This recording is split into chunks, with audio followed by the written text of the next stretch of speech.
Head into the unknown,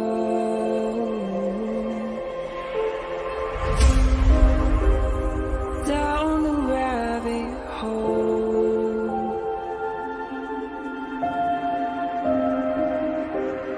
where it stops no one knows.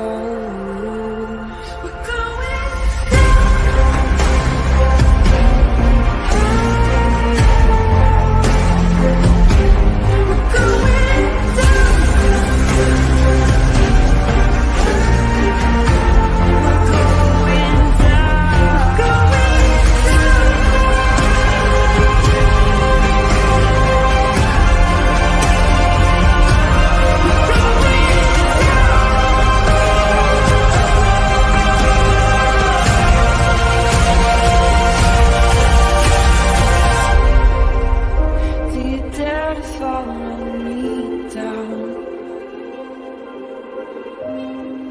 head into the unknown.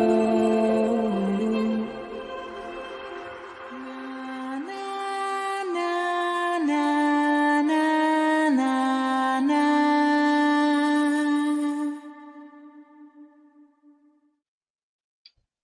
Good morning, everybody. Happy Wednesday. Happy verdict day. Let's just put it out into the universe and just say, we're getting a verdict and we're going to get one here soon. And this is all going to be done. And we're going to go home. I am home, but you know what I mean. Like, they're going to go home. We're going to be able to just be home and not be stuck in the perpetual nonsense of Bev Canoni.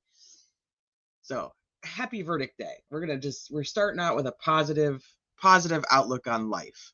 That's what we're going to do. Positive vibes, people. Positive vibes. So, welcome back to Criminality. If this is your first time here, welcome to Criminality. We are watching the all kinds of stuff regarding the state of Massachusetts versus Karen Reed in her retrial while the jury deliberates, and we are in the 15th hour, almost to the 16th hour of jury deliberations. Last year, during her first trial, they deliberated for 27 hours before there was a mistrial. We have not had a juror come in, or the jury come in and say so far that they are deadlocked on anything, but they have given the indication yesterday, based on their questions, that our lovely Sleuthie Goosie, of course, is psychic and predicts what the jury questions were going to be. So she doesn't have any predictions for today. We need to find out what her prediction is for today, or if she can read lips today, and we will be able to see what's going to happen. Let me say hi to you guys in chat real quick, and then we'll get to watching some feeds of what's going on at the courthouse. So Indiana Girl says, my daughter-in-law's ex-husband's wife was here yesterday. What? I told her to have a drink, hit him, and get it. Oh, you are. No, you did not. Alaska is Angel Uncle. Says, today gotta be the day. That's right. Hey, Tenny. Hi, Mav. Yeah, white milk. It was white milk. Could you believe it was white milk? White milk. Hi, Delana. Hi, Lacey. Hi, Karen. The jury has got 4 hours of teaching later and we'll miss it. I know. So approximately the same. I have to leave to go take 2 children to the ortho, and Sleuthie will be taking over come that time. So I'm like, are they gonna come back with a freaking verdict? Why I'm like in taking kids to the ortho? Like, that will suck after being like tethered to this for hours, almost 16 hours. Hi, Carrie. Hi, Angie, baby. Let me see. White milk. It's white milk. Hi, Teresa. Hi, Tenny. Michelle recommended tea. Michelle After Dark. I love it. Hi, Chrissy.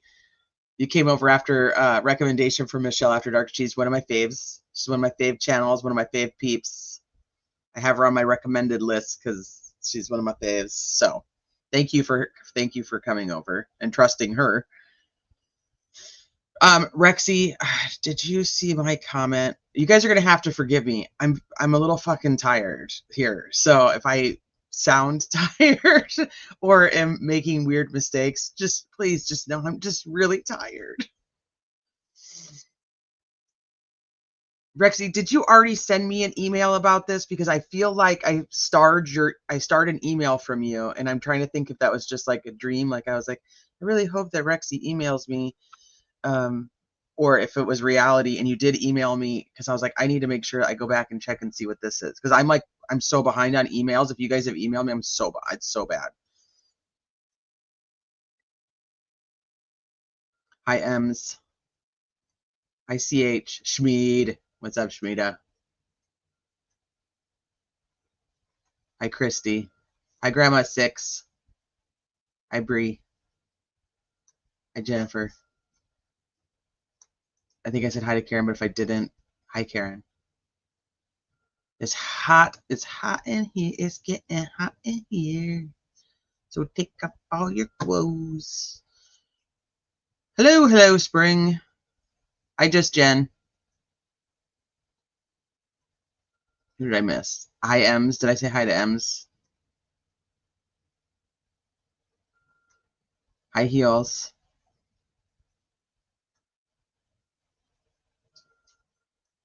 All right, if you're up top and I missed you, hi, Hillary. I apologize. Let me see who's down here. Hey, Laura. Hi, Nunya.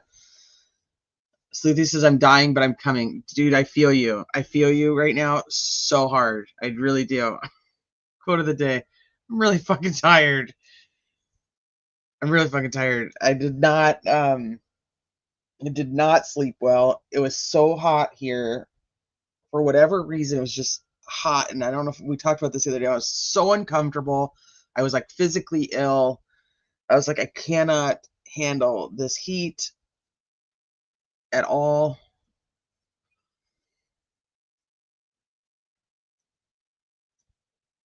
Hi, Lynette. Sleuthie Goosey, people are asking where you are today on Defense Diaries, Bob and Allie.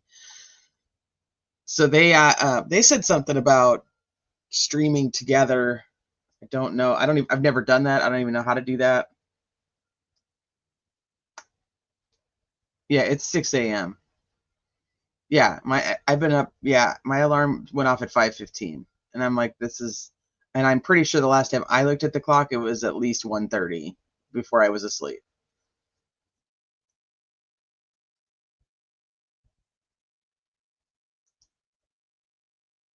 I'm sure you're talking about Michelle. Hey, Bookworm. Hi, Chrissy. Let me see. Okay, so let's see. You don't have AC. I don't have my. Oh my goodness. No, I have AC in my house, but it's like it's hard to explain. There's like a room in my house that was added on well after it was built, and the airflow is terrible in there, and so it like makes the house really hot. So you have to like, and this is another thing I told you guys. Like my husband and I go back and forth on this whole the thermometer is a point of contention in my household. But this room, like the air, it has like the air conditioner vent in it, but it just doesn't have good airflow. And for whatever reason, it like attracts so much heat that it's like really hard to keep the rest of the house cool.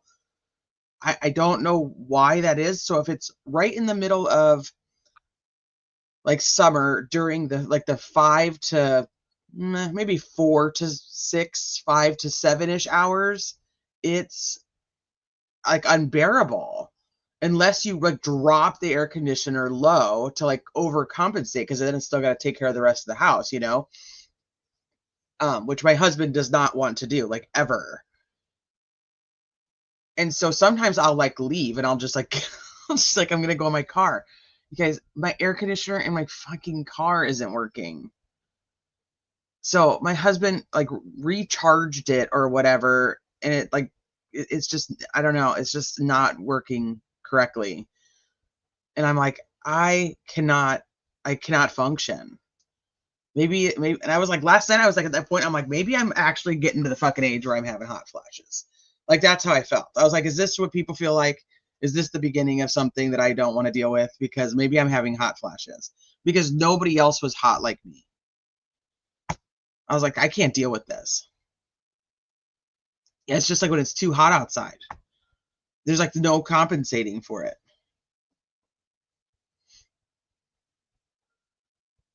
Lacey, you're gonna have to tell me. You're gonna have to. Oh my God, you shut up, Teresa. Lacey, you're gonna have to tell me what that actually feels like, because maybe I need to. Could be ice packs. That's a great point. And so then I'm like, oh, I gotta cook dinner. I'm like, I don't want to fucking cook dinner. Why do I have to cook dinner like over a stove? So like the last 2 nights, it's been fucking miserable. Plus, if I don't get enough sleep, like I'm somebody who doesn't feel well. Like when I was in my 20s, I swear to God, I would sleep for like an hour. I'd party all fucking night. I'd sleep for like an hour, and then I'd go to work or I'd go to school or whatever I was doing at the time. And I was fine. Now I'm like, if I don't get like a good solid at least like 8 hours, I'm done. Oh, he's done all that. Cool Whip. Yeah, it just isn't working right. I don't know why. It just isn't working right. Oh, I think I shared the wrong thing. No, once I can't even go to sleep if I'm too hot. But once I cool off, then I can go to sleep, which is why it takes me forever to go to sleep at night. The guys in here are gonna be like, "Why are you guys talking about menopause? What age is that? Am I really that old yet? Should I really be worried about that at this point in life? Like, I don't feel old. I don't feel like I'm that old. I mean, sometimes my body's like, you are fucking old, and you need to remember that. But like mentally, I feel like I'm young.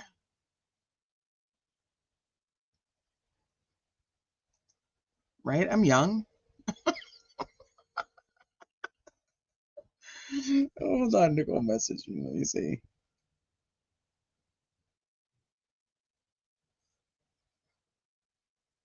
Oh, see, and Sleuthie's not feeling good. She's been sick all night. This is going to be a real fun day. We need a verdict so we can all be done.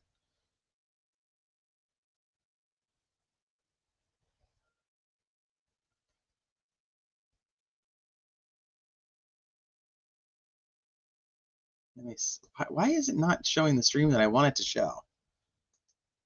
I think here we go. This one will work.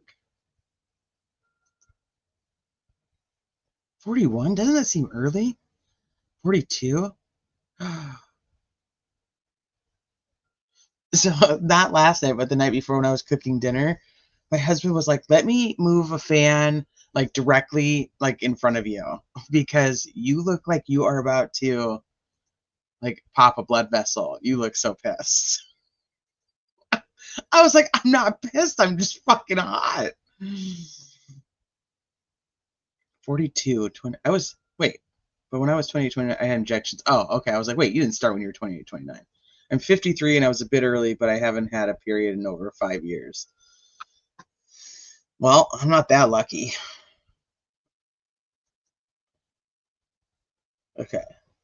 So I'll back it up. I mean, you guys can see, if you guys haven't already seen it, they went into court this morning. It was really the same old shit. But if you want to see what everybody's wearing, Bev has got her wig on today. No surprise there.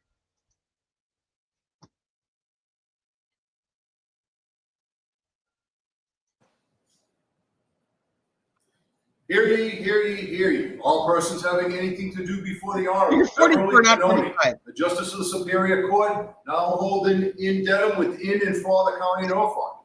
Draw near, give your presence, and you shall be heard. God save the Commonwealth of Massachusetts. This court is in session. Please be seated. All right. Good morning, counsel. Good morning, Ms. Reed. No, Rexy, she doesn't. I was just joking. So I have to ask She you doesn't wear wigs. same 3 questions before we send you back out to deliberate. Was everyone able to follow the instructions and refrain from discussing this case with anyone since we left yesterday? Yes. Everyone said yes and nodded affirmatively. Were you also able to follow the instructions and refrain from doing any independent research or investigation into this case? Yes. Everyone said yes or nodded affirmatively. Did anyone happen to see, hear, or read anything about this case since we left yesterday? Everyone said no or shook their heads. Well, with that, Mr. Foreman, thank you all. We're going to send you back out to deliberate. All rise, please. Here, follow me. God save the queen.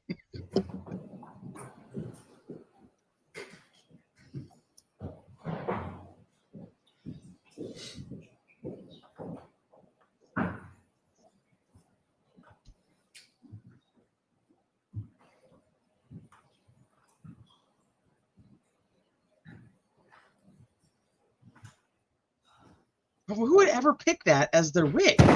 Jury is exiting the courtroom. Please be seated. All right, counsel, I think it worked out well having everybody planning on being here at 4 o'clock and being no more than 10 minutes away. So we'll see you here a little bit before 4 this afternoon. Thank you. All rise. Let's see, the recess, please exit the courtroom.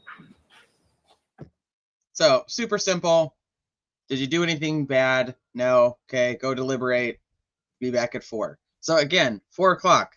So if anybody starts saying 4:30, you heard it here. 4 o'clock. She's so lazy. I know.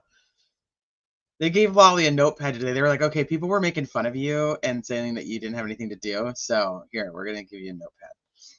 I would thought. I don't. Maybe she's already told them. I don't know. I don't know, because I know like they have like the clerk doing like scheduling with them and stuff. Nothing major has happened besides that I was very hot and I'm very tired. Jonah, that's the 2 things you need to know going into today, is to forgive me because I am very tired. So I will probably not be able to differentiate words. Somebody give Lolly a paperclip. Hashtag paperclip for Lolly. Okay, so then they go outside the courtroom and they pose for pictures. That was read by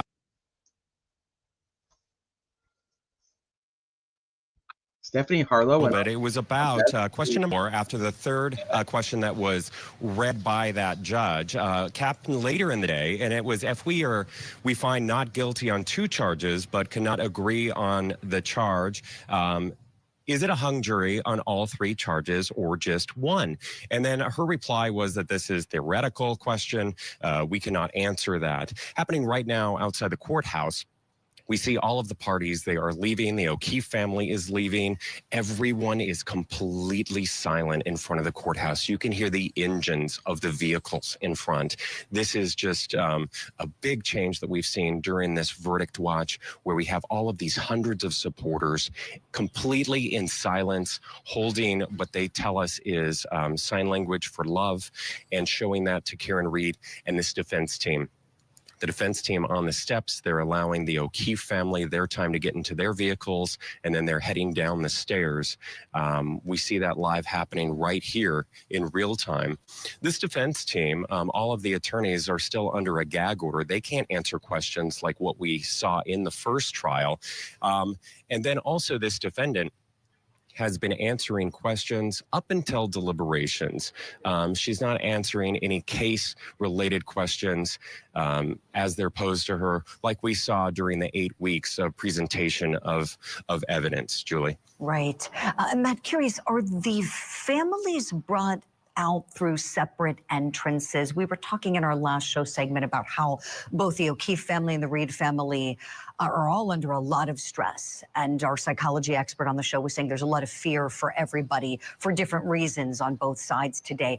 Do they exit and enter the same way? If you know, I'm just curious.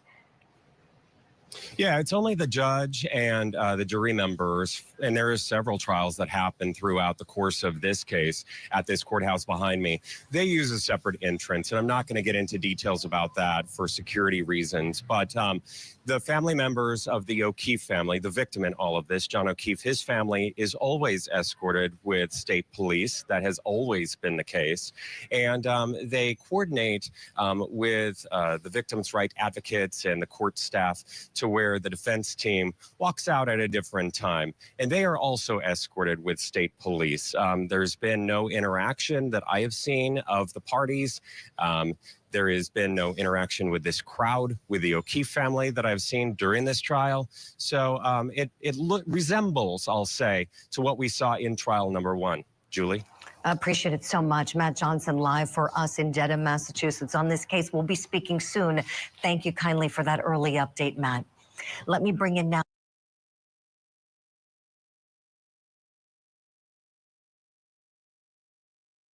The jury.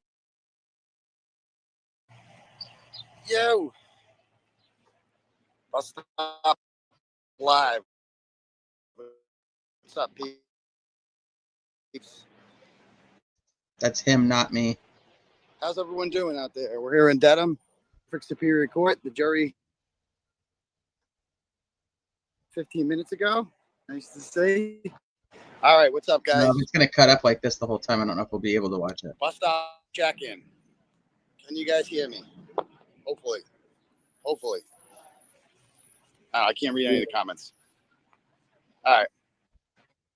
And we're going to take a brief walk real quick.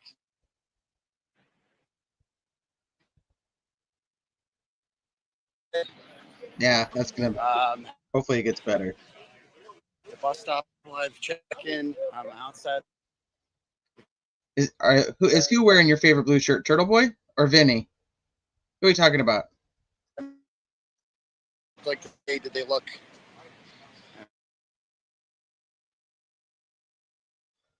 I know the surface down there is horrendous. Do we lose you guys? Oh, there you go. The women are a little better dressed than the men. Yeah, but that's like that every day. So like, there's absolutely no tells whatsoever in the clothing that they're wearing. How you doing? I am. That's what they called me. How you doing? Yes. Nice to meet you. Nice to meet you. Yeah, I started following your website when you were covering Rachel Brawl. Oh, okay. Yes, she sucks. Thank you. Thank you, sir. How you doing? No, it's all good. Thank you. You're not bothering me. Yeah, of course. Yeah. Good show last night with Jess. Thank you very much. Awesome. Took the day off. It's going to be a good day. All Out right, of guys. periwinkle suit. Yeah, I'm down. So I got nothing new on the jury, basically, other than the fact that I just think that they don't want to come back. I mean, if you look at the antis with their posting, they have conceded that Henry is not going to be convicted. They've given up on that. Henry's not going to jail. They are praying for a hung jury. That is the best outcome they can hope for. And this would be a very different hung jury from the last hung jury.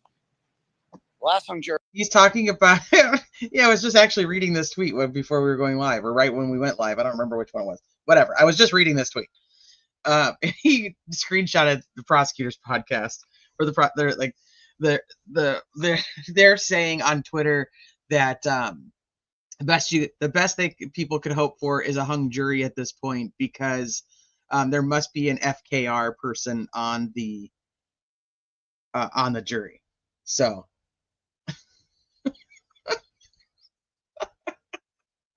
I was like, yeah, that's it. That must be it. I'm pretty sure if they acquit her, they're all FKR people. Just saying. Jury couldn't reach a decision on manslaughter. It appears as if this jury has, based on the questions they asked, we went over that on the show last night. They've all been admitted that they have that they've acquitted on the first and third charge, just like they did last trial. However, it's that dang second charge this time, again, that has 5 kind of provisions to it. 5, like the first option's not guilty on manslaughter on the piece of paper. Yeah, people who see the evidence for what it is are FKR people. And then there's 4 guilty boxes you can pick and the jurors asked a really good question. They go, if we pick number 5, they said, if we convict. Oh, this is like so. On charge 5. Listen to. Yeah. Number 5 on charge 2. It's weird that they would just pick that one of all for their sample.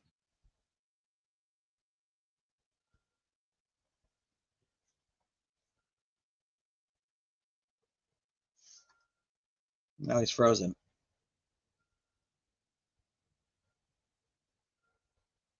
Yeah, I don't know. As much as Julie bugs me, I mean, we could try to find some commentary from other. I just wanted to hear like what the lawyers were saying that. It calls for Yeah. data.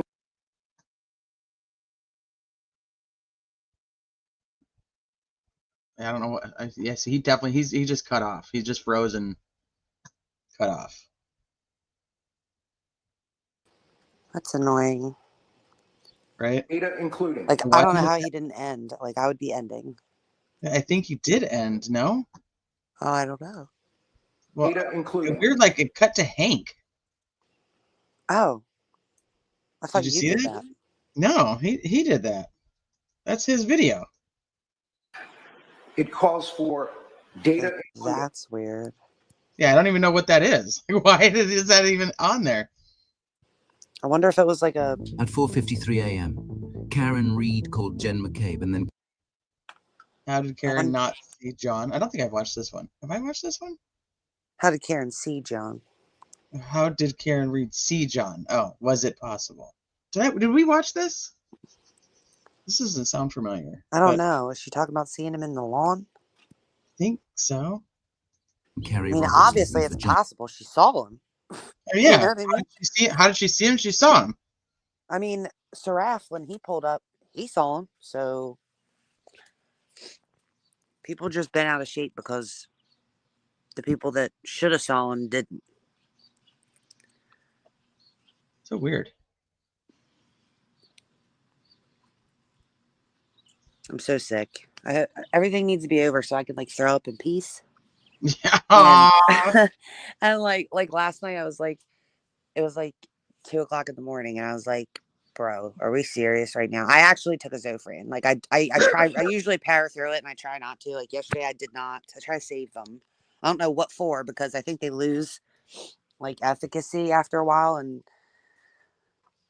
I just was like, oh God. And I think that makes you tired. I think Zofran makes you tired. Oh, probably. Plus, I had to take half of an Imitrex. I swear to God, I'm falling to pieces. This needs to be done. Yeah, I'm done. I'm done. That's one, Mike. Let's just put out the good vibes into the universe, and we're saying today is Happy Verdict Day. Like I want to mention that. First of all, I can't even imagine what Karen is. If I'm like this, but though I don't think that I'm unwell because of this.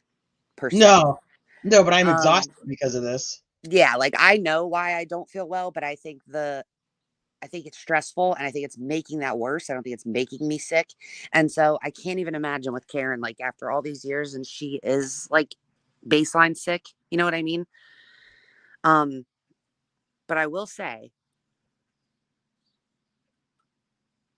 I think it means something that she's wearing my favorite blue suit today. But I also like it for the fact that the entire prosecution box that they typically fill with homeless people, they're all wearing blue. And I think it's good that Karen's wearing blue. Like, if the verdict comes today, I think that was a really good call for her to be wearing blue. It might not have even been done on purpose. It might just been the next suit in line. It's my favorite suit. Reclaim the color blue. Yeah. Yeah, I think like, so just imagine a world where today there's a verdict. And you already know that the footage, the TV footage or whatever that we're going to see and everybody's going to see, isn't going to be Karen with her family in the background. It's going to be Karen with John's family in the background. Oh, yeah. And so the fact that, like, if she were to be acquitted from everything, I think one could say that Karen's essentially like in support of John also. Do you know what I mean? Yes. Because it is. I mean, it could be very symbolic, you know? So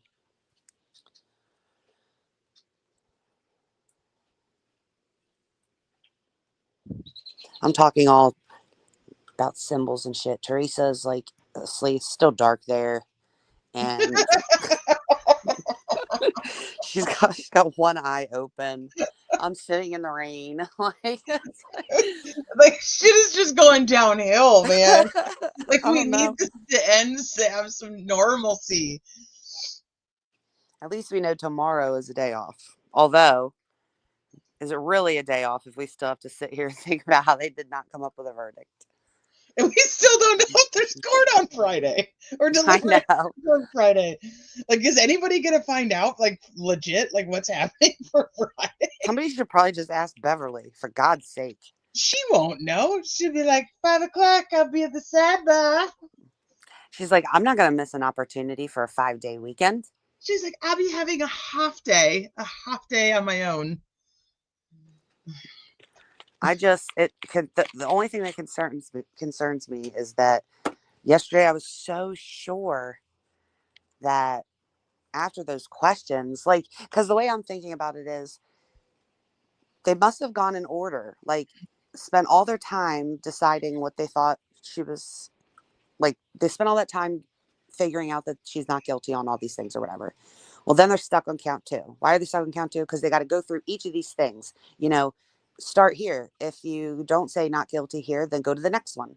Go to the next one. Go to the next one. And then they just so happened to bring up the 5th one. Like, it just felt like that was the last thing they were talking about, is number 5 on charge 2. That's how I And felt. But so Travis felt like it was 4 and 5. So I mean, that's interesting. That's an interesting take too. That at least somebody is thinking that it's more than 5. But it seemed to me like it was 5 as well. But, like, I just don't understand how they could be spending all this time. Like, if I were them, unless it was all not guilty and 1 or 2 guilty for that OUI, like, I just don't understand. Like, if I was a not guilty and I was one of only 1, or only one of 12 or whatever, or only one of 2 out of 12,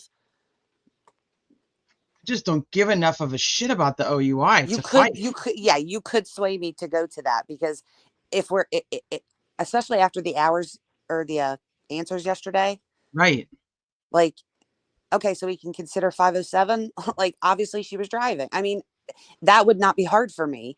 No, I'd go either way on that. I really would. That would be So would I. as unconstitutional as I believe compromise verdicts are. Unless, like I said, unless I was under the impression by whomever that me voting guilty on that would essentially assign her responsibility for his death, then I Right. absolutely Which would would not. make sense for that question that came in yesterday. I think that whoever was considering not guilty on that OUI, or guilty on the OUI, they were like, I want to make sure though that's not going to assign her responsibility for that.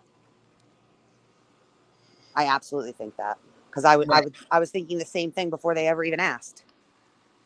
You legit. I know. That's why I said you're with you and your psychic abilities and lip reading talents. What was her answer to that? Do you remember? For which one? For that one specifically, about, like, if we find her guilty on the number 5, would it essentially make her guilty of charge 2?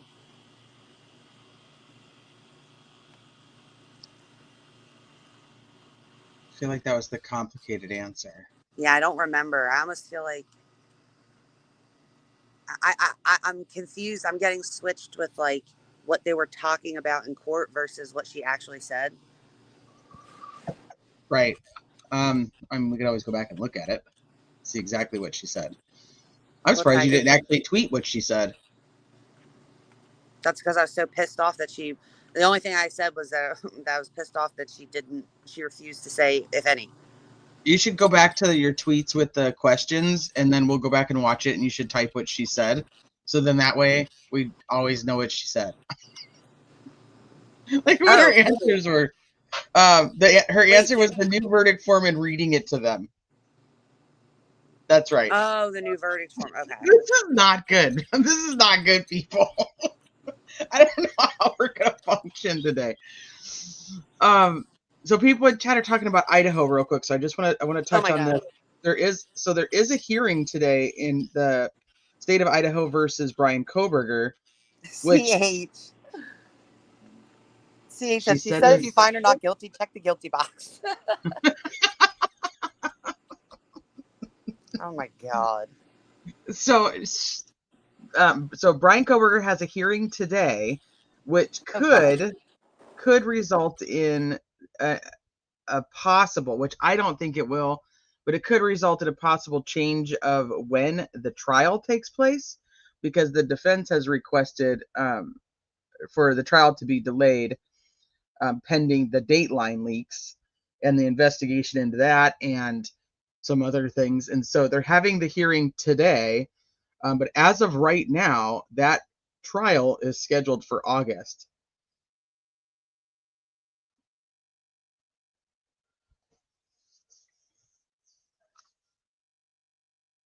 CH, is that what she actually said? Because remember, she said something and they had the sidebar and then they had to go back up. And she had to be like, thank you for the, to the defense team for pointing out whatever I said. And I was like, I don't even know what she actually said.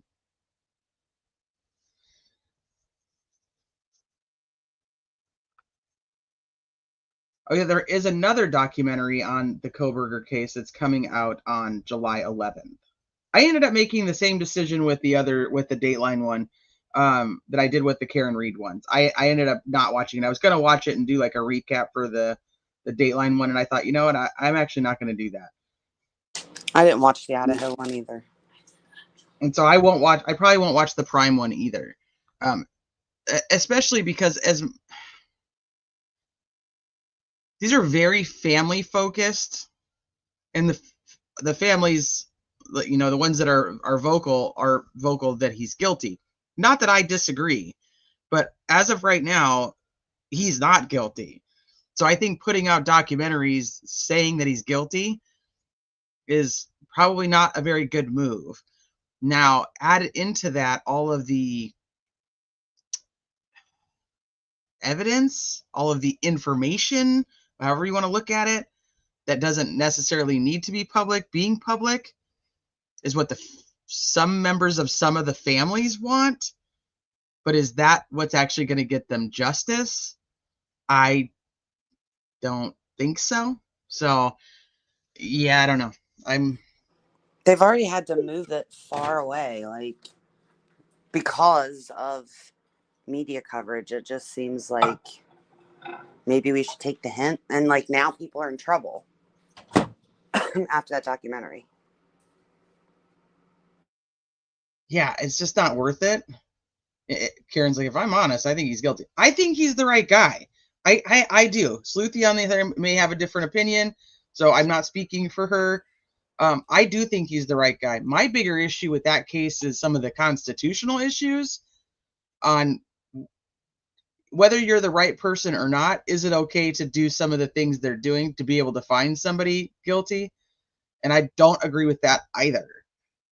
But I'm all for the fact that he is constitutionally innocent currently, right now. He is not a guilty person, whether we believe that they're prosecuting the right guy or not.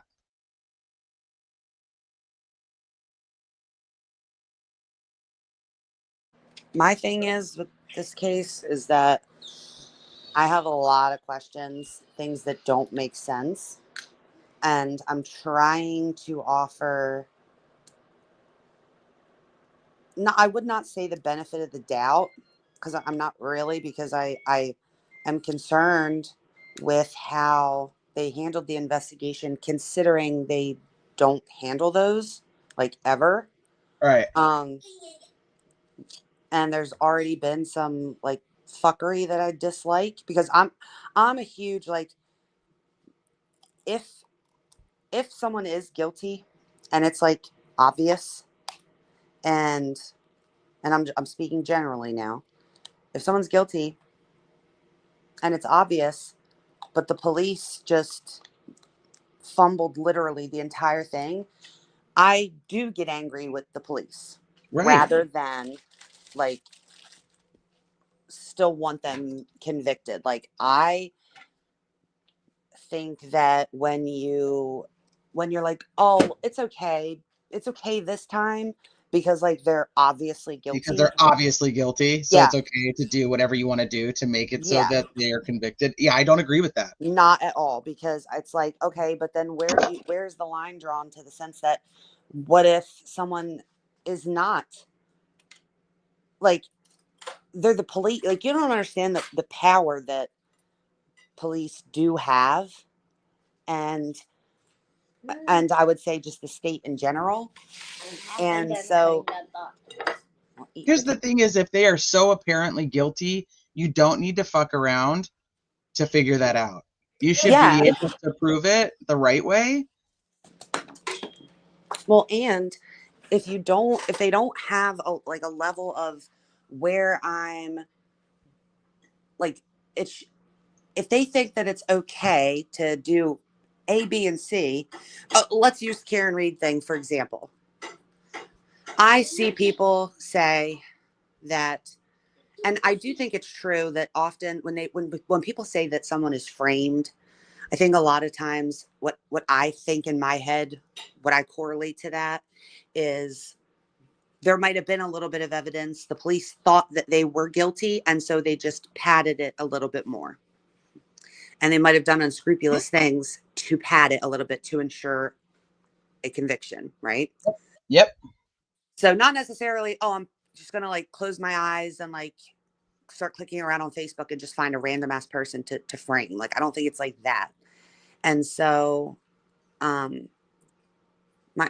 point with this is what's stopping them from, like, people, they do get it wrong. Like, how many times have we been looking at cases and so looks very suspicious, and we're gathering a bunch of information, and one could literally write a probable cause affidavit with all of the shit that people dig up about so when you're following a case. And then like the killer is arrested and it's somebody entirely different. And then you see the evidence and you're like, oh shit, like that's really bad. That's obviously who did it. But that other person did look guilty as hell. You know what I mean? So it's like, we do that, but we don't have the power to like actually arrest somebody and convict them. So people that do have that power should be held to a higher standard. They can't do that. And when we say, well, they're obviously guilty, so it's like, okay, this time, it's like, how are they going to be able to differentiate in their head when they're investigating when it's okay and when it's not? You see what I mean? Like, it has to either be never okay or always okay. Well, for me, it's a never. We'll drop it down to just with like the Karen Reed case and think about like Proctor, Buchanan, and the other supervisors who were on this text message thread, who justified to themselves and then tried to the public that it was okay to say the nasty shit about Karen because they believed she was guilty. Yeah. And he said, now, and Proctor said, it doesn't well, Buchanan said it too this time, but he was like, it doesn't change the evidence and the whatever of the integrity and the evidence in the investigation. I'm thinking, bro, it absolutely does. What do you mean it doesn't? Right. Because if you think you're justified because that person's guilty, that means you've already determined, and going back to what Sleuthie was just talking about. So what level will you go to in order to prove or make it look like this person is the right person? So that's the problem. Yeah, Sony, yes, like O.J. Simpson. That's what Mark Furman fucked up that whole case. And like everyone should be mad at Mark Furman. You know what I mean? Like not OJ. Like you should be mad at Mark Furman. That's where, and not the defense because they brought that shit out. Like you should be mad at Mark Furman. Period. So when he started commenting on Idaho, I thought, oh dear God, why? Right. Well, now why he is this man even following that? He said he talked to so-and-so, talked to one of the roommates or whatever. I'm like, out of the oh my case, God, bro, stay away. Stay away. Get out of the case. But this kind of goes back to what I try to consistently say too, is I think that we get emotional about, like, Yes, I know, this Travis. person, I'm a mind reader. I'm a this fortune teller. person has to be guilty because we believe that the victim deserves justice, which they do, but we get confused on thinking that the trial is for the victim, when the trial is not for the victim. If we just said this person's guilty, they did this to the victim, we want to, get justice for them, that's when we have like lynch mobs and hangings. Like, it was just, we're done and we just have already convicted the person and so they're done.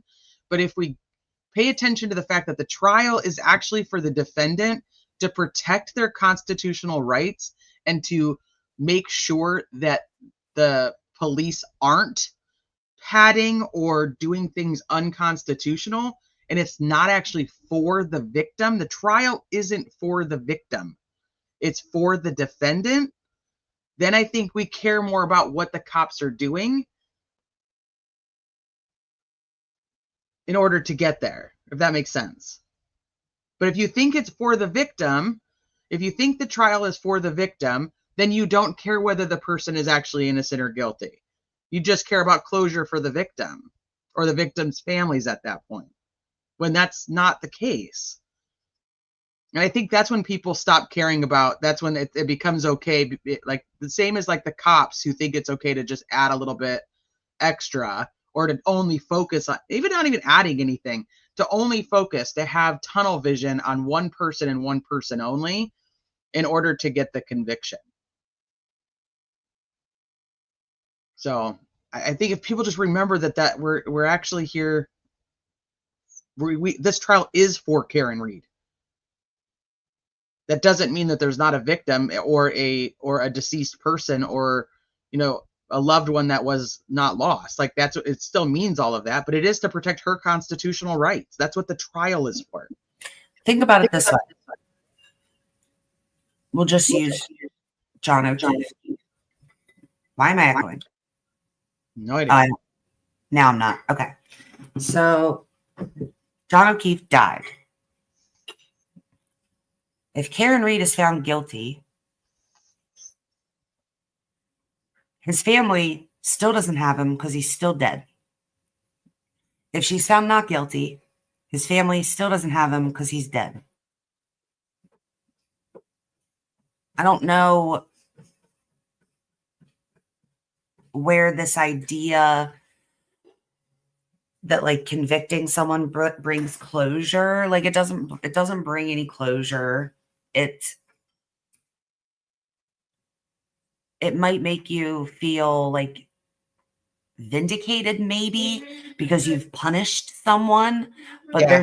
that's really not healthy, like in terms of healing through the loss of your loved one. Like, to want to punish someone is really not, it's not healthy. Rather than working through it. Like, I actually, when my grandpa died, I struggled with bringing my son to his funeral because he was younger. Like, he's 7 now, but he was younger. And Way younger. I did end up bringing him, but I'd done a bunch of research, like, about, so when I was a kid, we like had to go to all the funerals, right? Like, it was not an option. Like, we had to go. And I talked to a bunch of people and I did a bunch of research, and I'm like, should I take him, or is this like too sad? You know what I mean? Like, is this too sad for a kid? Like, should he not be involved in something like this? And I actually, how I made my decision was like going through all these things that basically says that, like, for kids, especially when they knew the person and like loved them, it's actually really important for them to like heal and move forward, is being honest and seeing like exactly what's going on. Like, they have to understand that they're not ever going to see that person again, because just like talking to them as if like, well, one day you'll see them. Like, it's like, that's not good. And so, and they actually, it made a point to say that really most people, including grownups, don't really get it until they we bury people. Like my family has plots at like the cemetery where like my aunts were, like my grandpa was buried with his wife and my aunts and my uncle that I never met because he died when he was a baby. Oh, okay. And so it doesn't really like connect in your brain until you're like at the cemetery and that's putting him in the ground.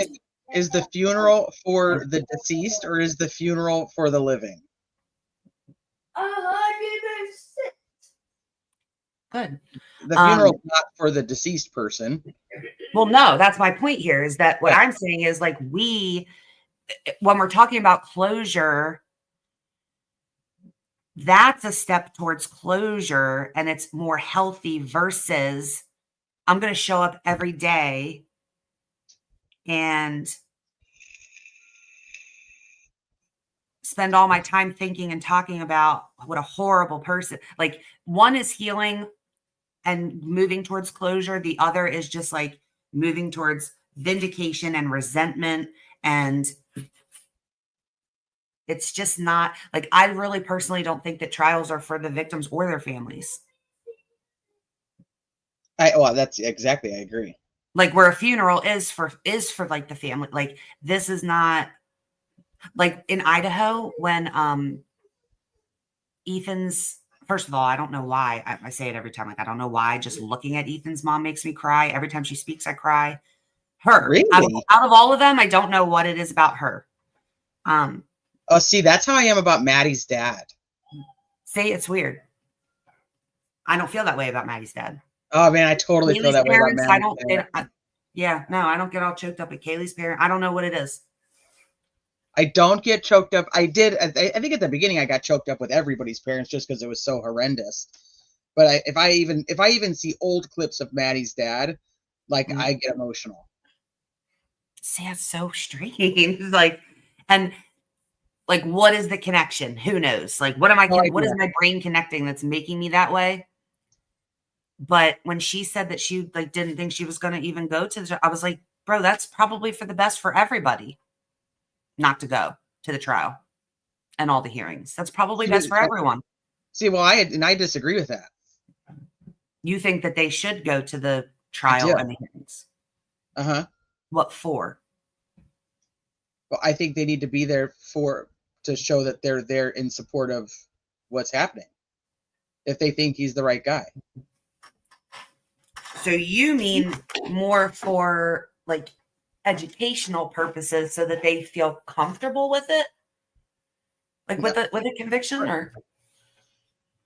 For me, is it more traumatic for them to know what happened? I don't know any of these parents personally, so I can only tell you what we've seen on TV.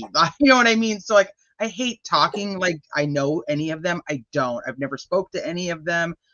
For me, as soon as she said that, I thought, and the fact that the other two of the triplets like immediately went back to school, and she was like, we have to be able to like move on. I don't know if you remember, like it was like one of the first interviews when they're like both sitting there, and she was like, we have to be able to move on and like live for Ethan and that and the other. And I was like, that sounds good, but it actually almost sounds like you're not paying attention to the fact that he's dead. Yeah, like you're just trying to. You're gonna pretend like it's not happening so that it's not happening, instead of like, and that's and ATS is talking about like her dad's funeral and having like PTSD from her dad's funeral. I don't know if that has something to do with the funeral, but it's kind of the same thing. It's like if you don't go to the funeral, doesn't mean the funeral's not happening, and it doesn't mean that it's all not real. And so the point is, but in your brain, that's what I'm saying. If you don't go though, it's not healthy in your brain for you to like. It's helpful for people to confront that it is happening. Like I said, I wasn't going to tell my kid. Yeah, like that's how I felt about Ethan's parents. Like, was that, are you just going to act like this isn't actually happening? You just send like the kids back to school, tell them to just go like live their life, and I get it. Like I'm a full believer in and I have to talk to myself like this all the time, like about my dad passing and friends of mine that have passed, and like they can't live, so we should continue to live, because if we die and we're still just here, like we're not doing anything for them either. Like it's not changing the fact that they're gone. So I get that, but I don't know. Like that's how I felt at the beginning of that, was like they didn't just I just felt like there was a lot of avoidance. I feel like it just took them a different amount of time, because like one of her last interviews she's done, she talks about that they do believe they've changed their mind and that they are going to go to the trial. I don't think they need to be at every hearing, but I think that you have to go to the trial.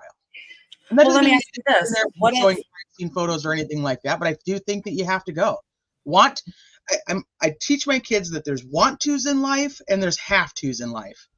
Do I want to go? No. Do I have to go? Yes. so let me ask you this. What if all those other things, like what if the only thing you knew, none of the other things, you didn't know about the triplets going back, none of that. You don't know none of that. Only that they don't want to go to the trial. Then what are your thoughts? Are they the same? What do you mean? Like,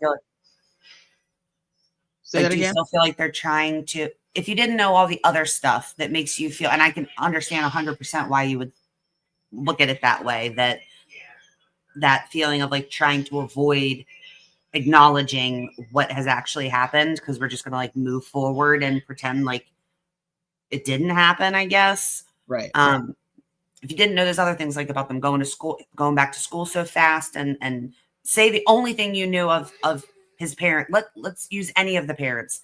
If they said they didn't want to go to the trial and then they did not, would you still think that way? Like, would you still think I don't want to say that you think they're trying to avoid acknowledging that this happened, but do you understand what I'm saying? I'm not going to put those words in your mouth. Oh yeah, no. So at the end of the day, I believe that everybody has their own choice. I mean, we're given free will, so they have the ability to do whatever. I don't feel that they're less of a victim's family, or that they're more of a victim's family the more times they go or don't go. Yeah. Yeah, like I don't like they're I still feel terrible for all of those parents regardless. I just think I could only look at it from, that's why I'm like, I don't know these people. I have no idea what their grieving process is behind closed doors, or, not in front of an interview. I could only go with what I see them say on, online, essentially. So what do you think it does for a criminal defendant, especially this one where they do have so many families? Like, I wonder if there's going to be a limit to the number of Kaylee's family that can be, like, are they going to limit it to like only immediate family, or like only 5 people and they have to rotate or whatever? Because otherwise, like, the whole courtroom could be full of Kaylee's family. No, so there's a certain amount that can be there on each side. And Right. then the defense, I believe it might have been somebody on the prosecution side. One of the attorneys asked and said, hey, like to the judge, like, hey, sometimes we're going to have like family coming in from out of town, or, is there any way we'll be able to? Oh yes, I remember this conversation. Yeah, like get seats for them. And he was like, we'll figure it out. Just give us like the advance notice. But they were going to get a certain amount of seats for the families.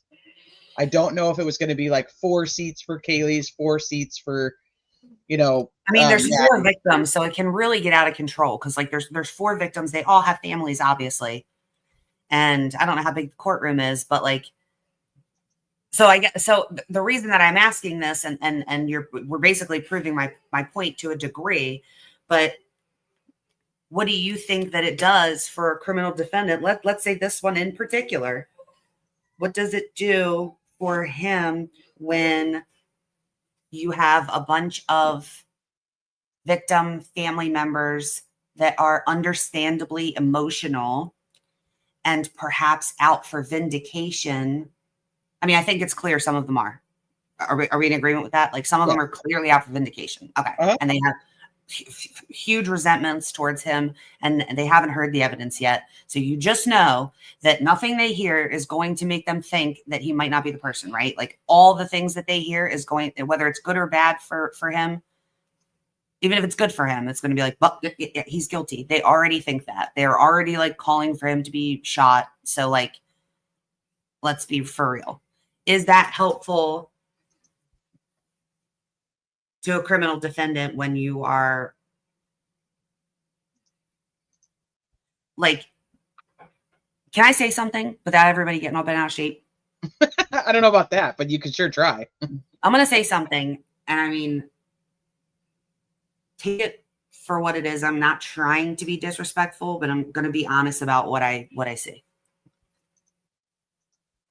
In my opinion, it, from the outside looking in, it appears as though Kaylee's, I will say some of Kaylee's family, I don't know all of them. For them to attend the trial is less about like this desire to know what, like everything that happened, every detail, because you want to feel confident in it, and it just feels very much like it's all about vindication. Yes. And like personal vendetta against the defendant and anger, and not really about, it doesn't feel to me like healing, or like I said, needing to know, like just for yourself, like you need to know what happened to your loved one. I've never been in that position, so I don't know if I would want to know or not know. Right. Like I don't know if I would, like, well, as I'm sitting here, I think I wouldn't want to know every single detail about my love. God forbid, I would have Steve nightmares. made the comment like, I want to like be there, like, and looking him in the eyes or staring him in the eye or something along those lines. That was, I don't know, one of his interviews, and he like that. I'm going to be there every day to like let him know we're there, kind of thing. You know, that was what it is. Yeah, because you're obviously not going to be able to stare at him in his eyes. But so here's the weird thing. And that's intimidation, you know, and it's just not Right. needed here, because like it's intimidating and not like you know what I mean? It's more for the jury. Like I'm going to be there to intimidate him, and the jury will see how upset we are. I personally, I just don't. I think it needs to happen organically. Like I would feel much better about a conviction if I did not interfere. I don't want the jury to be swayed by me. I don't want a jury to be, but I might feel different if I thought that the person actually killed my loved one. I don't know. I mean, it's very difficult. So here's the weird thing about about Steve Gonsalves for me is I don't agree with a lot of what he's done. But then I know that is exactly who I would be. So I don't like, it's like you would be wanting the, and you would want to stare at them. Yes, I would be Steve Gonsalves. That is See, exactly, I feel like I would be too. I feel like I would also be that way. I just, the only part of it that I struggle with is, would I, again, as I sit here, I would say I would want to know everything. But that's because I'm not attached to this in any kind of emotional way. And therefore, I want to know everything. But if it were my child, I just don't know if I don't know. No idea. I don't ever want to find out either. Yeah, me either. God forbid. I don't ever want to find out. But I do feel so I have like a weird, I have a weird like situation when I watch like Steve interviews because of that. Because you feel like that would be you? Yeah. Oh yeah, for sure. But then I'm like, oh, Steve, don't do it. But I'm like, you know, as somebody who's not in the emotional side of it, I'm like, oh, don't say it, Steve, don't do it. And then I'm like, oh, fuck. Yes. I would totally say it. I would totally do it. I would be like, that's just, I would do whatever the fuck I wanted to do. It's my fucking kid, and you guys can leave me alone. It's my child, and I'm going to do what the hell I want to do. Yeah. And I could give two shits about what you all think about what I do for my kid. Like, that's how that would be where I fall. Like, you guys could do 5 million lives and disagree with me about how I take care of my kid or what I'm going to do to protect my kid, even if they're already dead. I'm going to continue to fight for them, and I would be Steve Gonsalves, even though now I look at it and I'm like, oh God, please don't do it. Don't do it. Don't do it. Yes. It could be that, and that could be, it could very well be what is, like, maybe I get so frustrated with him because he has, one could argue and call them character defects that I have. Like, I see mine in him. So I get the anger. Yep.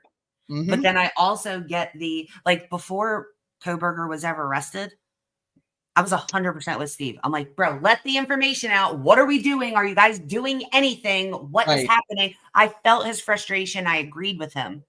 And then when he was arrested, and as time progressed, I think the issue, I guess, internally that I started struggling with was now I don't have an emotional connection like he does.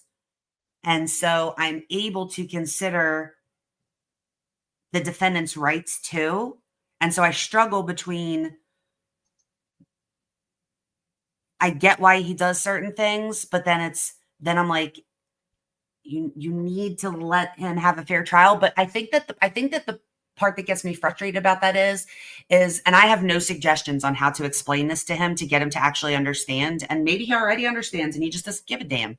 But like, if you think he's the right person, that's even more of a reason to want to make sure that his rights are preserved so that it's not an issue down the road. Does that make any sense? Yeah, but you're blinded by so much anger at that point that you're just like, I don't give a fuck. You're almost in the right. I will do whatever I can to make sure that the world knows that you did this to my kid.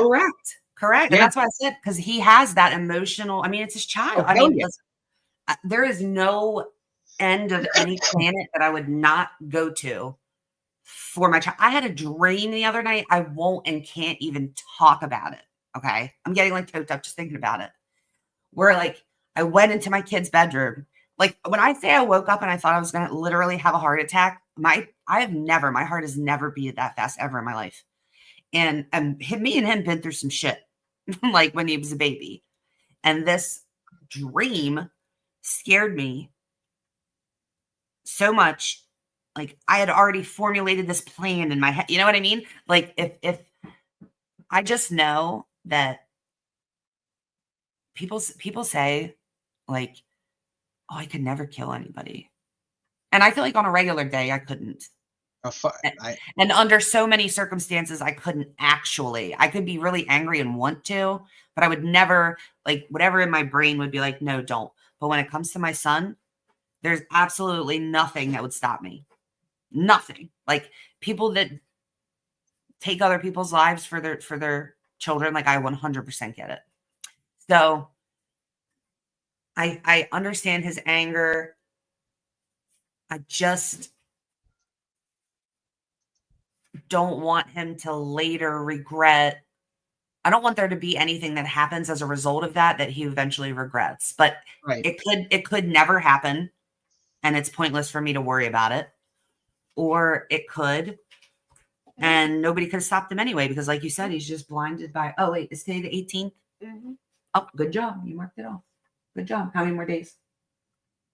Yeah. He's going on a bunch of vacations here soon. Oh, dang. He's like me. I can't wait to go down to the shore.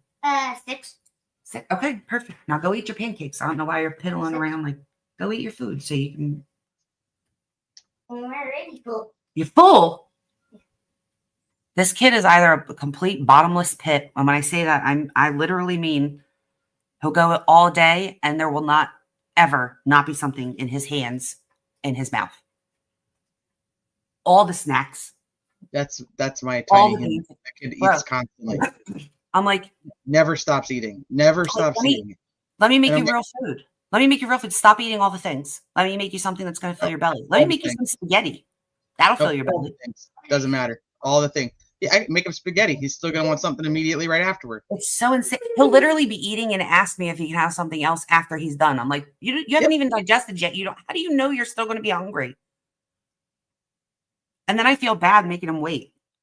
Like, I'm like, no, you need to digest what you just ate. Like, I'm like, are you really hungry? Like, how do I know if you really need to be fed or not? Like, because yeah, it's like I sit around here all day and just eat everything.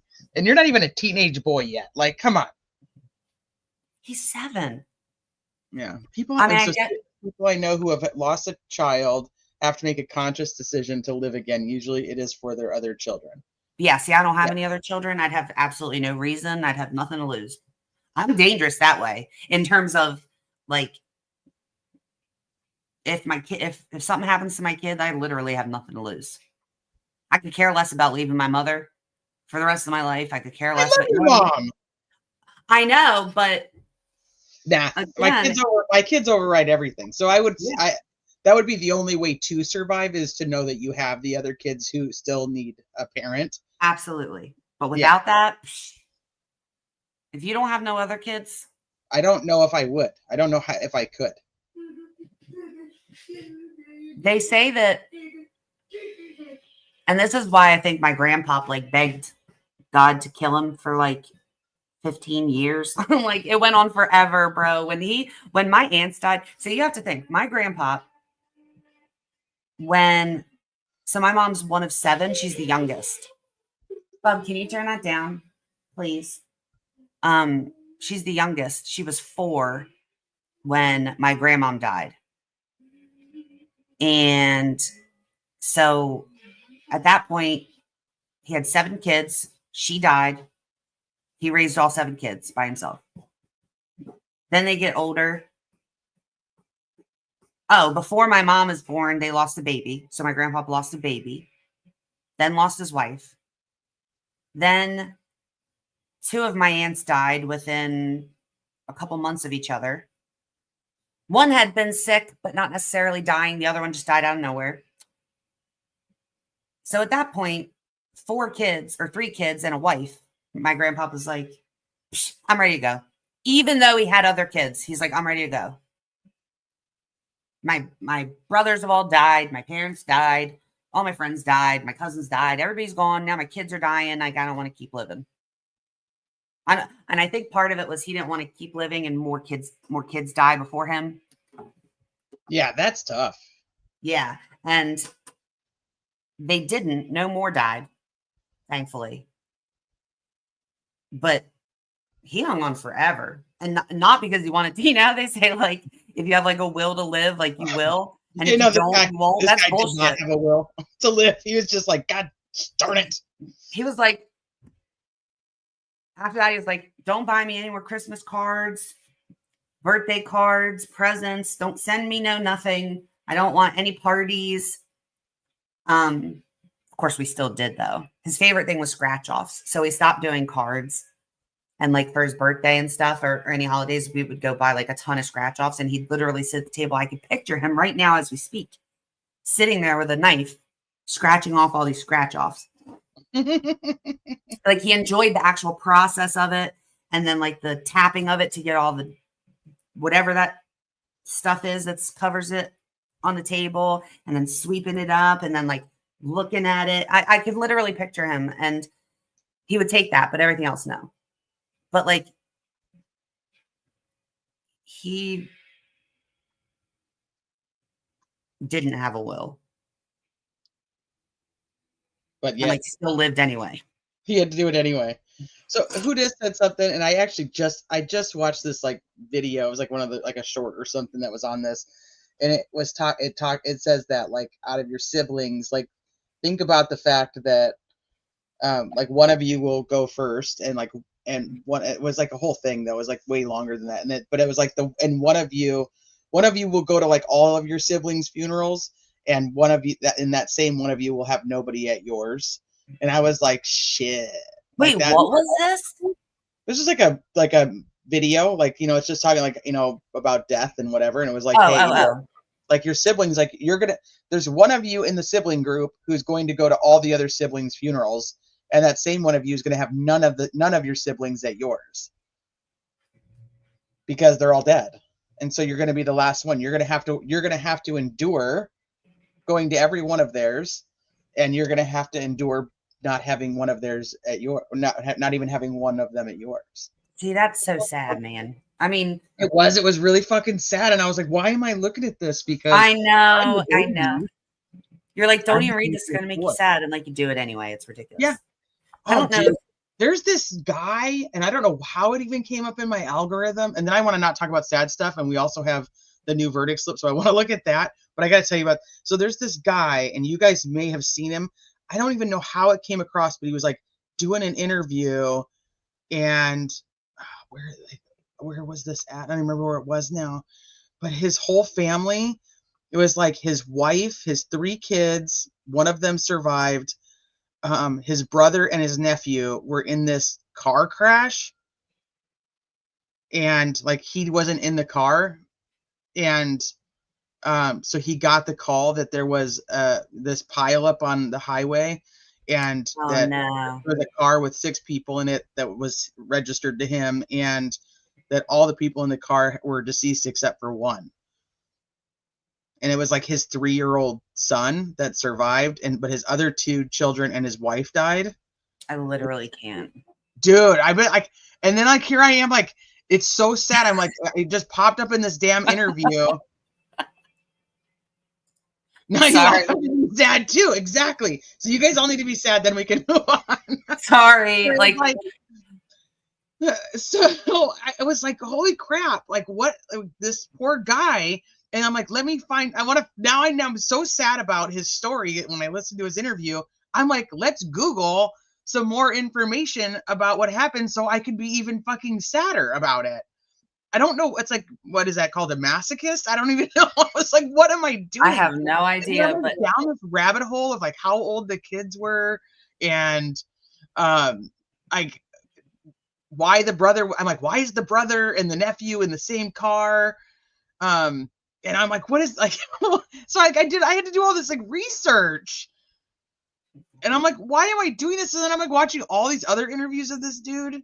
I almost feel like closure. Like I almost feel like you have to like, okay, now I've stumbled upon this and it's surprised me and it made me very sad. So now I have to figure out like what the outcome is or was. This is everyone in the chat.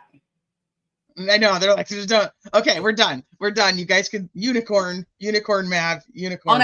As a side note, I got a notification from YouTube that Truth Revealed, Sergio, did another video on for Delphi.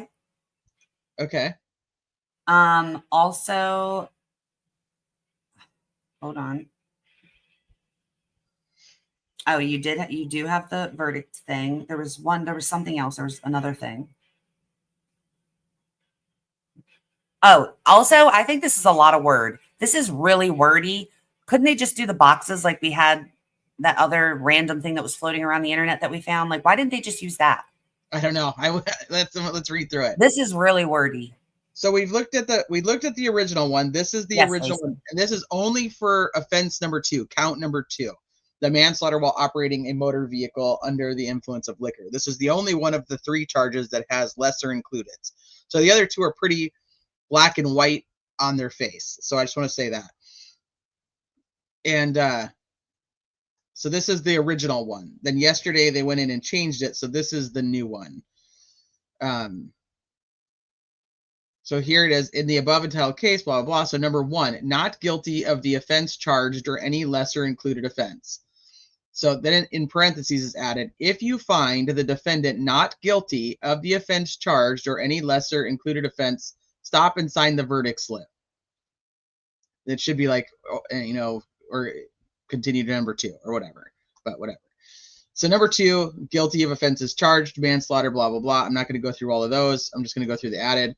If you find the defendant guilty of manslaughter while operating a motor vehicle under the influence of liquor, stop and sign the verdict slip. If you find her not guilty of manslaughter while operating a motor vehicle under the influence of liquor, then continue below. Okay, then you go to the next one. And same thing. If you find the defendant guilty of the lesser included offense of involuntary manslaughter, stop and sign the verdict slip. If you find her not guilty of involuntary manslaughter, then continue to the next page. So it's very similar to what I was saying. Like, go if you're done here, then go here. If you're done here, then go here. So same. If you find the defendant guilty of the lesser included offense of motor vehicle homicide, felony OUI, liquor, and negligence, stop and sign the verdict slip. If you find her not guilty of motor vehicle homicide under the influence of liquor, then continue below. If you find the defendant guilty of operating a motor vehicle under the influence of liquor, stop. If you find the defendant not guilty on this offense and all other offenses, go back up and check the first box. So it's overcomplicated is what happened. And this is very similar to the one that somebody had suggested. And then I want to show you guys who this actually did one too. I'll show you guys who this, or not who this. Was it who this? Did you do this? Who this? Was it you? Or was it? Shit. Let me go see. I think my brain is like malfunctioned. Let's just say that. Maybe it was Miku's. It might have been Miku's headphones. That's who it was. Miku's headphones.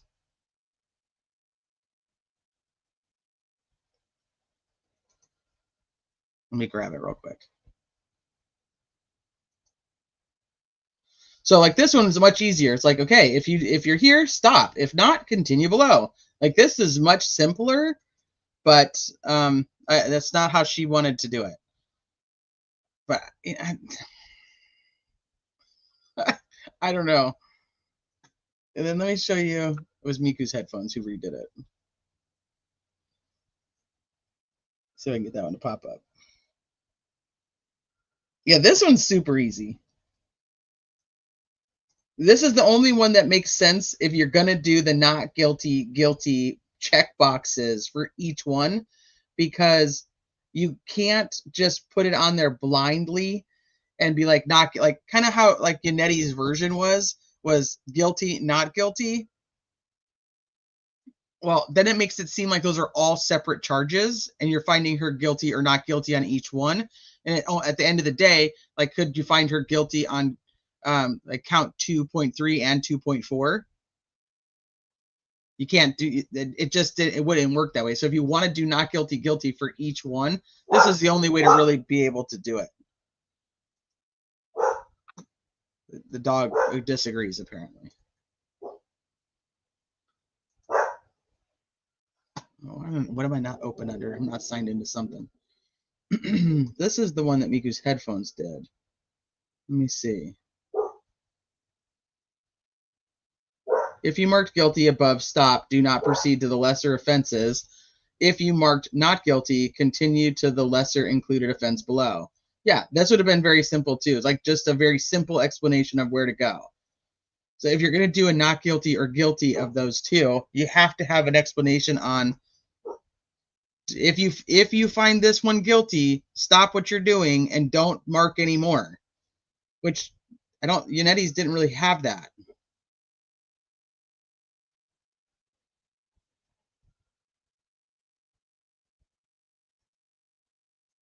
So I think this would be one of the most simple ways to do it, but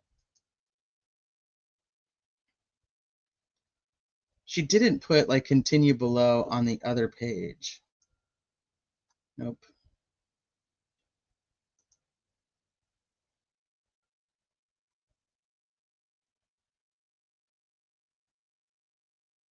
Like,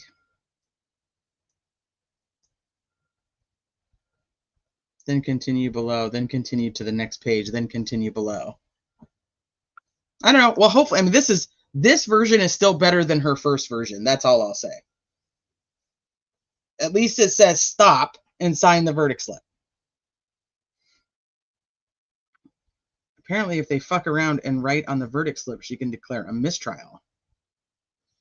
What do you mean? What are they fucking around and writing on a verdict slip? Like,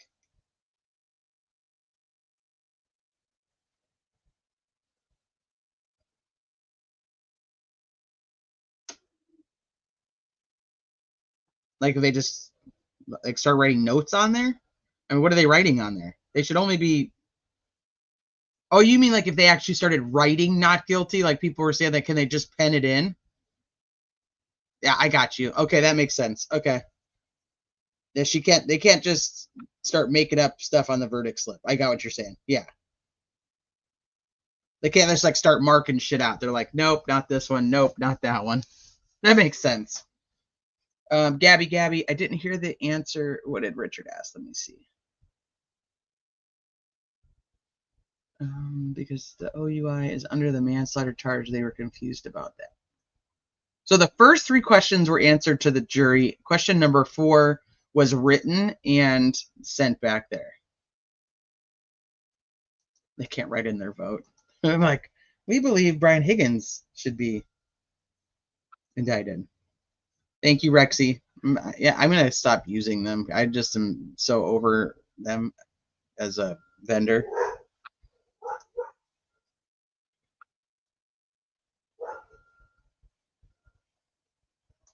They can't write hung. That would be kind of funny, especially if they drew some pictures to go along with it. They're just like, we're done. We quit.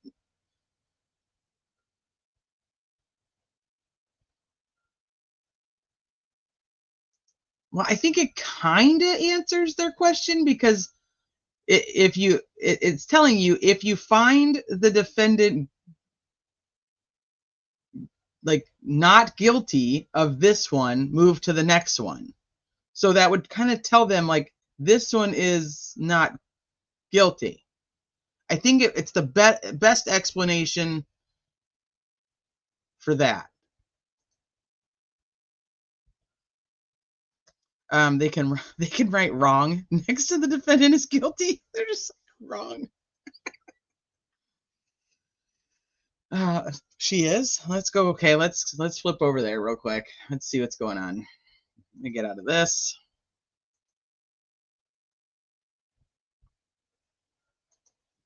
Let's go see.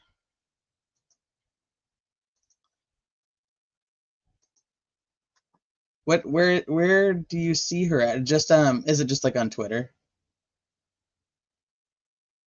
Let's see what Vinny has to say about court today, or the outside of court today.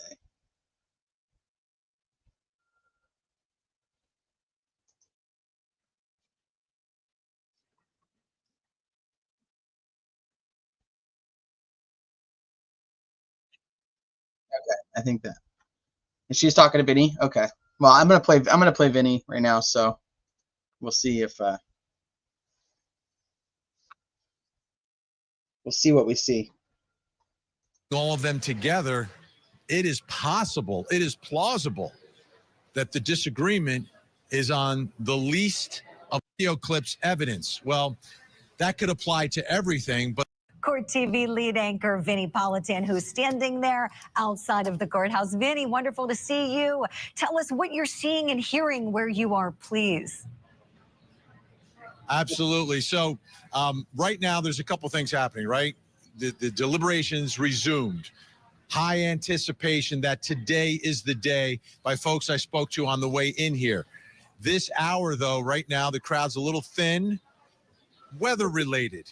There's some storm systems that are passing through. They should be done in about an hour or so.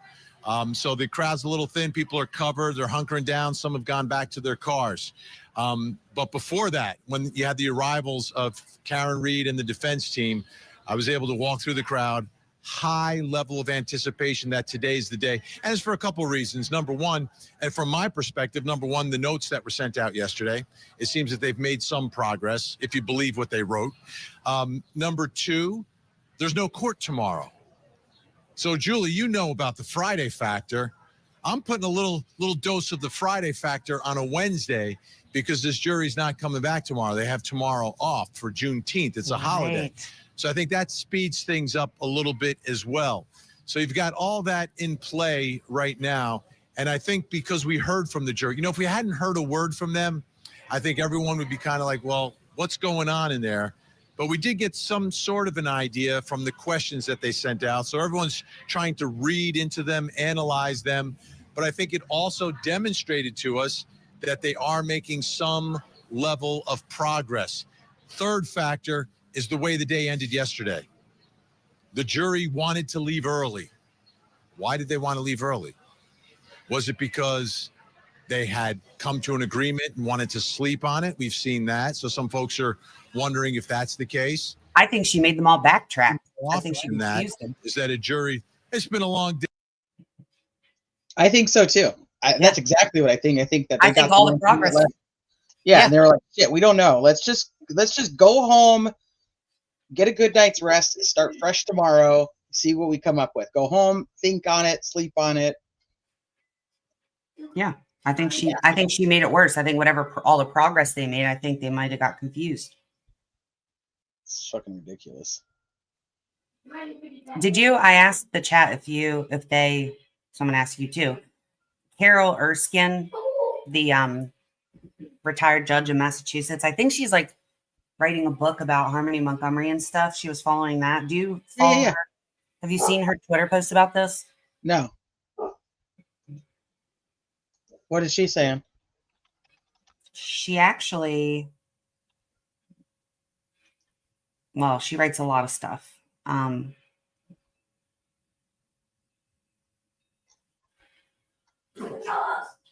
Yes, So she was really mad about the question, well, not the questions, but the answers to the questions yesterday. And I do like weigh her stuff pretty high since she is a retired judge in Massachusetts specifically. Mm-hmm. So one of the things John DePietro or Petro, whatever his name is, he posted a tweet from a Kevin Mahoney and said, from a great legal mind. And it says, if the jury was considering only the OUI charge, they would have returned a verdict today. It appears they are split on the serious charge. If they return a verdict tomorrow, at a minimum, I suspect it will be guilty of motor vehicle homicide. That was 18 hours ago. And Carol Erskine said, really? Did you see the specific question to the judge? Question. What is the time frame for the OUI charge offense 002 section 5? OUI at 12:45 or OUI at 5 a.m. Offense 002 on the verdict slip relates to manslaughter by motor vehicle under the influence of alcohol, and the verdict form includes several lesser included offenses. Section 5 on the slip is the lowest level option.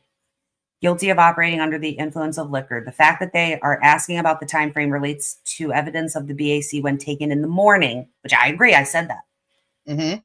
Defense raised the common defense of raising BAC to say she was not legally intoxicated at 12:45, while CW defended against that using retrograde extrapolation through an expert. Very common in OUI cases. And so she thinks they specifically, oh, and one thing she didn't say here is on that verdict form, if they were under the impression, like, they have to go down the line. So if they were specifically asking about that OUI, that means they worked through all the ones above it and got down to the bottom, unless they're in there going from the bottom up, which they may be.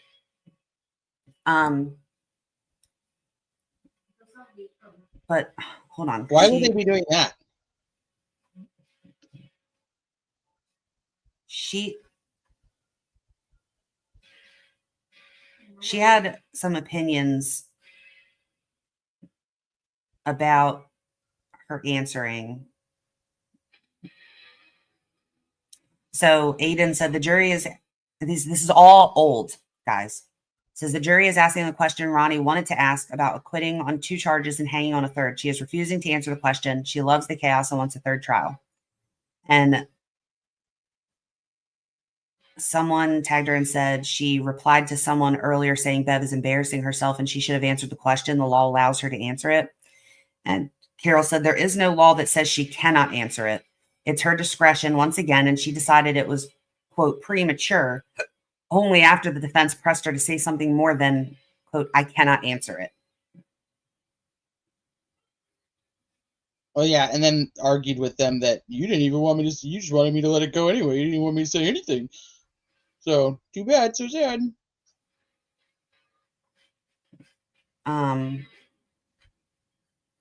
It's her opinion that they are not hung on counts 1 and 3. That's clear. On the manslaughter charge, they seem to be hung only on the straight OUI charge based on the question regarding the timeline of drinking.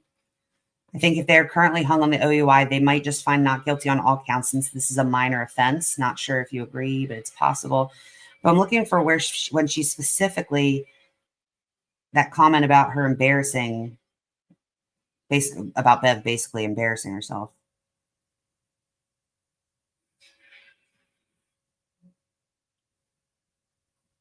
I probably should have found it before I opened my mouth. No, that's fine.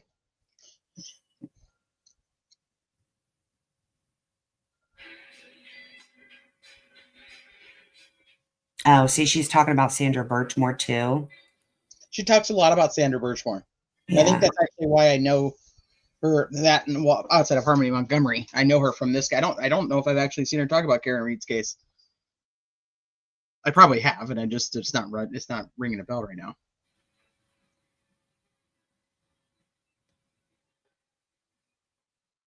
Um,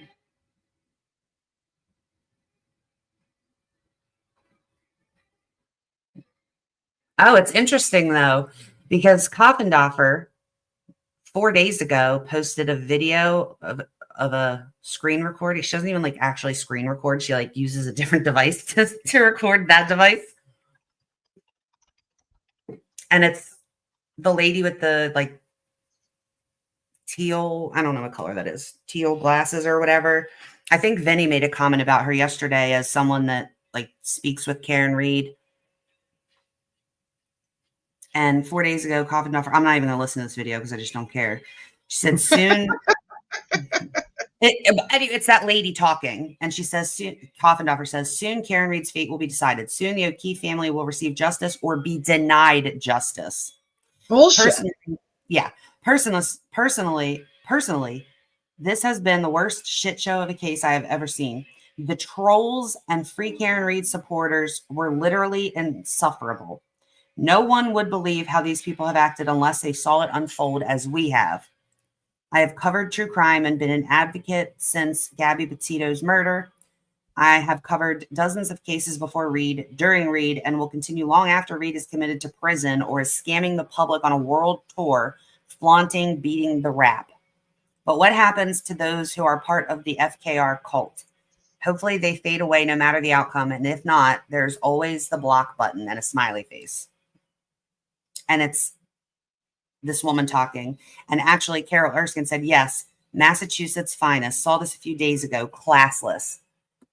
So in terms of her opinion about Karen, I would say it's coming just directly from a law standpoint and as a judge. Mm-hmm.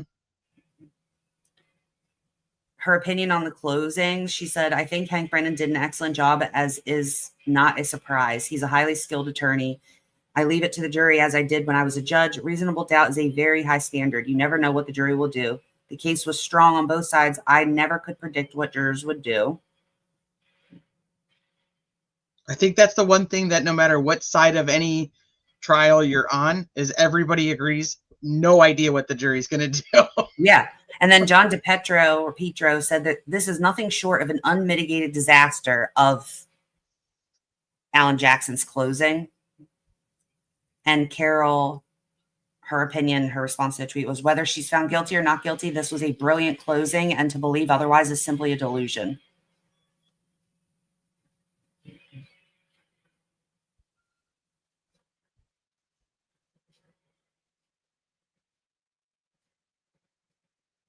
Oh, somebody said, I wonder why the Commonwealth didn't call the lead investigator. And Carol said, why? They didn't have to, because the burden is not them. All the evidence they need about Proctor. Oh, I think she got confused. See, because this person said, I wonder why the CW didn't call the lead investigator. And her response, I think she read it as though they were talking about the defense. Why, yeah.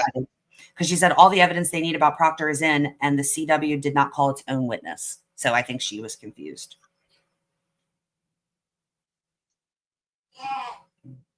I'm on 5 days ago, and see, if anybody doesn't know, when you go to Twitter, you should always go to replies.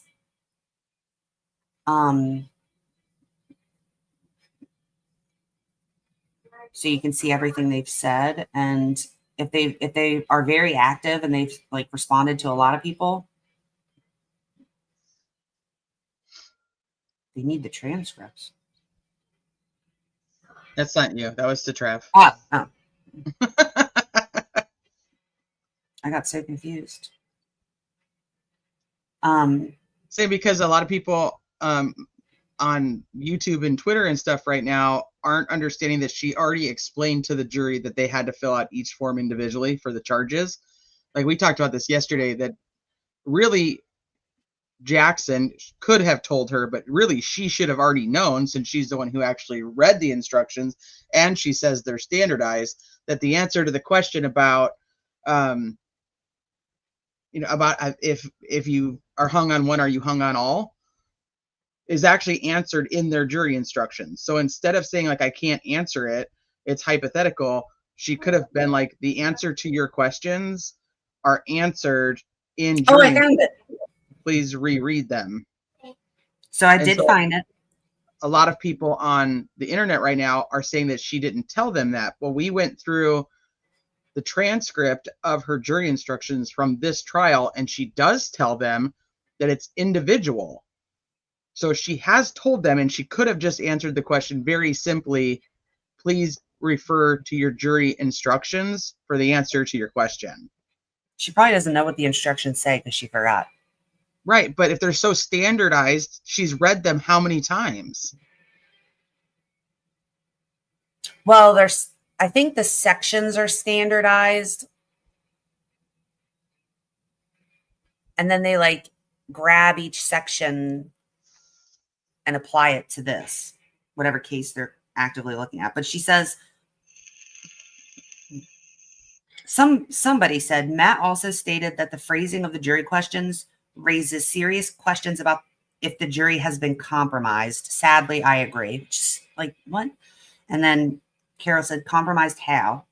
And this Laura something said, I see nothing to indicate they are compromised. Judge, any thoughts on Canoni's response to answering the last jury question?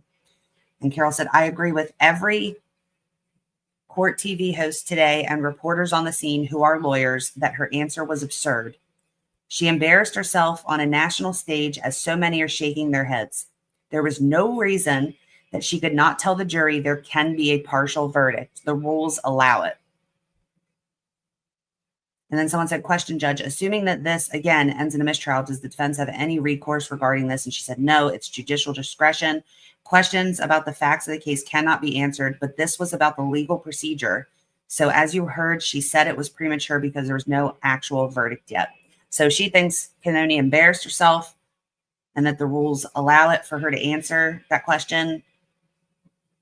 I'm assuming the one, people were bringing up a good point. They were like, how do we know it? How does anybody know what she wrote on that note? We don't know. She told everybody to leave. We have no idea what she wrote on the note. Mm-hmm. And we know she has a history, a very well documented history of saying she's going to say or do or write one thing and then turn around and saying something different.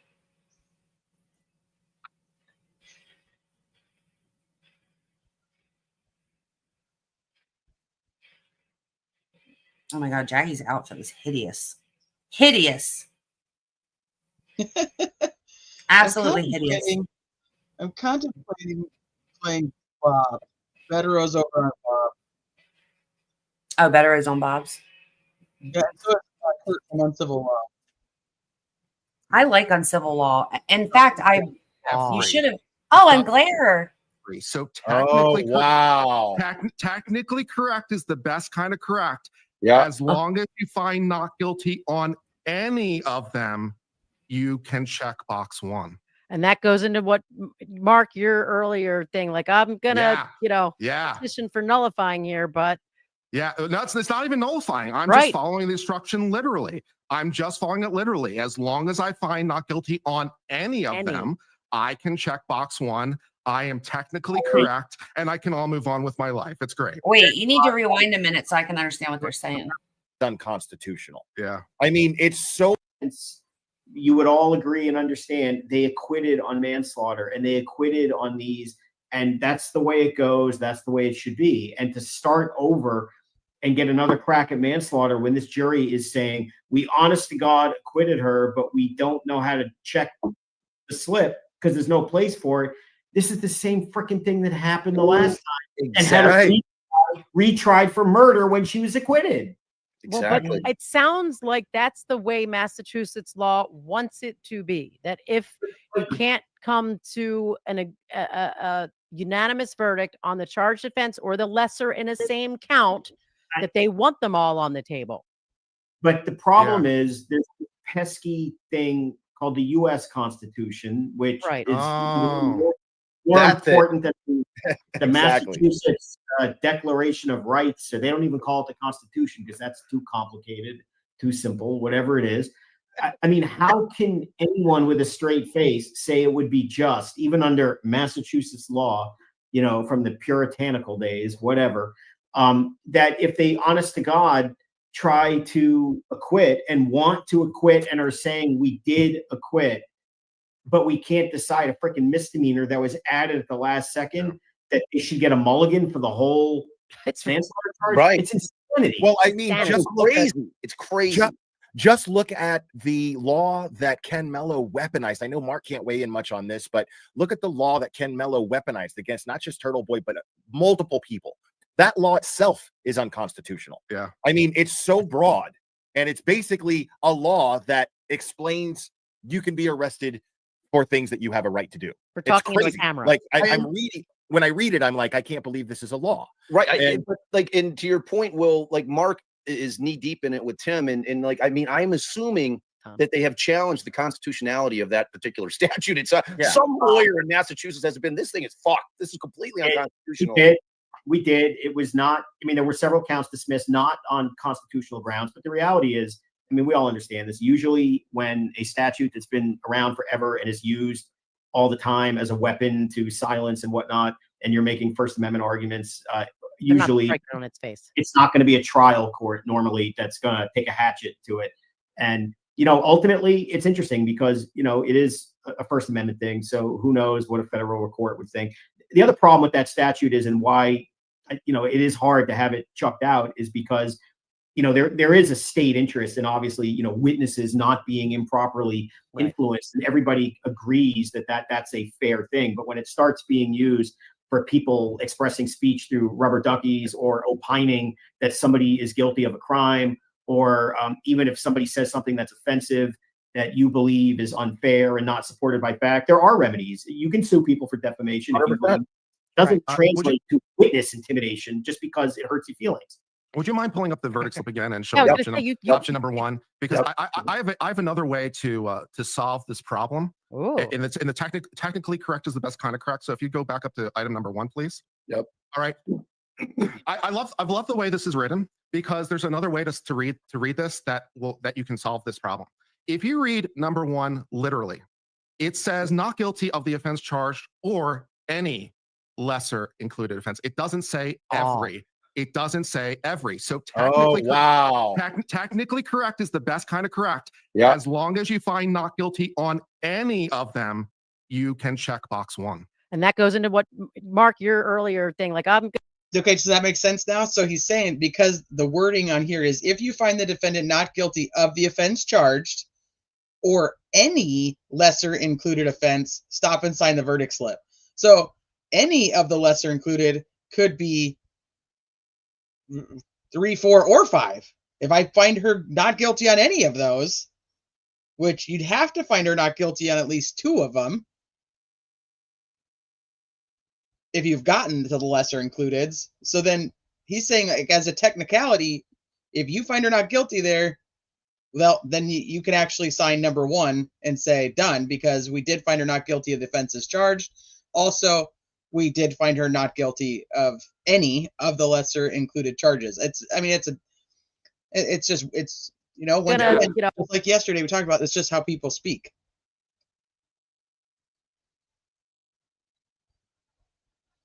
It should be like, they're saying, like, or any lesser included offense. Like, it means it's all, like, of any of them, you didn't find her guilty of any of them, sign here. I don't know. I mean, if we're going to go with, they're not supposed to worry about the consequences, right? They are not supposed to worry about the consequences. There you go.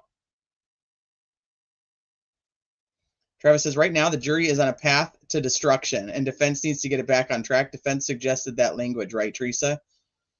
I don't know if they did, because they had already started at sidebar, and then he was just saying something. I think Jackson was saying something yesterday along the lines of, we need to add that same information in between, like, not guilty and guilty counts. Right. So I don't know. Not that she really cares what Jackson says anyway. No. Yeah. Petition for nullifying here, but yeah, it's not even nullifying. I'm just following the instruction literally. I'm just following it literally. As long as I find not guilty on any of them, I can check box one. I am technically correct, and I can all move on with my life. It's great. So there's another option for you, jury. Take that one. There you go. Yeah. Now, how do they give that to the jury?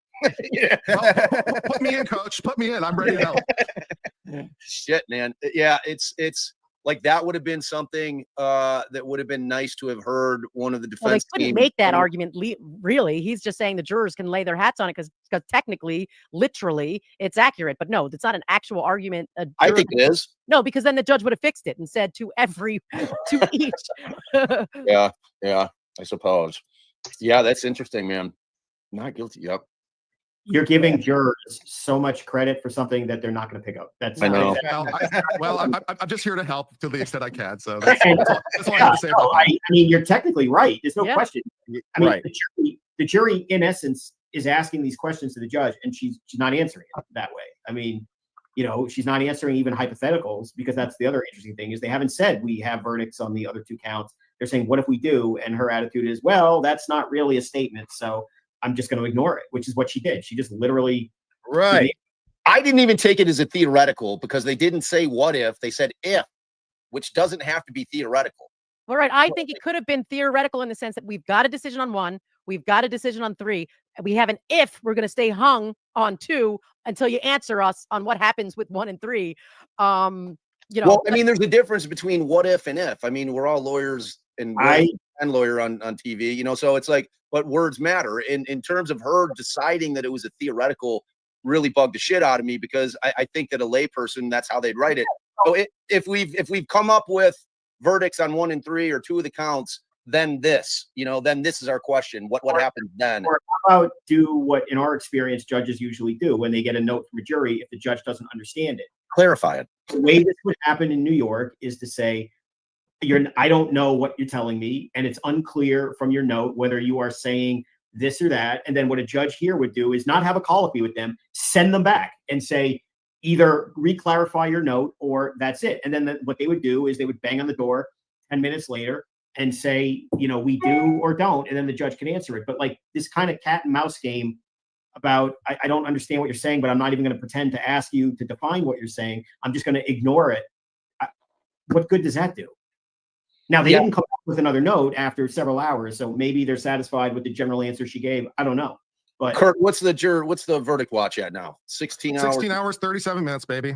I mean, what the fuck, dude? Like there is, we are at the point on Wednesday morning, late morning, that it is clear that there is a battle going on back there. I mean, it's like. He said 16 hours. It's at 17 and a half. Did he say 16? It's at 17. It's almost at 17 and a half. There's definitely a discussion. There's definitely a discussion going on. For sure. Man, it's I just, because the way that I read it, and I kind of, like I said before you got on, Mark, but like I did read the tea leaves.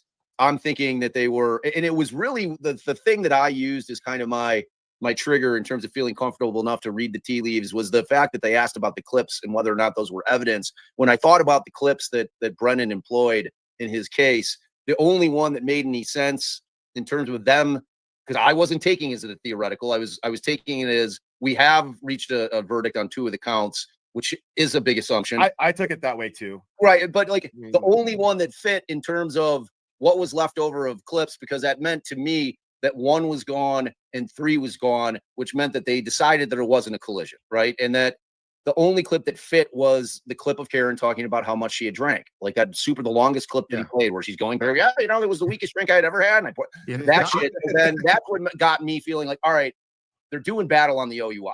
Like that. Not to tell the judge her job, but as she will instruct the jury, they're allowed to make reasonable inferences. So perhaps you should take your own advice, judge. Perhaps you could take that if and make the reasonable inference.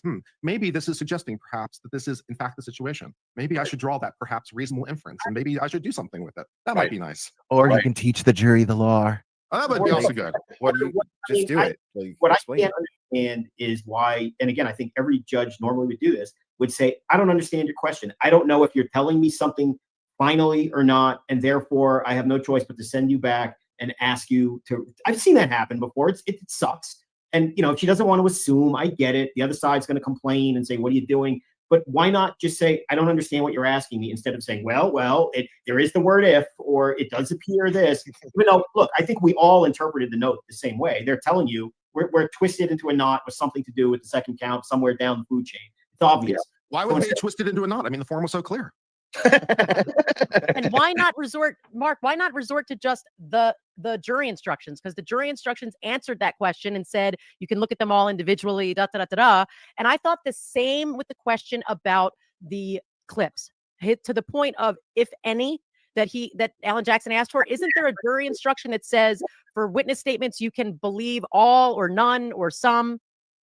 Listen, when the jury sends a note and says, I mean, Brennan makes the clips the highlight of his case, basically, and the jury note, the first substantive note is, Are they evident? I mean, you know, that tells me something. Yeah. They're like, why are they showing these movie clips? You know what's crazy is, if this was They're like Super Bowl ads. It's weird. If this was really are a misdemeanor DWI case and you took away the whole collision, this is like a 20-minute acquittal.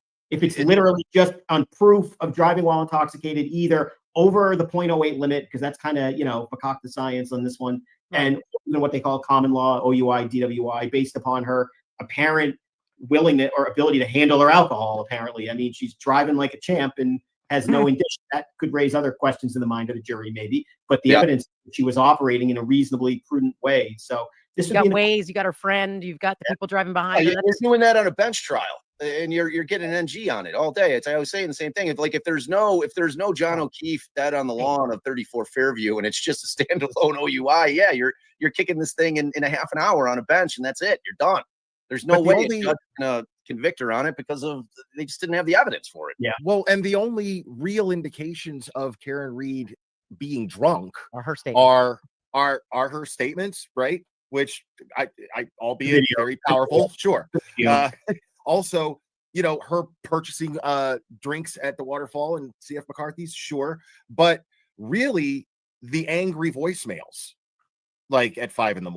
You know what I mean? Like, but because at the Waterfall, she wasn't acting drunk. Everyone testified, even the McAlberts testified that she didn't seem drunk.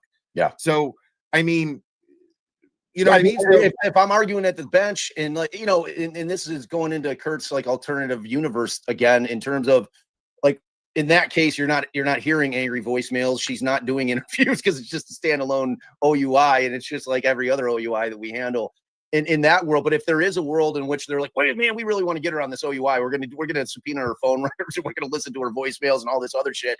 And like, I'm using that in defense of reasonable doubt. I'm like she was on one. Like, she went home and she drank, you know, and that's what I think. That's what I think. I think that definitely happened as well. I mean, I mean, I'm sure, like, she was pissed, you know. I mean, like, you would be pissed at me. Like, yeah, you're gonna go off and party, then I'm gonna party too, asshole. Right? Blah, blah, yeah. You know what I mean? Like, I could see that. If it's a misdemeanor drunk driving charge too, without all this excess stuff, you're at least giving a lot of serious thought, which is something you never do in 99% of the cases, of letting her testify too. That changes the whole dynamic. Sure. There could be something very interesting to say here about when I got home or what I was doing at any given time. Right, for sure. And does it scare any of you, or how much does it scare you, if it does, that we don't have slip 1 and 3 this morning? That the jurors haven't just sent out their unanimous verdicts on count 1 and count 3?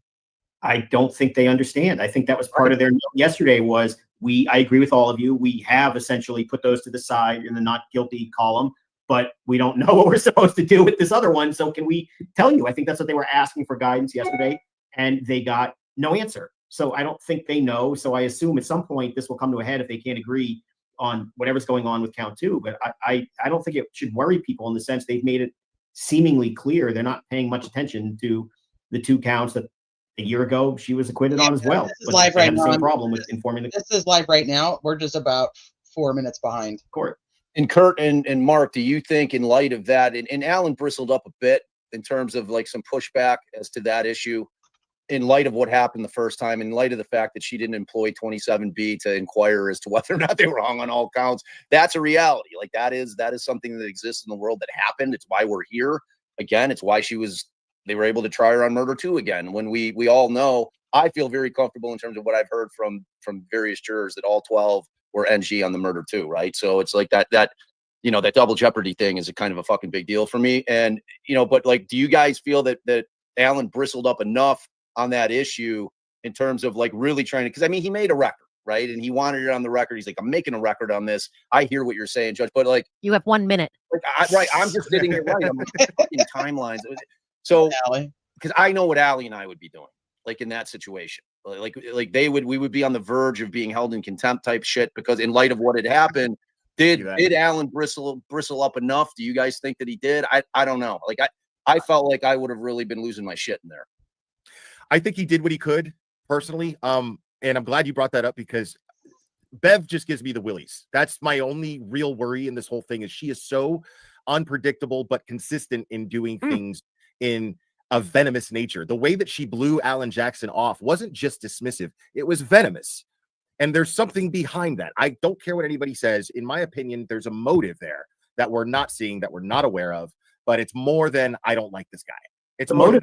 The motive is very simple. Okay, I'm in my own fiefdom in Norfolk County. I'm the queen of the castle. Right. And this case was just a regular, interesting murder case. And you, Karen Reed, made it Hollywood.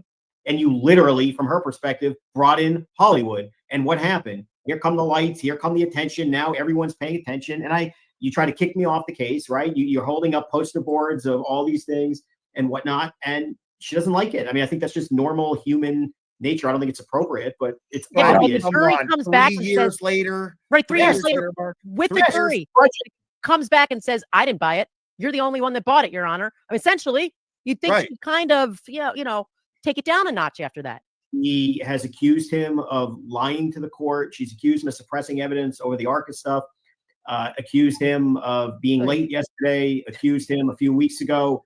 Grave concerns. How dare you and Bob consult, in the furtherance of a mistrial application. Look, it is what it is. That's just calling balls and strikes. She doesn't like him. It couldn't be any more obvious. Yeah. But it's because he brought this case, hooray for Hollywood. And it's now the biggest case in the country. Yep. I don't think it's a coincidence that her brother represented Chris Albert in that manslaughter charge. I mean, these things are. It is a coincidence. To me, I'm not jumping to conclusions because I don't know, but I just don't find these things to be coincidental because there's too many of them. I don't think it's coincidental. It's just, but that legal community, particularly in that area of Massachusetts, and the politics in general, it's just incestuous. It has been for 100 years. Yeah. I mean, it's a ram. It always has been. I keep getting confused with this trial with European royalty, how incestuous it is. It's really gross. It's really gross. It really makes my skin crawl. Like, I mean, Fire Dancer says, I speak 3 languages: sarcasm, I started this, cuss words, or curse, as I would call them, and dog. Love you all this morning. Judge Cannoli equals Lorraine Branco. Well, the judges are appointed there. I mean, if you want to, that's part of the problem. I mean, they're political appointees. That's scary. Because the way that it works in Illinois, pissing off the public right now, though. How far does this go? Is it gubernatorial? You know what I mean? Like, how far does it go? Like there's going to be no ramifications to Cannoni after this thing. It's like, and Mark's hearing it constantly whenever he's bouncing around, because everybody, like lay people are like, what can we do about this shit? What's going to happen to Hank Brennan? Nothing's going to happen to Hank Brennan. Nothing's going to happen to Cannoni. Like, just accept I think what should happen to Hank for putting on false. There's nothing happening to Hank Brennan. I'll make a gentle person's bet with you. How many prosecutors are disciplined every year by the bar? Is it like 2? Right. It's like the only time I've ever seen like the Rust case where what the fuck got on the stand in order to make a record. That was good. That was good. Yeah, it was unbelievable. My head almost exploded. I couldn't believe what I was watching. It was amazing. And it's just something that you'll never see. And she's like, I'm making a record. They're saying it was a Brady violation. I'm telling you it's bullshit. And I'm protecting myself, but I'm going to make a record. And it was amazing. I loved it. And it was like I think Allie and I were at CrimeCon or some shit when that thing was going down. I'm like, oh, great. This amazing thing happens with this prosecutor, actually taking the stand when the judge is like, you sure you want to do that? Yeah, you're really sure. You don't have to, right? Right. I mean, I'm not going to stop you, but yeah, I don't know, man. It's like that concept in Illinois. If a judge has to leave the bench, they then will appoint somebody, but that judge still has to run for election after initially being appointed, kind of in an interim basis. So they like here, but it's like Wes Glare is actually on with them, so we're gonna. I'm just trying to figure out what I wanted to hear what Betterow had to say, but they're not letting Betterow really talk. Telling people, I'm like, you need to just not go in and vote on party lines when it comes to prosecuting attorneys and judges. Like, do a little research. And Allie was like, give me pushback. She's like, well. Like, what do they do about judges? Like, especially if it's a first-time judge. like somebody who's not been on the bench, who has no. And I tell them, you know what? Just don't vote then. If you don't know anything about the judges or the prosecutors, you guys stay out of it and let the lawyers in that community who know and the people who actually know something, let their voices be heard. Because if you just vote. This judge is definitely making me feel better about myself. I mean, I would be a first-time judge because I've never been a judge before, but I feel like I could give it a go. I probably can't do any worse. She makes me feel like I could do it. Fine. It'll be all right. All right, Billy, all right. The only vulnerable person here is Michael Morrissey. That's it. I mean, that's it. And he's the common denominator for sure. He's fucked either way. The only one who's accountable to anyone who can vote. And you look at someone like Brennan, he doesn't even work in the DA's office. The public literally has nothing they can do. Right. He's going to get $1 million of your tax dollars, and when this case is over, he's going to go back to private practice. And the only vulnerability, if that's the word that he has, is are there some people who may be less inclined to hire him? I don't know. I'd love to know the story about how they decided to hire Brennan in particular. How Me did too. that process go? Me too. How did that decision process make? What was the Man, flow chart to be of a- that one? yeah, Walk to me be a- through it. Yeah, to be a fly on the wall for that conversation when they're saying, okay, well, we're not letting Lally do it again. Who's our choice? They should have done a little America's Got Talent show. Have a little panel. I want to find. I'm going to pull up the jury instructions that Joanna transcribed. Again, let me find them real quick. I'll play this until I can pull that up. I'll be right back. People come on, do a little song. It'll be good. This goes back to what you're talking about 5 minutes ago. You have to understand the Norfolk County and Quincy and I know this area well, obviously. The political hackorama. Okay, Morrissey has never had a non-public servant job in his life. Okay, he has been on the public payroll for probably 30 years. Government's teat. In some capacity or another. He was very close to a guy politically named Billy Bulger. You may recognize the last name. Not James Bulger, not Whitey Bulger, his brother, who used to be the head of the Massachusetts House of Representatives. Okay. Wow. Yeah. His brother was the, organized crime king of Massachusetts and killing people and informant. With impunity. His brother was actually deemed to be in good standing running the state legislature. At the time, Whitey Bulger, if you're from Massachusetts, you know this, was famously on the lam for like however many years. Nobody knew where he was. And of course, brother Billy, I don't know where he was. I've had no contact with my brother in all this time. And, but he was, Bulger was not the gangster. The other Bulger was a political ally of Morrissey. The criminal Bulger had Brennan as his lawyer. This is, what that sounds like? It sounds like the synopsis for the Showtime show Brotherhood. It was only on for like 2 or 3 seasons, but it was really good. Great. It was a great show. Yeah. Complicated. And if you want to know how crazy Massachusetts is, so even after the other Bulger, Billy Bulger, was finally kind of shoved aside with all the Whitey Bulger and all the history, and naturally, Massachusetts did what you should do with those kind of allegedly corrupt politicians. They took him out of the legislature, and you know what they did? So I wanted to hear what Betterow had to say about the change in verdict, but he didn't really get to talk about his opinion on that, the verdict slips. So, and if he was talking about the jury questions, he did it earlier, and I'm not going back to find that right now. I'll have to watch it on replay. Okay, hold on. I think Sleuthie left us for a hot minute, and then she'll be back, because then I have to leave. So hopefully we have a verdict by then. Let me share.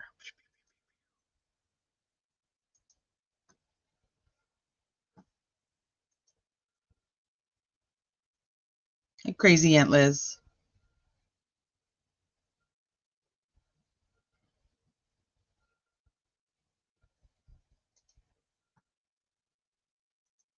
So I sent these. I sent the jury instructions that Joanna transcribed to Bob so that he would have them, because it seems that, I don't know, did I click that? I don't know if I clicked that or not. I think that they're missing the big part that we talked about yesterday, but I'll do it just for repeats today.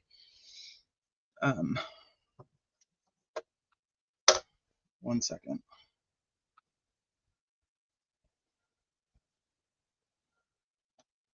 There's going to be questions, or we're going to be deadlocked. I guess while I search for what I'm looking for, the biggest point right now for me is I think that they were ready. I think they were ready when they asked the questions yesterday. This is my opinion on the verdict forms and the questions from the jury. I think they were ready yesterday. They were confused. about count 2 and possibly 2.5 in general. But I think they were ready. And then I think she confused them. And now they're back to arguing about whatever, whether it's 2.4 or 2.5, because they feel like they have to come to a verdict on all of them because she didn't answer their question.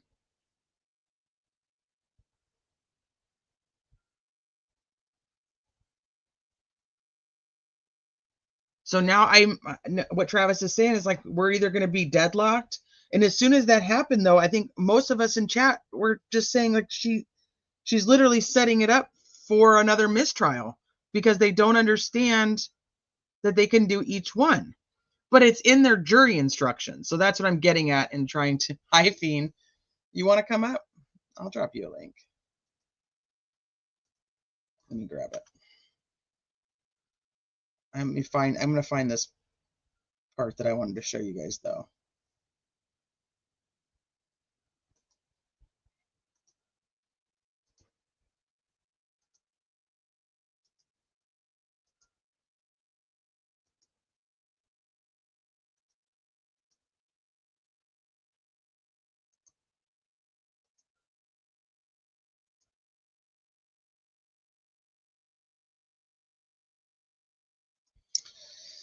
If you read the language in the group decision, it uses the term indictment and charge and compare that to the slip. The slip says offense, which is I have to keep doing both because it is charge and offense. You can come up, Travis, if you want to come up. Fiend said he wanted the link. You guys are welcome to come up.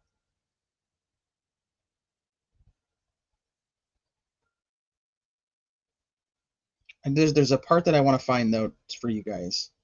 And so I'm just looking for it right now.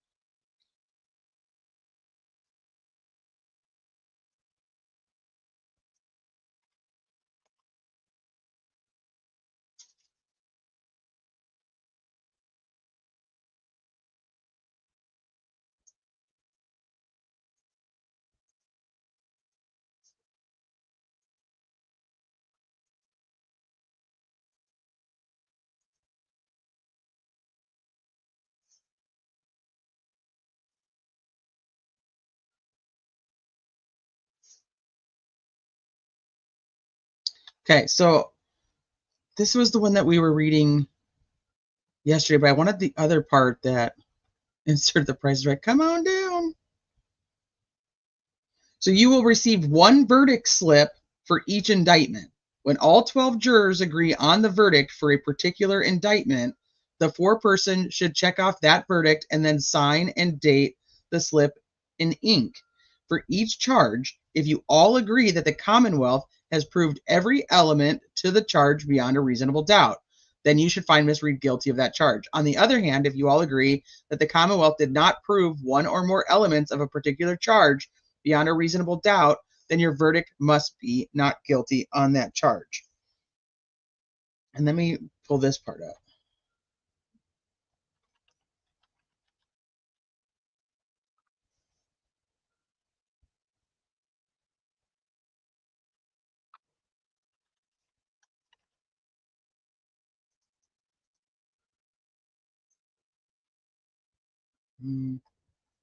Oh, Travis is here. Hi, Trav. Hey, everybody. Good morning. Good So morning. what are you thinking right now? I was just going through and trying to find the same parts that we read yesterday and then you said something about the indictment versus the charges. Yeah, that's in that group instruction in part 3. It's the second one you went over yesterday that you found. So there's one in part 1 that's verdict, that's right before the view instruction, I think page 5. And Okay. then there was another one that supplemented that said, look at these things individually. It's down in part 3, and it says group decisions or something like that. Okay, let me look. And that second one, they use the term indictment, but I don't even think they have the indictments in the jury room. And you know, again, like you and Sleuthie keep saying, these people don't watch trials. They don't know what an indictment is. So when you put indictment in the charge language, so here's the thing I really want your all's input on, since none of these lawyers can grasp this. And it's key, because if this isn't sorted out, we're going to end up with 3 hung charges and no verdicts on anything. And that's a disaster for everybody. And it needs to get back on track. And so I would like the 2 of yours analysis, which is the most insightful of anybody on social media. And I posted to that effect in my brand new Twitter account last night about 2 a.m. Anyway, so I'd like your all's viewpoint before you have to go, T, is if you look at what the questions were yesterday, so let's hypothesize that they were confused about the word indictment, maybe in the charge language and the jury instruction language. We call that a charge in Texas, but I'm going to quit using that because it even makes it more confusing. So I think they use charge, count, offense, indictment. So I want to see what you both think. Does the fact that they use the word indictment, maybe that's what they were confused about, or the general wording of the instructions, the verdict and the group making decisions as a group? Or what do you think about what Kurt brought up about that language for number 1, which is not guilty, saying if you find this and not guilty of any of the other, we should pull it up, not go by my memory. But his point was, it doesn't say every. It doesn't say if you find her not guilty of 2, 3, 4, and 5, it says any.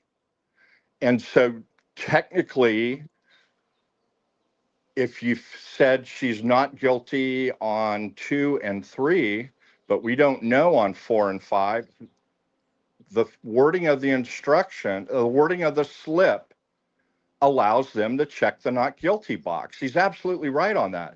So do you think that's what they were confused about?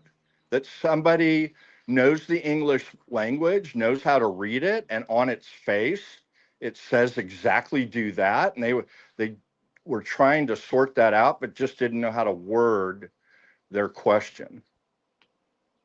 That's my thoughts this morning. But I mean, I love your insight no matter what. So you don't get Sleuthie right now because she's off so to take care of some stuff before I leave. So, but you do get Fiend. Hi, Fiend. Long time no talkie. Hello. So where are you at? What are you thinking? What do you think they're confused about? Well, I think that the way that they've got this set up, Massachusetts, like they've got a fundamental like systemic issue as far as their verdict slips. I mean, it's designed to be this way, that if you're hung on a lesser included, that you're hung on the overall charge. And that's, I mean, I think they're confused because there's no common sense there. Like they're thinking you should be able to select guilty or not guilty for each individual part. But the reality is you just can't. And it's meant to be this way. It's meant to be confusing so that the jury can't. It's not. Well, it's meant to be. I mean, the whole idea of the lesser included and doing verdict slip this particular way is designed against a defendant and to preserve the Commonwealth's right to recharge the overall offense if you're hung on any lesser part of it. That is the intent, and it doesn't make sense. It's not. It's again confused because it doesn't make sense. Because the system shouldn't be that way, and that's why they're confused. Like, obviously, you should be able to be not guilty on this part, not guilty on this part, guilty on this part, not guilty on this part. So But do you that's think not it matters though that, like, for the purposes of this trial, the defense is the one who asked for the lesser included? So knowing that if this is the way that it's structured and it's set up against the defendant, why would the defense request the lesser included if they know it's going to become an issue for a jury? And it typically does. Do you see what I mean? Yeah, and I mean, I don't know the details of who requested what, but I mean, I do think that it's a potential, criticism to include the OWI as a lesser included if you had the option to have it charged separately. Now, you're probably a lot more likely to get a conviction on the OWI if it's charged separately, and you're much more likely to get it hung as doing it as a lesser included. But in that case, you're hanging the overall charge, not just the OWI. So I would say that's a misstep. And I mean, I think that it's and some of this is a hunch, but that's what I mean. I've watched two whole trials now, and heard a lot of people. Go with your hunches, Fiend. I really respect your hunches. I mean, you were dead on balls accurate in Richard Allen on how the jury would take the expert testimony on the tool marks. You were dead on balls accurate of that based on the one juror that we did hear from a little bit. I really value your insight, so keep going. I'll just let you know one thing. If it's totally separate, the problem with that is if they go guilty on OUI separate, it would still, if they were unable to check the not guilty box on the second offense, the manslaughter, they'd be able to retry everything. And so now you have you want it to where you're trying to give, the only reason why you offer that as a lesser included as a defense strategy is, help them reach a verdict, help that on something that isn't as much of a consequence as 2, 3, and 4 are. But go ahead with your hunches. I love them. And slow down. I'm taking notes. Yeah, I mean, this is something somebody else brought up pretty recently, but obviously makes a lot of sense. Is that the Massachusetts court system? I mean, is basically ancient. Like, it's one of the oldest court systems, if not the oldest court system. And I think that when you get some of the weird language as far as like indictment and charge and kind of like using indictment as charge, I think some of that might be related to that. But it's also just I think that a little bit of a factor here is that these attorneys are not all used to practicing in this state, and that there's little weird intricacies that they're not overly familiar with. Like they had it in their head that maybe they would be able to get this verdict slip amended in a way that where you could have a not guilty. And like, I think that somebody that's well practiced in Massachusetts probably would recognize, no, you're not gonna be able to do that. That's just how they do it there. And so they may not have completely grasped like all of the consequences with the lesser included type of stuff. I mean, if you look at example verdict slips from like other states,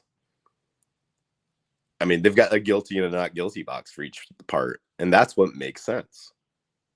But they just don't do it that way, and she's not going to be, Bev isn't going to be the one that's brave enough to change it, because it is going to set a precedent, and the system is designed that way to work against the defendant and preserve the Commonwealth's interest in being able to recharge an overall charge if any part of the lesser included is hung. But she has the opportunity. I mean, it literally yeah, says the that would judge's require a lot of discretion. bravery on her part. But I mean, the rules say it's up to the judge's discretion. That this is just a format, and the judge has the discretion to change it how they see fit. Yeah, I mean, I'm just going by what I've seen and where she's. I know, I agree with you. It's frustrating. Case law and precedent, and they're not able to come up with something that's satisfactory. So, I mean, I see where she's coming from, and that she doesn't want to be the one unless she can point to, I'm doing it because it was done in this other case.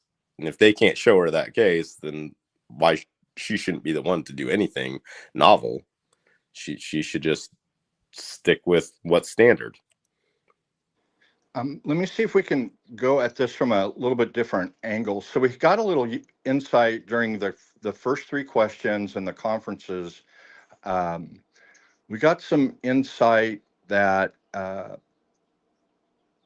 judge added some language to clarify. And I think she may even have mentioned that at the charge conference. And Joanna, that's who prepared this for you, Teresa. That's who I've been crediting. Joanna did such a wonderful job. She has in blue here what's been added for this trial that wasn't in the instructions in the first. So these are presumably the judge's thoughts on how to make this clear to the jury that they can enter a verdict on 1 and 3 and be hung on 2 to avoid that problem last time. So if you look at this, it's got, and what I would like y'all to focus on, 1, do you think this cleared anything up? And number 2, if we look at the question from yesterday, that was kind of odd. The one that was, if we do this, does that get rid of the manslaughter? And I'm wondering if it's because of the word specific charge. And to your point, Fiend, jurors don't understand this. They're just not used to this. And, they're seeing words charge, maybe count. But the verdict slip says offense. Okay. Right. So, And when you're talking about the jurors, like the intricacies of the Massachusetts court system and some of their unique language, like that's not relevant to like regular people. That's only going to be relevant to attorneys. Right. So, It's when lawyers they're and probably judges write this stuff. You're exactly right. But they're probably more familiar with what like the general public is aware of as far as how legal stuff works and how a trial works and how delivering a verdict works, not things that are specific to their own state. And like I learned a lot of that stuff for Indiana because they're kept my general awareness of how everything worked was based on like, a public consciousness type of idea of how everything worked, not things that were specific to the state of Indiana. Because there's some things that were very unique in Indiana that they're just not like that in other places. Right. Absolutely. But like regular attorneys might know that, but regular people don't know that. Oh, there were things you and Teresa and many others dug up that in Indiana, it's, for example, that case you found where the Indiana Supreme Court said unfired shell casings are, good enough. And, you found a lot of stuff that I just wouldn't have been aware of. But I'm wondering if we can look at this just assuming it's an average person, has had no involvement in the criminal justice system. This is their first trial, and they're looking at the verdict slip that's up now, and it has offense number 1, manslaughter while operating a motor vehicle under the influence of liquor. And then below that, it has not guilty of the offense charged. And then below that, it says offense charged, guilty of offense charged. And then I'm just wondering if their confusion is simply because in that first instruction under verdict, they mentioned indictment. I'm just wondering if y'all think that that's a source of confusion, because lawyers wrote it and they know what an offense is. They know what charged means. And charged means that it was generated in an indictment by a grand jury, but it's nowhere in there. And I'm wondering if that question that came up, Teresa, if we lay these side by side, if that's an explanation for where they're at. And they just didn't know how to ask, well, we're confused. It says indictment here. It says charge here. You see where I'm Yeah. going with that? Right here. So it's like you should consider each indictment individually. And they're like, okay, well, what does that mean when we're looking at a verdict slip and it says offense? Correct. And then under group decisions, it's a little clearer, but maybe they're just confused, or maybe they're. I Go see ahead. what you're saying there. I don't think that's what it is, and I was just reading through that amended version one, and I think it's slightly better, but it doesn't fix the actual problem, which is, I think that the problem is that they get that they are looking at everything individually. So I don't think that's the main issue. I think it's just when you work your way down the verdict slip on, and you get into and you're like, okay, I'm not sure if it's not guilty overall. So we're working through the guilty ones, right? And you're like, not guilty on this one, not guilty on this one. But when you get to a lesser included and you disagree, now you're stuck. So when you Teresa, get down to just plain old, and I really think that that's what's happened. I've heard a lot of people like kind of voice that's the issue. Sleuthie put here, they could think there's multiple charges and one indictment. Absolutely, Sleuthie. I never even thought of that. And typically in Texas federal court, there's one indictment and multiple counts. It is very, very rare to have multiple indictments, which are pieces of paper.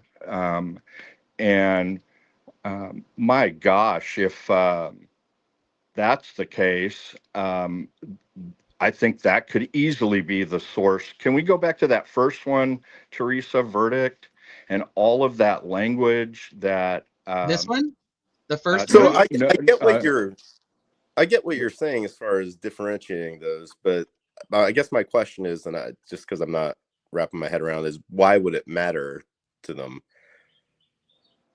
like the verbiage and the indictment? I mean, I think that they probably just, they're knowing that they're taking each number. The verbiage of the indictment wouldn't matter whatsoever. It's just they're being asked and told to do certain things in this verdict slip, and it uses a certain term.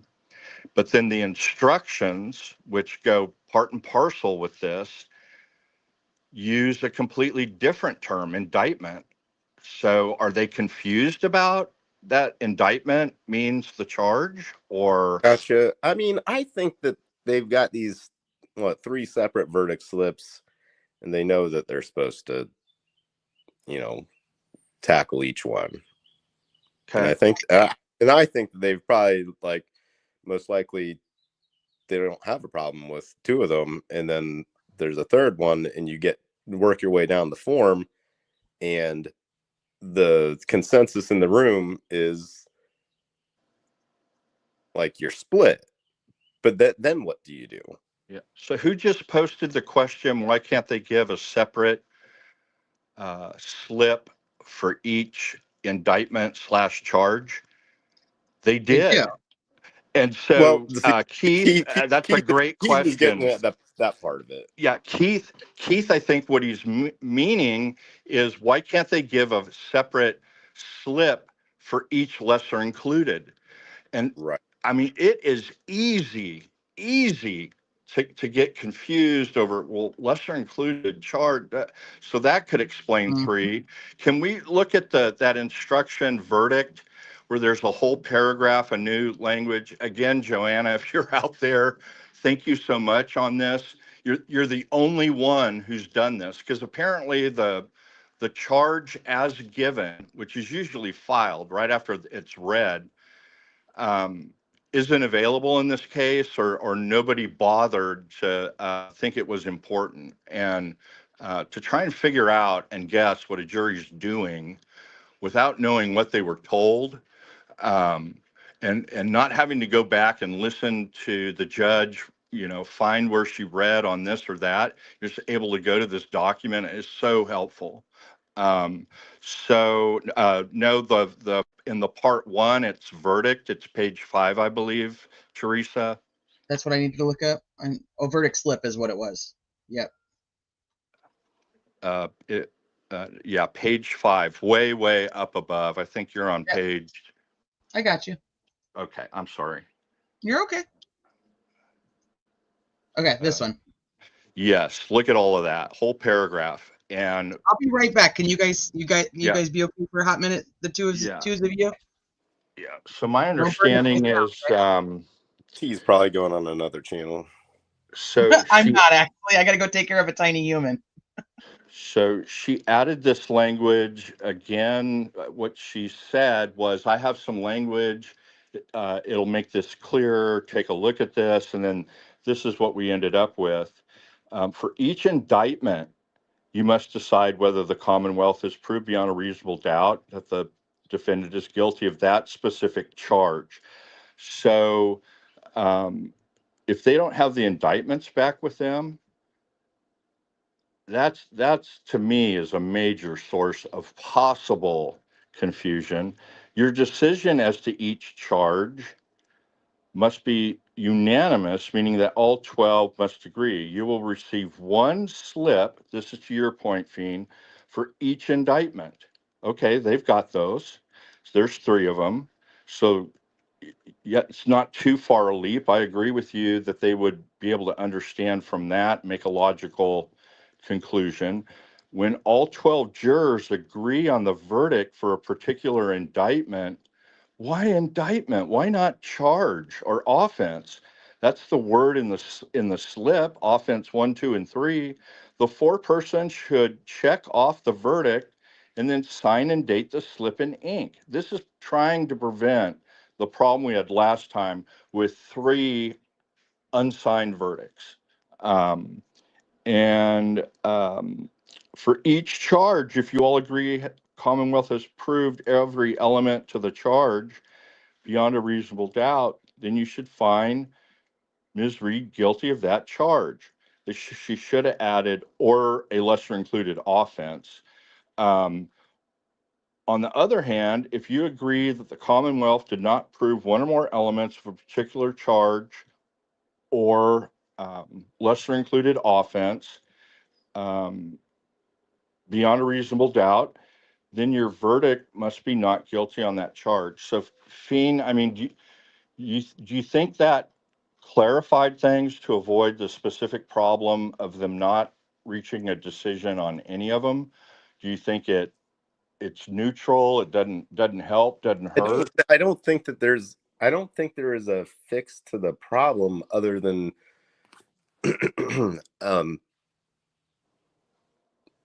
I mean, if this is the problem, if the problem is that you're hung on the OWI and that's it, that's a big problem because you've got separate verdict slips for each indictment, but not for each charge. And like what Keith is saying, I would guess that I would guess that you can't do, like, that's the way it has to be, that it has to be a separate verdict slip for each indictment, not for each charge. Like, the lesser includeds can't be divided out on their own piece of paper. Like, and that would be a fix, or just having a guilty / not guilty box for each charge on an indictment would also be a fix, but they haven't done any of the fixes. So if you get the to defense, you're right. The defense asked for a guilty, not guilty on the main number 2, and then the 3, 2, and then 3, 4, and 5. They asked for a guilty, not guilty under those, but she didn't go along with that. And I haven't looked at the form that she amended yesterday to see what she added to it. But you're right. At that bottom of each one, of like, if you select this one, stop and sign the verdict slip. Right. Except for the last one, which they messed up. There's actually like apparently a typo where they've left out verbiage for the very end of the verdict slip. I don't know that would come into play. I think that they get it. I think it's just, if you get to a certain decision, such as or a lack of a decision, that you're hung on a lesser included, basically the whole indictment is part and parcel. So you're going to be hung on that indictment, even though you've evaluated 90% of it and it's not guilty. If you get to the last one and it's hung, the whole thing is preserved. It's just all of it's hung. And that was specifically their question. Is that what happens? And the answer is yes. Like, that's what happens. You're hung on the entire thing, even though you decided on most of it. That's just not the way it works, because there isn't the option to evaluate these individually, and each indictment is individual. But if there are lesser included, those are not actually separate from the overall indictment. Yeah, they should be. They're like, that would be common sense. That would be justice and fairness to a defendant. But that's not the way it is, and that's not the way it's going to be. So you have to decide on all of it or none of it. Yeah.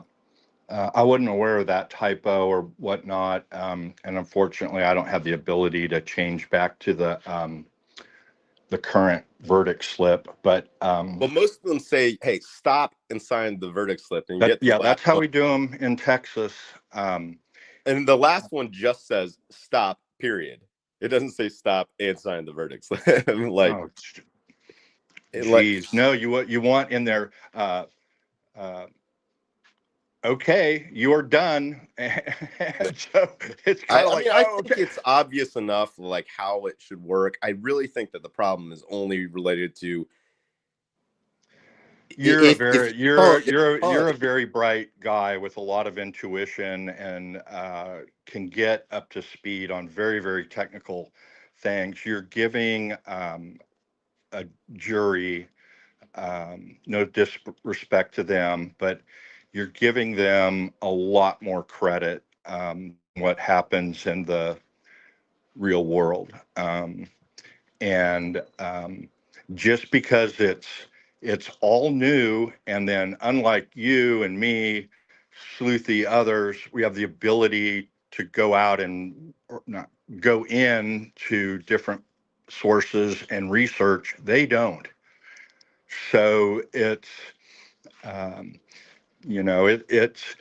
you can never underestimate how things can be confusing. And I do agree with you, like when we were reading through this, that okay, indictment, you mentioned, well, I don't know how confusing that's going to be. They got 3 slips, and it's right there in the language. You're going to you're getting a slip for each indictment. Well, it's not that big of a stretch to go from, well, that means we've got one for each charge. Charge and indictment's the same thing. That would be easy for somebody back there to say that. But you could have somebody say, well, I don't know. And I'm not going to vote for this if she can be retried on manslaughter. So I want to know, and that could be the reason why we got question 3. I'm not going to go guilty for OUI unless I know this is done and over for her.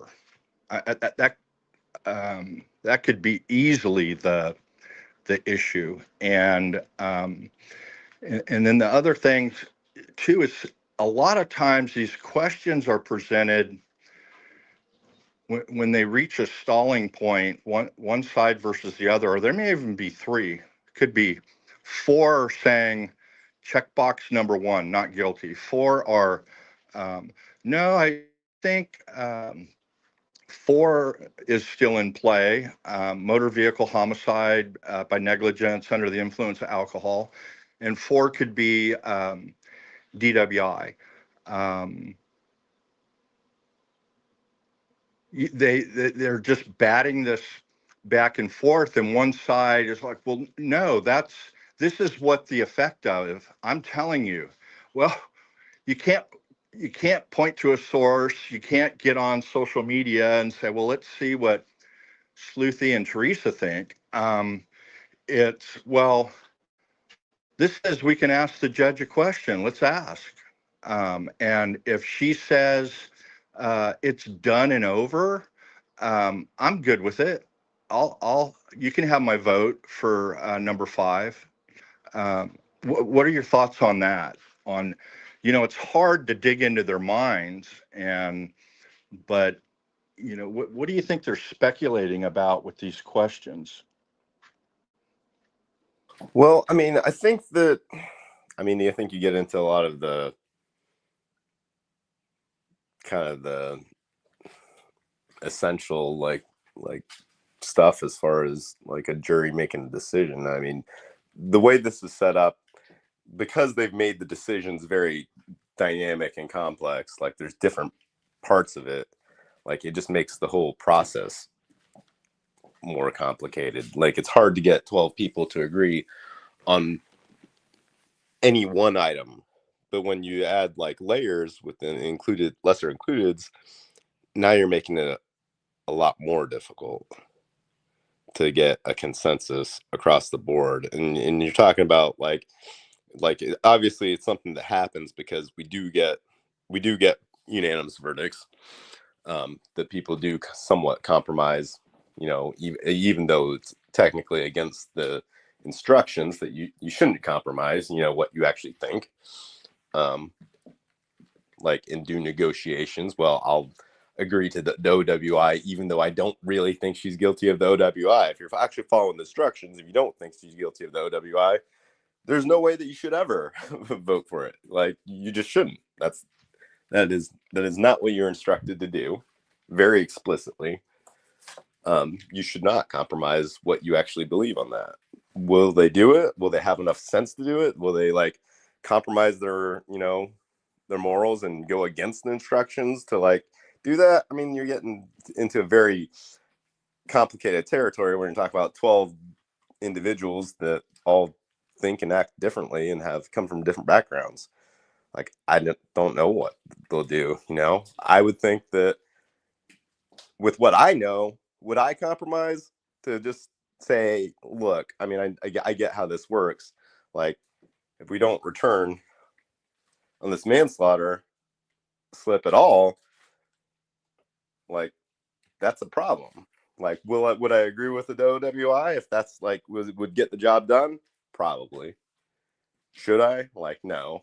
Like, I don't think that they proved beyond a reasonable doubt that she's even guilty of an OWI, and I think that there's certainly a case for anybody that thinks that she is in that room that they should be convinced otherwise. Like, are you just you can't just infer that, most likely she has an OUI. Well, everybody in the room probably has a similar situation. Just because you've ever drank, are you guilty of an OUI? How are you? You could be the most careful person in the world about not drinking and driving, and you want someone to just infer, well, you must have done it at some point, so like it doesn't matter when you did it, or it's just most likely. No, that's not proving anything beyond a reasonable doubt. You don't know. And it's like, you wouldn't want it to happen to you, so why should it happen to this person? Yeah, I can tell you as a general matter, if they're evenly split, 6-6, there you got 2, or even 8-4. You got 2 large enough groups that you've got 2 sets of groupthink going, and a Rodriguez charge is what they call it in the Commonwealth, or Allen charge, which is what we call it in Texas and most of the country. It's a Supreme Court case, Allen, that they can do this dynamite charge, we call it. And if it's 11-1, a dynamite charge can frequently get that one juror to cave, on the 5th day of deliberations and 4 o'clock, and especially if they're sequestered. But 8-4, when you have 3 people backing you up, it's much easier to stand by your convictions, right? Whereas you're the last holdout. Right. I mean, we're I hung. I heard Andrea. I mean, I think it was Andrea, but it was somebody that, like, even if you have,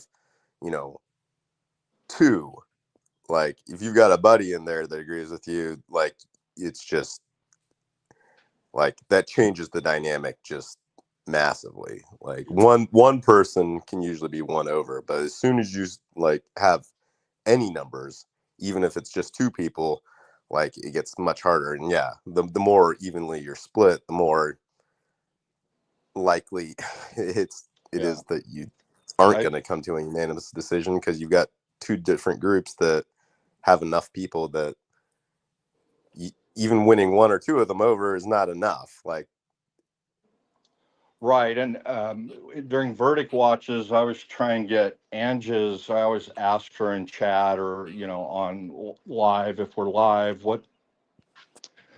what's the research on groupthink, which I've done a bunch of, but nothing like a degreed professional would have. And it is a complex thing. Basically, what the science is there's no way to tell how a group of individuals that reach a unanimous decision got to that decision.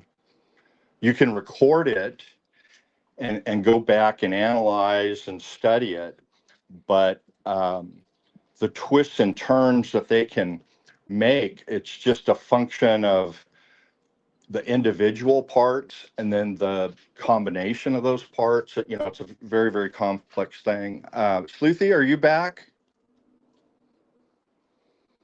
Okay, I got the key to the liquor cabinet. Let's open that. And so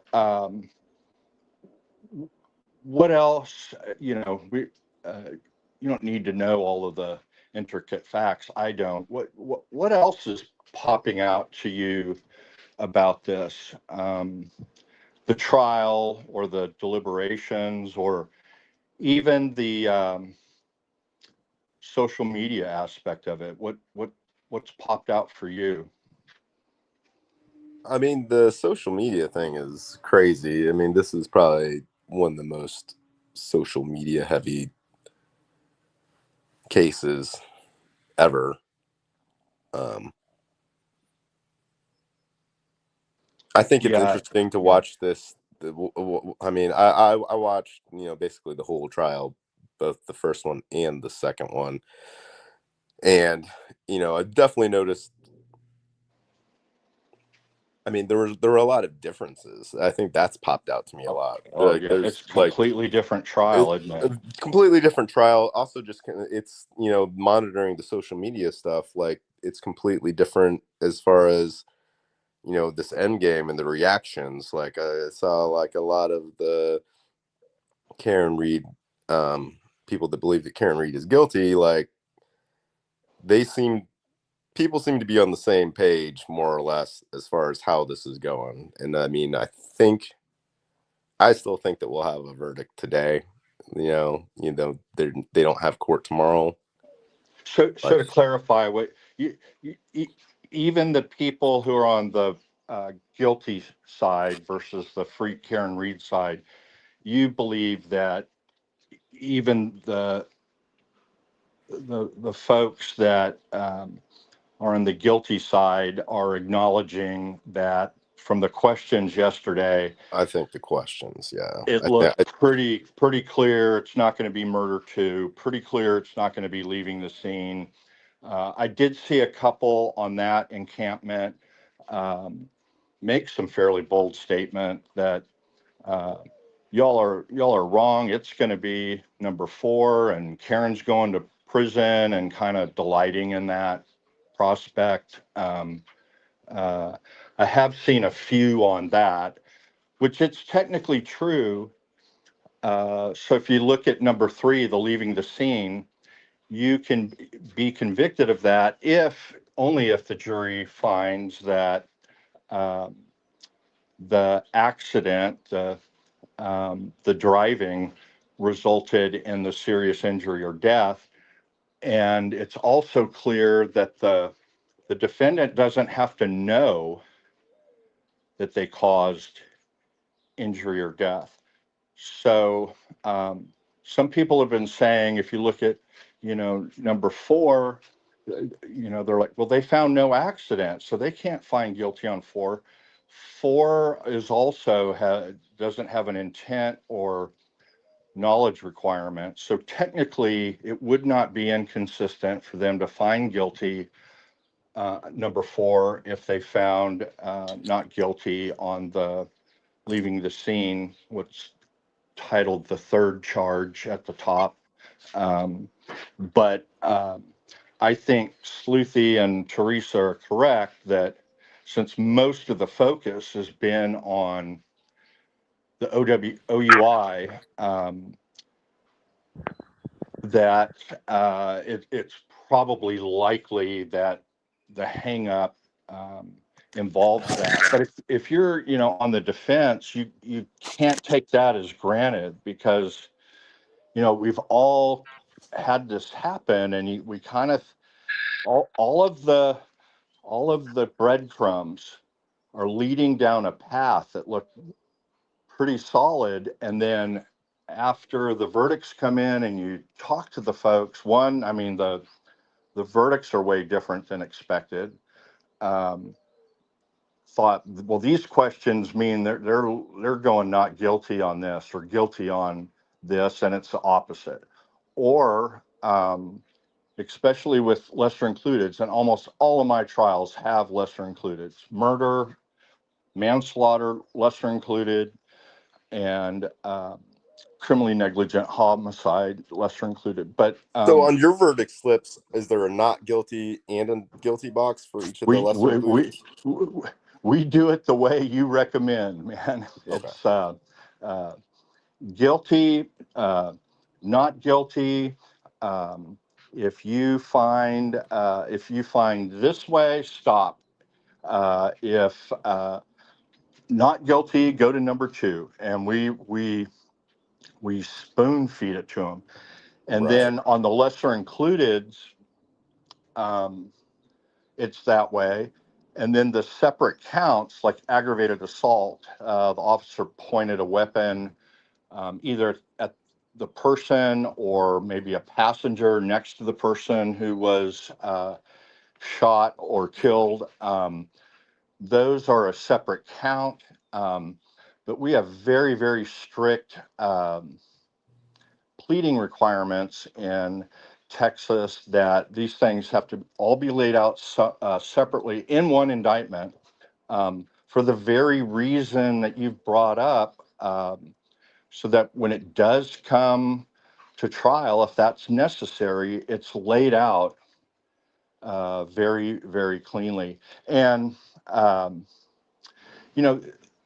and then if they don't if the judge doesn't do it that way, but that's our model, and they happen to select guilty on murder, guilty on manslaughter, and guilty on criminally negligent homicide, then the judge just goes, okay, what has to happen, and this is kind of a step people have been skipping, the verdict doesn't control anything. I saw some comments about, well, she's, this verdict slip for OUI, if she's convicted of that, it's always going to be in connection with manslaughter. Well, no, not really, because what happens is the clerk prepares a judgment based on the verdict and lays it out very, very clearly, conviction of that offense without relation to what the controlling charge is, manslaughter in this case, and then also does judgment on the verdicts of all of the acquittals. So it's clear that the jury acquitted a manslaughter. It's clear that the jury acquitted a manslaughter too. But no, we lay it out how you suggested would be the cleanest way. Sometimes they put the 90% of the time they put if this, stop, if this, go to 2, and then it would even be if this, don't go to the next section, go to 3, because by finding guilty on number 1, it means as a matter of law 2 doesn't apply. I don't know if you can follow that, but trying to give an example. Well, it would be, could be, if number 2 was criminally negligent homicide and they found guilty on murder, if guilty, go to number 3. You don't need to do criminally negligent homicide because you've got the higher offense. But no, I started doing that before it became a model 25, 30 years ago, because in civil cases, we do what's called a specialized verdict form. We have them make findings. For example, do you find that the defendant acted with malice? That comes up in First Amendment cases. And I mean, yeah, it all has to go with the group dynamics of making a decision. You can do that when each point is separate. You can come to a decision on item by item. It's just this weird. The lesser includeds are just the way that they are with this verdict slip, where you can't do each charge, each offense. You can't analyze them completely separately with the way the slip is, and it's fundamentally unfair. It just is. Yeah. So you hit the nail on the head. I've been saying this too, that it is the oldest justice system in our country. Right, and you got a big problem when you have a system that predates the Constitution, but we're supposed to be living in a country where the Constitution is what matters, and you've got these weird, finicky points of this system that have just always existed. Yeah, and a Commonwealth system is different, again, than a code system. Now, they have codified a lot of the penal code and some of the procedure, but in a pure Commonwealth, there are no statutes. It's all based on case decisions. And as a matter of fact, the involuntary manslaughter offense in Massachusetts, there isn't one. There's a voluntary manslaughter one, and there's a couple of cases that talk about the difference between voluntary and involuntary, but it's straight from case law. And so that's different. Gotcha. And yeah, so yeah, it's, and then this thing did go up. She got affirmed. I will say as much of what I disagree with the the judge in this case on. To her credit, she at least was a little bit flexible and tried to add language to prevent the problem, but it couldn't go without noticing during the charge conference, a little snark with, well, I was upheld on that. I'm going, okay, so Right. what? But she did, we know for a fact she added more language. And then she did something in terms of one suggestion, and we know that from the questions conference. She said, well, I did have this language, and then Jackson or Unetti, whichever one, said, well, yeah, we think if you add this language here, and then I heard the word stop, and she goes, yeah, I'll look at it, make the changes, I'll have my clerk rerun it. And then she told the jury, I have a new jury slip for you that I think is going to help you, and we'll send that back to you in a few minutes. So unlike the first trial, I think she really wants to get the thing done, at least partially, and doesn't want a situation where they come back in and turn in the slips and none of them are signed. No, I mean, I don't think it's going to be all 3 slips. We just don't completely know what the situation was in the jury room on the first trial. Like, we've got some inklings, but I don't know that there wasn't some lack of unanimity for each part. Like, that could have been the case.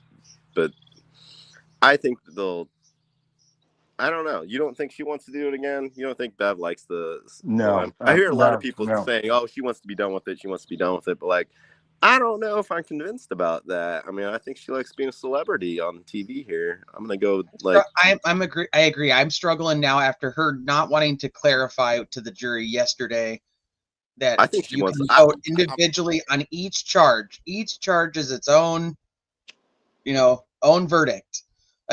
Or refer to your jury instructions and the answer you shall find. Why her inclination was to say, sorry, I'm not answering that, it's hypothetical because you said the word if. But when yeah. but question number 3 was if we convict on the OUI, then what happens to the entire charge for 2 or whatever it was? I'm not saying it verbatim, but it was also a hypothetical, and she changed the entire verdict slip for it. Yes. So I think, Teresa, do you think those charges that you found yesterday, do you think if those were reread to the jury or if they stumbled upon them, yes, that would help answer the question at least? Do. So defense really needs to ask the court. We have an idea. Maybe if you referred them to these 2 charges, it may help them with that.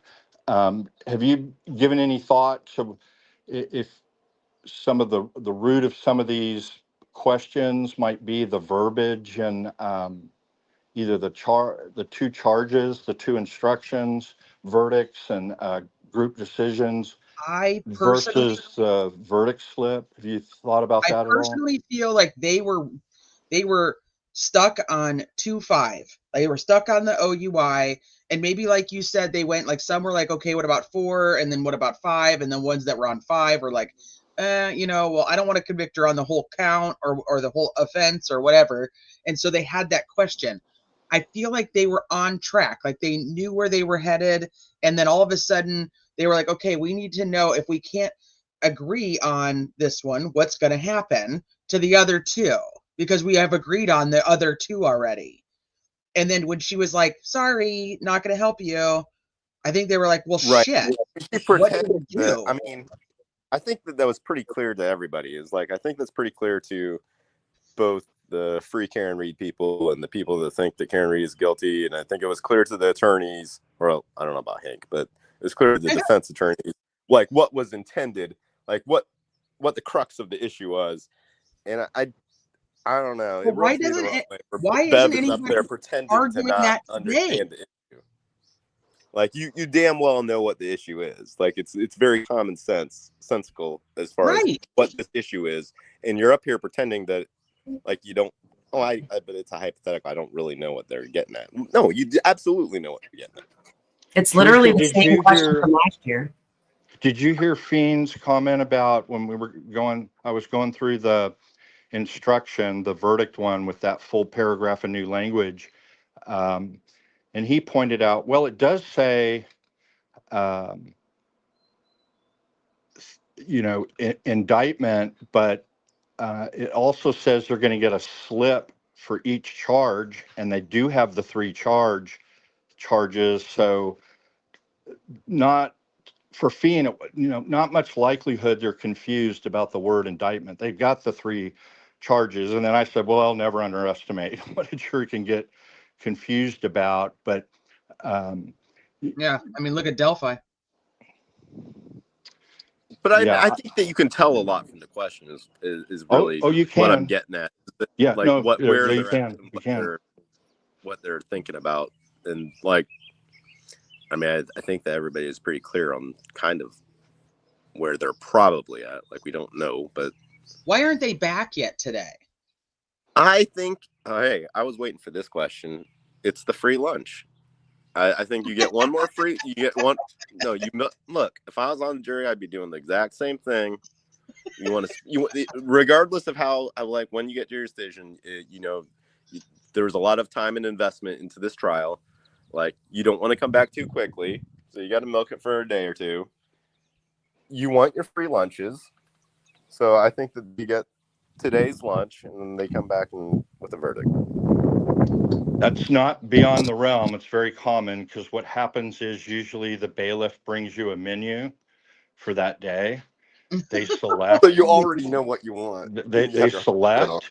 It'll get there at a certain time, which is maybe why, they've contracted with these people, and you better have this stuff here at 5 minutes to 12, or we're taking you off the list. And so that's why I heard Teresa or Sleuthie comment earlier today that, she's exactly, or no, maybe it was Allie when I went over there to try and get info on something. Why is she so insistent that they shut it down at noon exactly, or whatever time it is? But that's why. Good point, Travis. Yeah. So, I mean, it's very, very common. And if they've already It's put the order in, like the logistics also matters. It just does. Yeah. For lunch. Yeah. And it's important. Yeah. Well, if it's lobster rolls, I'm not leaving early. I'm going to get my lobster roll, right. And absolutely. So another if they hour. don't come back today, do we think the jury's hung? I think that they are. I think Sleuthie's like, yes. They'll be not guilty on 2 indictments, and I think the last question is whether it's a not guilty or a hung on indictment 2. Sleuthie, yesterday you had a lot of comments about the verbiage and stuff, and where you think the problem could be.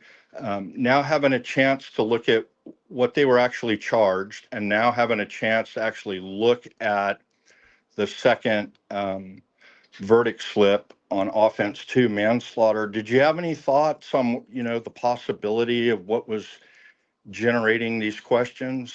The 4? I mean,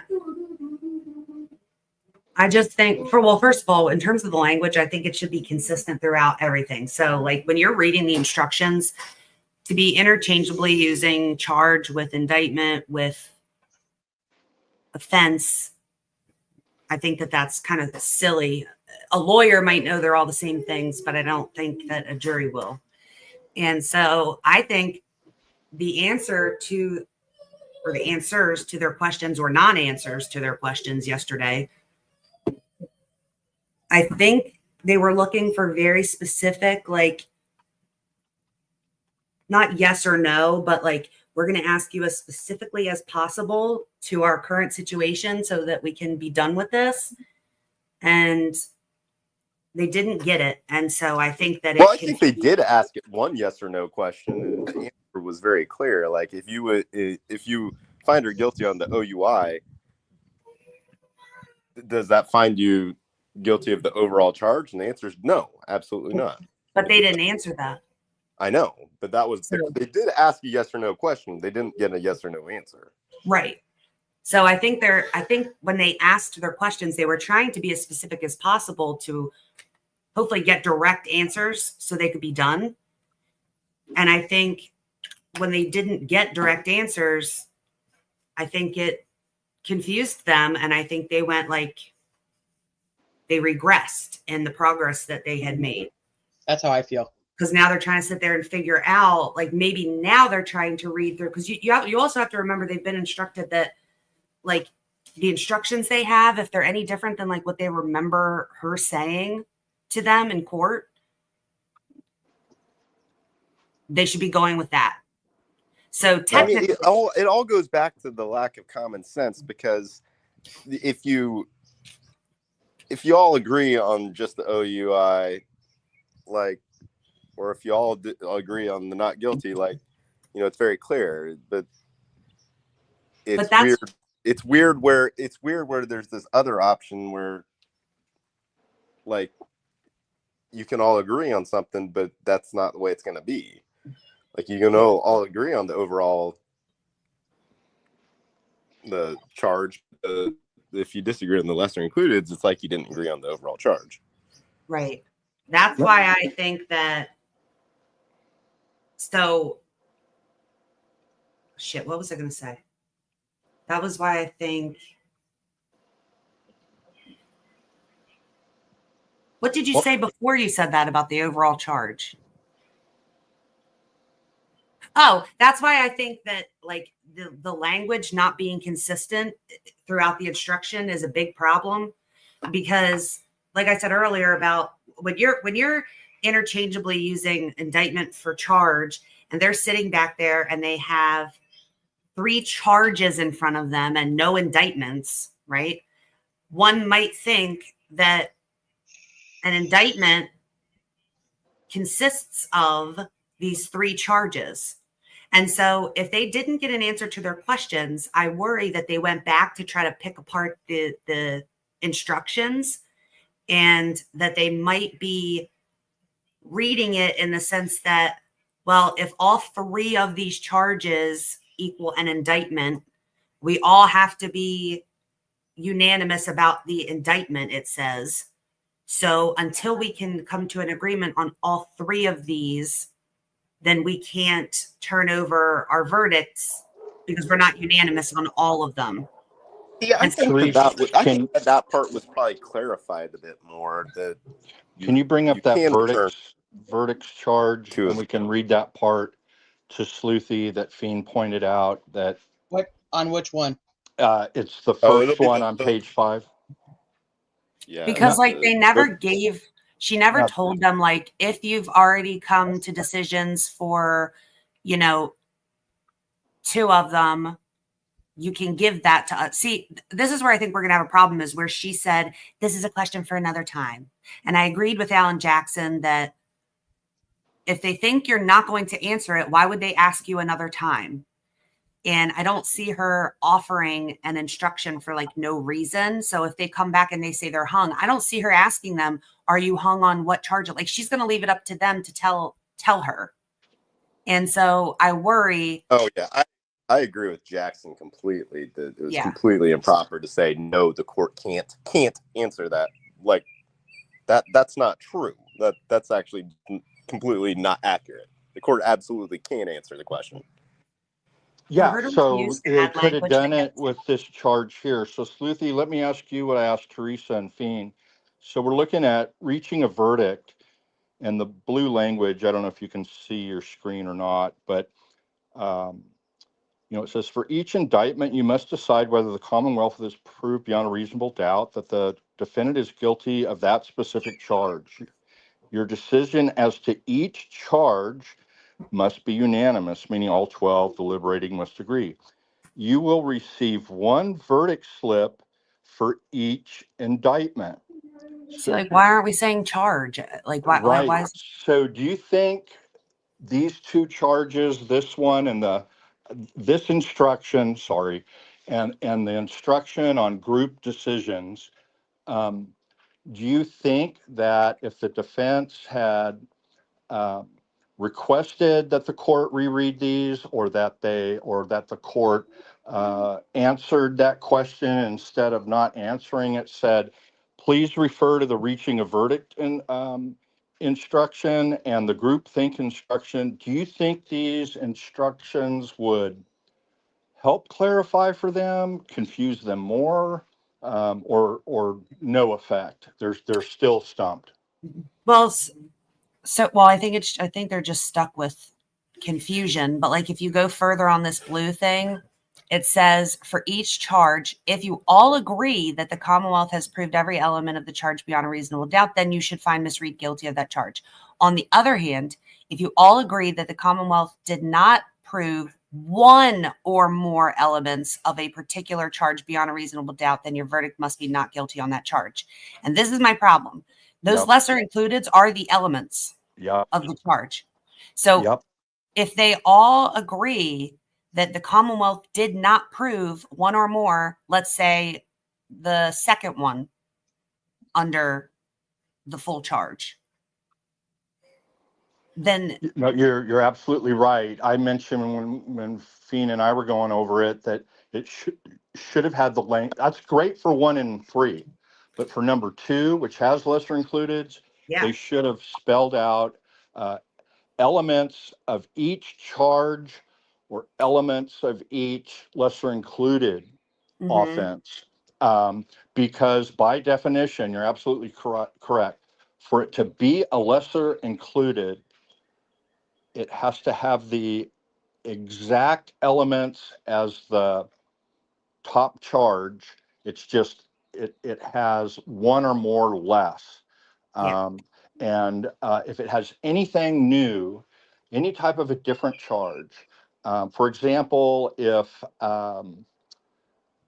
there was no chemical test on that manslaughter charge number 2, the 0.08, and that was, it's clearly an element of the OUI, then OUI could not be a lesser included of manslaughter because it has a different element. But because the elements are identical except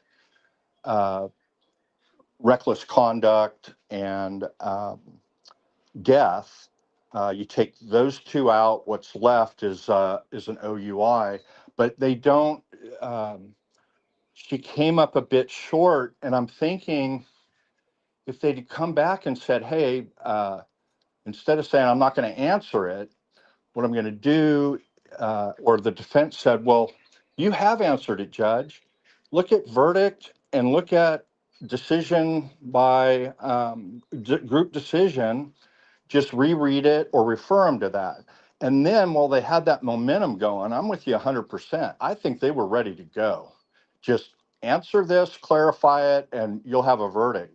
And then they regressed. And if they'd have just said, do that, and then they were still confused about something, then they could have come back and said, we're confused over the language saying elements. Is this, how does this relate to lesser includeds like OUI? And then she could come back and then both sides could say, well, you can clarify this, Judge. All we need to do is tweak the language of the verdict slip a little bit. You guys agree with that, or you think I'm nuts? I personally disagree. I don't think that they're overanalyzing the instructions. I think that they probably made an attempt and then set them aside with a general understanding of how it was supposed to work. I think that if there's a problem, it's the verdict slip. And I think that they're not I don't think that they've regressed. I think they're just waiting for their free lunch. And I think they'll be back this afternoon. And here's the thing: if they're not over analyzing it, then I don't see why there wouldn't be a verdict already. If they are over Well, analyzing it, because you cannot have a consensus. I mean, it's a very real, if not likely, possibility that they are hung on something as far as the OUI. That might be the most likely scenario. right? But what I'm saying, if they are going through the instructions to look for an answer because they didn't receive one, really, they could read that last line that says, if you all agree that the Commonwealth did not prove one or more elements of a particular charge beyond a reasonable doubt, your verdict must be not guilty on that charge. If they're all the way down at OUI, then they've already unanimously made a decision that one or more elements of that charge has not been proven beyond a reasonable doubt, which would mean it's got to be not guilty. Which would be the impact of the Lexus. So let's just assume for this question, let's assume all 12 of them, 100% within the first 5 minutes of deliberations, there's no way that vehicle hit that man. Sorry, don't know if anybody disagrees. Go around the table. All 12 agree, 100%, 100%. And that's literally an element of all the charges. So except OUI. Yeah, it's not. And then they get to OUI. Do you think it would be this much of a, because a lot of people are commenting, how could they be hung just over an OUI? Which kind of had me thinking yesterday, well, maybe number 4 is on the table to a certain extent. And then people said, well, you got to have an impact for that. And I'm like, well, that wouldn't be inconsistent with 3 or 1, but let's just assume they all agree that there's no way the vehicle hit this man. What? So it's just that some are like, she's guilty of something. She's going to get a OUI. Maybe they're debating over time. Maybe some of them are. I think the answer about the time, like, kind of makes, like, should make any undecided or guilty people for the OUI, like, they should be able to be convinced. Like, if the court can't tell us what time this refers to, then we obviously have reasonable doubt. Like the not guilty people on the OUI should be able to convince the guilty people, because like what are we even talking about? We don't. If you don't, like, the court doesn't know, that means we don't know. So, I think the simple argument, like, what proof do you have that she was definitely committing an OUI? Like, we don't have enough on the clips, which I think a lot of people, I mean, Teresa and Sleuthie pointed out immediately, the clips, what's that about? And then, in fact, Sleuthie predicted it the day before, about the cherry-picked clips, what they would be used for, and a source of confusion. She pointed out, well, that's at 5. That's not at the time of the accident. But I mean, do the clips show anything else, Sleuthie, Teresa, besides that she admitted she was not in a shape to drive, or I was drunk, or I was intoxicated? I was in no shape to drive at 5, so I had. I think the quote was, I probably shouldn't have been driving. yeah. And then they also have testimony of Carrie saying that she told her, you're still drunk, you shouldn't be driving in the morning. But I think if they are hung on just a simple OUI, I think it's possible for them to be arguing just about that. And I think the argument is not necessarily, they could all be unanimous in their decision that at one point or another, she was driving while under the influence. The argument might be, I think it was at 12:45 and I think it was at 5:07. And we're not going to give a total answer until we know that we're all talking about the same time. I don't know. I think that two people could think, one person could think OWI at 12:30 and one person could think OWI or OUI at 5. And it wouldn't matter. I think that you agree on the agreement that she charge. is guilty. I don't think that you disagree. But she didn't give them an answer. So my point is remember we were talking about this And I said, I would be willing to vote guilty on the OUI unless, like, mainly basically if it was at 5:07, because we do have the blood draw at 9. But would you argue with somebody that thought it was at a different time, or you're both agreeing yes. that? No, yes, I would, because if you, let's say you Right. But it doesn't matter like, what somebody else like thinks completely, as long as they're agreeing on the charge, the offense. Right. Doesn't matter what time. If I say one time and you say another time, and we're both saying yes, this is guilty on this offense. Right. We're not asked to determine more than that. Like, we're only asked to make a decision on this offense, the words that are on the piece of paper. Like, we don't have to agree on it exactly how it happened. Like, and that goes for all of the charges. Like you, if you're convinced beyond a reasonable doubt that she did hit him, like, you don't have to know exactly how it happened if you're convinced beyond a reasonable doubt. So, like, you don't have to be convinced, like, the very specific parameters of an OUI to agree that she is guilty of an OUI. I think we have some good insight. I wouldn't be surprised if it comes back guilty on an OUI and that's it. Like, that's the third one that I would say. I think that you're going to get. I just don't know why they would care to argue that. Get the transcript on that on that question, please, about the. If we do this, is it? Where they said if we find her guilty on, for example, yes, count 2, number 5, does that mean she's found guilty of the top charge? And she wouldn't answer it. So can you pull that up? And I think that might answer what some of this is about, because while Teresa's doing that, we discussed that, sometimes these questions are to arm one side against the other, especially if they're pretty evenly divided, but it could be 11-1. And I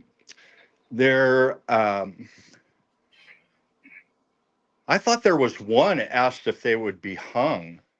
they did. So they said they specifically asked if they were hung on the OUI, does that mean that they're hung on charge 2, the entire charge? And that's the type of thing you'd want to know, Sleuthie, and I'm really interested in what your insights are. That's the type of thing you'd want to know if you're on one side and you're trying to nudge one or two on the other, that, look, if we can't come to a decision on this, we need to spend more time. I know it's a pain in the ass, but if we don't come to a decision on 5, they're going to have to retry that. They may even think they're going to have to retry the whole thing. And and someone said, no, that's not true. That's not true. And so, boom, you get a question. If we don't do this, so can we get that pulled up if it's available? If it's not, I think we have enough understanding on it. But Sleuthie, what do you think about that? Well, that's what I said yesterday. If it were me, yes, I would argue the OUI. I would argue it if after we asked that question, we came back and we still weren't sure if finding her guilty of the OUI would find her guilty of the top charge. Well, Sleuthie, in that case, if you would change your mind from guilty to not guilty then. No, yes, on the OUI. If I thought I think that's a definite possibility that the answer to that question did change some people's minds if they were guilty, that they then had to flip to not guilty, and it definitely arms anybody that's arguing not guilty. Like, it gives them, like, ammo as far as like, if the court doesn't know, how are we going to know? So we obviously have reasonable doubt. Okay, here's the first 3 questions. Can you hear it? Yes, loud and clear. Yes. I can in here in StreamYard. All right, so I will hear you on The first question, the time of the OUI. Any suggestions? Hold on, I guess I didn't go back. Your Honor, do you want to hear from the defense first? I'll hear from whoever's. You're standing up, so I'll hear from you first. Okay. On question number one, what is the time frame?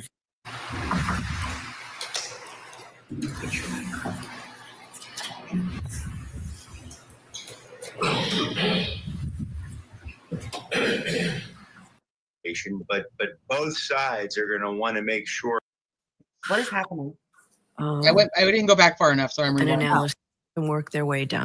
Verdict watch in any case, it does increase, but you can see several security members, and now you're seeing the family members being escorted into their positions. Spots include. I'll aim for. So I'm going to read the questions. I'm going to have them marked. Then I will take a short recess, let you all talk about it, and then come back. Thank you. So. Honestly, would it be better so, to? I received 3 questions from the jury. Hey. The first one is. Yeah. Would it be better to go? Because this is where I was getting confused yesterday. Was what was argued and what did she say to the attorneys versus what did she say to the actual jurors? Would it be better? Because she will read the questions again. Yeah, I'm going to go to that next. That's right. Yeah, Originally was. Actually, yeah, the answer. Yeah. Go to the But answers. Travis wants to hear the question in total. She reads But the question. in the context of getting your all's insight, so if it's better to go what she ends up with, I think this is fine for you guys, but I really am genuinely interested in all 3 of yours input on these questions and what's generating them. So I would go from here, T. Okay, and then I'll skip to the next part too. We'll do do both. They appeared on note cards, so that I don't know what order they came in, but this is the order I got them. This is the order I'm going to read them. What is the time frame for the OUI charge? Offense 002, Section 5, OUI at 12:45 or OUI at 5 a.m. The second are video clips of Karen's interviews evidence. How can we consider them? And the third, does convicting guilty on a subcharge, example offense 2 number 5, convict the overall charge? So I will give you some time to consult. I think the first one, I'll hear from you as to what the time frame is, and I don't need to hear from you now. That's pretty clear cut what they're looking for. The second one are video clips of Karen's interviews evidence. How can we consider them? Well, we know they are evidence and they can give them whatever weight they want. I would also be inclined to give a humane practice instruction, and tell me if you want the digital evidence instruction. It's a little awkward because it would be something like, before you consider any electronic communication in your deliberations, you must first find that it is more likely true than not that the person who appeared in the communication was in fact Karen Reed. So think about that when you when No, Bev, we just want I you to come add the back words out. if any, But but I you're think not it's willing to do appropriate to that. give a humane practice instruction, and also tell me what you think about what to say about the weight. The third question is a little bit more, I think, unclear as to exactly what they're looking for. Does convicting guilty on a subcharge, example offense 2 number 5, convict the overall charge? Okay, so how is that not a hypothetical or worrying about the consequences of it, of what they write? How is that not the, in her words, not the exact same thing as the next question? She's ridiculous saying it's unclear what they're getting at there. Yeah, she clearly just didn't want to answer that 4th question. That's why we waited till after lunch to all of a sudden come back and answer it, even though she received it before she answered them. She just didn't want to answer that other question. It doesn't have the word if in it. Two points before y'all give the rest of your answers. Number one, in all of the courts I practice in, several states, several federal courts, there's generally a blank jury question slip. It's done that way because they're all filed eventually with the clerk, and along with the court's answers. But there's a date and there's a big blank for the time, because the timing of these questions is very important. I don't think it's a huge thing with these three coming in about the same time, which was first. They're all interrelated, but that, and then number two, anyone notice the term they used for a lesser included? No, what'd they say? Subcharge. Exactly. That's the That's problem. out of thin air. Yeah. So y'all go ahead. What I'm proposing, I gave you both a verdict slip where I included the language. I know yesterday I said they have to be read hand in hand, the jury instructions with the verdict slip. I've incorporated the language from the jury instruction into the verdict slip. I've given each side a copy. When I come out, I'd like your Do you all agree with that? input The on new whether you verdict think slip that we now have incorporates the language? Is that the stop at the end and the thing up at the top under number one? Do you all agree with what she just said, what she just claimed? I don't think that's in the verdict instructions, Travis. They did amend it to add verbiage after each section. But but she's saying she did it from the jury instructions.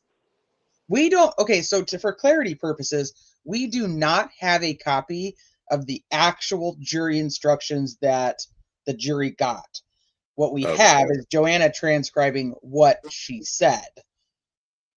I've checked 80% of it. It's dead on balls accurate. That's an industry term. But do we have the latest, greatest version of the slip? Because I didn't see something after each. Yes. She had it up earlier, T. Pull up the, it did. It made it now 2 pages. Yeah. Okay, is there something after each lesser included? Yes, if you find the defendant guilty of the lesser included offense of involuntary manslaughter, stop and sign the verdict slip. If you find her not guilty of involuntary manslaughter, then continue to the next page on this one or the comment below, or just continue, essentially. Okay, so I think what she's saying is that she took the gist of the 2 instructions, verdict and group decisions, and made it, it doesn't address number 1 and number 3, but it does address, you're to look at each charge separately. One of you commented yesterday, I thought, she instructed them, the top one's the most serious, you should work your way down. I don't know if we ever found that, but okay, go ahead. Hold on, I was reading something. You'll have lunch brought into you. You can decide whether or not you want to stop your deliberations during lunch or continue and deliberate. At the end of the day, if you're deliberating, I'll send in a note asking if you want to continue deliberating or break for the day and return the next morning. Travis, that was this verdict slip, like the one that she changed and gave to them yesterday. That's the one that basically says, like, start here at the top and then go down. If you find she's not guilty, go down. If you find she's guilty, sign it. So I think, at least to some extent, she did incorporate some language from the jury instructions over into the form, and so she's accurate on that. I don't. What did she transfer over, Travis? Because I don't see what she transferred over. Well, just that the instructions apparently said, so what she's transferring over is the mechanics of how you should approach it. You should look at each one on its own, come to a decision. Now, there wasn't anything that specific on in the 2 instructions we looked at, but I think that's what she was intending to convey, even though she doesn't even mention lesser included or subcharges or indictments. But I think that's what she's referring to. She's not going to incorporate the language. She's going to incorporate the exact language. What she's going to do, or what I took her to mean, is she was going to make it part of the mechanics, the step-by-step process, the algorithm, whatever you want to call it, that she was going to lay it out like the defense requested from day one. I guess that's my question. Where is that at in the jury instructions? it. You have to read in between the lines. That's good. You're Travis. you're a lawyer, legal commentator. Oh yeah. Uh-huh. Isn't it your job to read between the lines? See, that's what I'm saying. That's okay, why. Why read these for an hour and something to these people if they're still going to have to interpret things? Like, you know what I mean? What's the purpose of giving them all those instructions if they're not clear? Well, the only problems that we're running into are the ones that apparently the judge wrote herself and trying to accommodate what the defense was saying. But, you know, in their defense, she gets ornery. That's a Texas term. When, you know, you challenge her on maybe a better word, like if any, or phrase. And so they're like, we got to pick our battles, gang. You know, I'm surprised she's even going, and which I expressed right in chat when it happened. And, you know, yesterday during your live that, wow, she is going to do that. Unbelievable.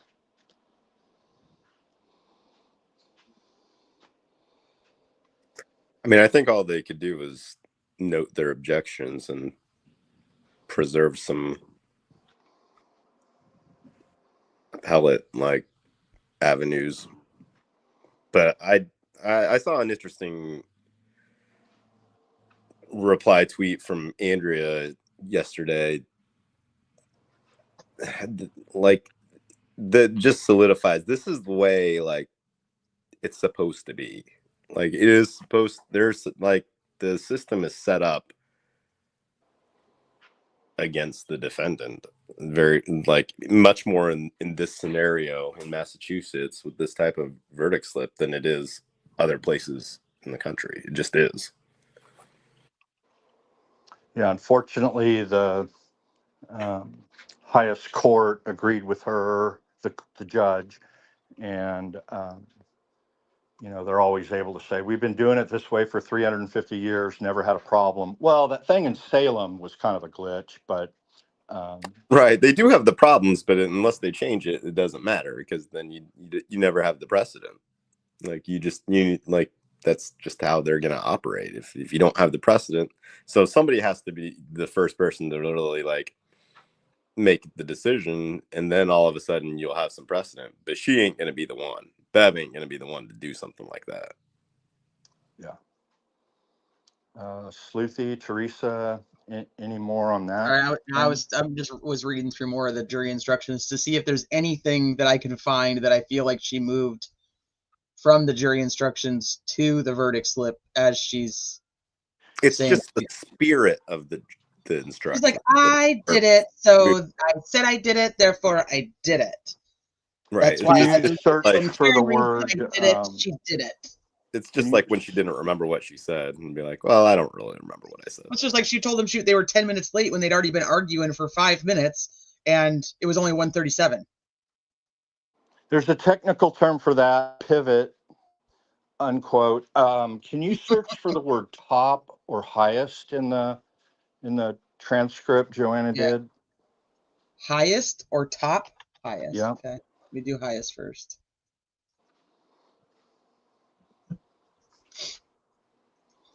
While you're at it, maybe butt dial. That's a joke. That's a joke. I could do it. I could do it. No, I kid. Why is my okay? Here it goes. It was just behind. Because one of y'all yesterday had a very clear recollection that she told him how to do that. And then that's what prompted, I think, Teresa and Sleuthie digging through the charge, which I hadn't seen. And then the transcript, the jury instructions, I'm sorry, old habits. And Teresa found and Sleuthie found the language. I'm like, well, that answers the question. You know, why didn't somebody say, hey, judge, can you, but y'all had a very clear recollection. Didn't she say start at the top and work down? And we'll see. Okay, so highest, the only thing she says about highest is when we refer to moral certainty, we mean the highest degree of certainty possible. So let me look at top. Or when she is the highest, what in the morning, what time of day? I'm sorry, keep going. Keep going. There is no top. So I think you might be recalling what she says when she brings them back into the courtroom. So let me keep playing this and we'll see if that's what it is. Very 'Cause I good. think Thank you. that might be it. Very good. If this is appropriate, I would instruct them as I did before that they start at the top and work their way down. That's the only thing I did not specifically put in here, but I think it takes it step by step. What is, Joanna? God, you know, if I just waited 5 So seconds, we how much wouldn't have long does wasted the a minute how on much that. time does the defense want to be able to respond to me? Perhaps 15 minutes. Okay, and the Commonwealth? That will suffice. Okay, so it's 7 past. Why don't I come out at 25 after? Give you 20 minutes. Thank you, Your Honor. So brief pause there. Okay, there you have it. Again, Teresa and Sleuthie, please keep doing what you're doing. In this particular case, you're the only one I'm aware of where you're, if the document's not available, the jury slip, file stamp copy, the latest one, you're digging for it, and if the jury instructions as read aren't filed, you go to the efforts. And thanks again to Joanna about getting exactly what was said, so you don't have to dig through a video, because I'm telling you, all across YouTube, people are assuming things that are not accurate. For example, we know, you guys pointed out when she was reading, it'll come up here in a minute, she's reading, well, I added this language and what we had in there before was, and then Sleuthie or Teresa said, wait a minute, she had that language in there? We don't have the right verdict slip, but keep doing what you're doing. Now we're seeing how important it is to have what is actually in the hands or the ears of the jurors. That's all I had to say about that. Try to get as close as possible anyway. If we can't, if they're not going to give us the transcript, or if they're not going to give us the jury instructions, then they don't mean, well, technically she told them to go off of what she said and not what was in the instructions. Like, how the fuck are they going to remember that? But look how much we gleaned from Joanna going to the effort to clarify what is new for this trial versus the old trial. Now we know what the judge's attempt was to clarify, and how that could easily fall short. But okay, go ahead. Okay, and now we're going to go back in after they've talked for their 15 minutes. So this is back in, and they'll move on. And we've seen it before. Oh. Please be seated. Court is in session.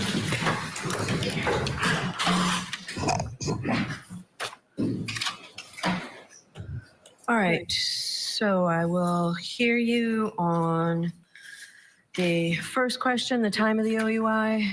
Any suggestions? Everybody note the time in the bottom right-hand corner, 11:27 a.m. Eastern time, right? Right. So, okay. Wait, where did Travis go? What the hell, Travis? Where'd you go? Rip. Yep, I'll put the link back in the chat so you can come back up here. He's like right in the middle of a sentence. He's like, okay, I'll mute. And then he's like, never mind, I'll just leave. I'm bouncing. I'll hear from you're standing up, so I'll hear from you first. Okay. On question number 1, what is the time frame for the OUI charge? Offense 002, section 5, OUI at 12:45 or OUI at 5 a.m. Our suggestion would be something along the lines of, ladies and gentlemen of the jury, you have the evidence. It's your decision. You are the fact finder. You're the fact finder.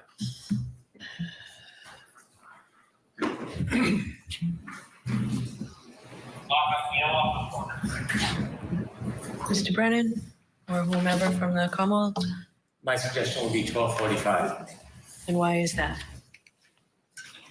The case has always been focused at that time. I don't think there's anything specific in the indictment regarding the time. Do we have the indictments? No. I do want. If it's not in the indictment, I'm uncomfortable telling them a time. I'm sorry? If it's not in the indictment, I'm uncomfortable telling them a time. Understood. All right. I agree with the court on principle. I just don't have. Sorry, my mom called. I don't remember. We can pull that up. Also, I have an update. It's not important. We'll do it. It's not important, but 26 minutes ago, and I'm only just now seeing it, Ted Daniels said, court clerk said jury has a lunch break until 1:30. And that was at 12:37. So they're at lunch right now, not till about 25 minutes from now. They'll be back. Well, technically, they have the ability to deliberate while they do lunch, and they don't have to tell anybody. Yeah, that was something that one or both of you read about 10 minutes ago. Yeah, they can. It's up to them whether they want to deliberate and eat, or if they want to stop deliberations, and they don't have to tell anybody which one they choose. Correct.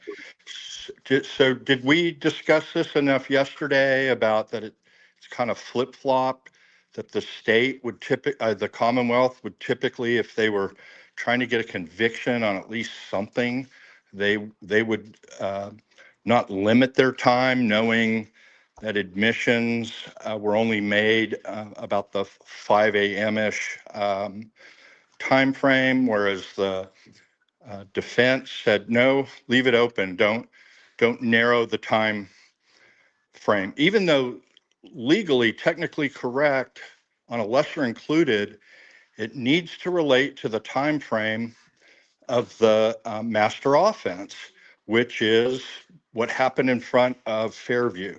But she gave them the room to open it up. Did we discuss that enough? What's your guys' thoughts? Why would the Commonwealth do one? Why the defense the other? Or we already discussed that and figured that out? All right, we'll touch on that. Let's finish this and then touch on that. Okay.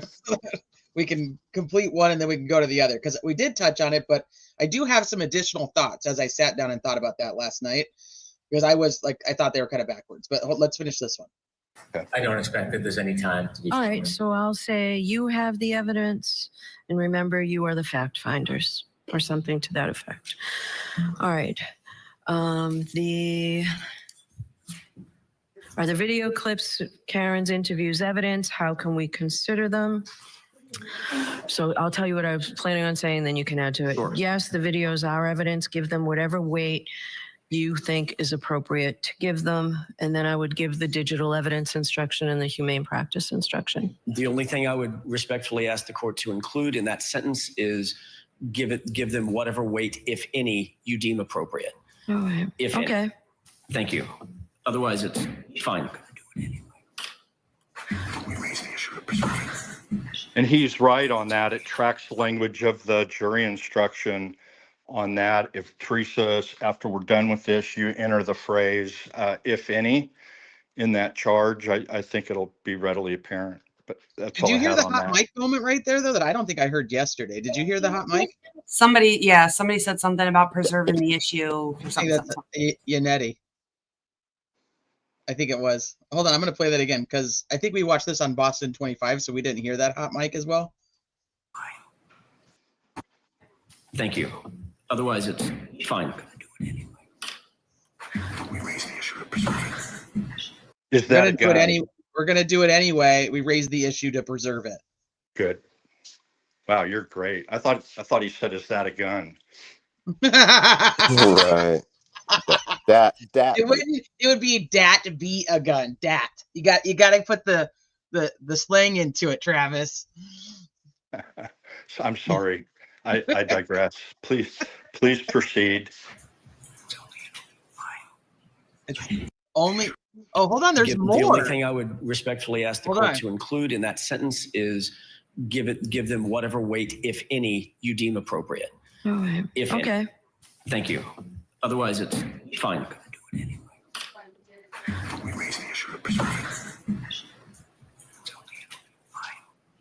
It's only an OUI. You're right. Who's talking?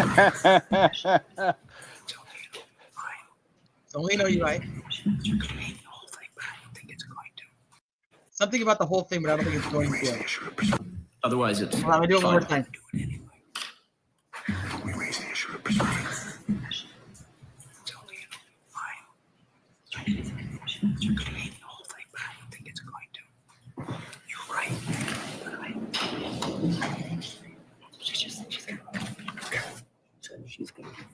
Okay.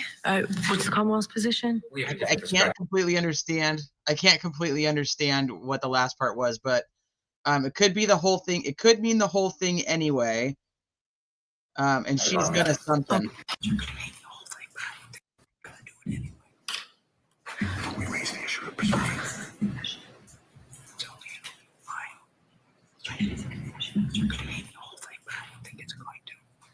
It mean the whole thing, but I don't think it's going to. And then a female voice says she just said she's going. What's the Commonwealth's position? We have a different perspective on that. Okay. The first part of the question, are the video clips of Karen's interviews evidence? The answer should be yes. Okay. How can we consider them? I think it's fair to say you should weigh the defendant's statements as you would evidence.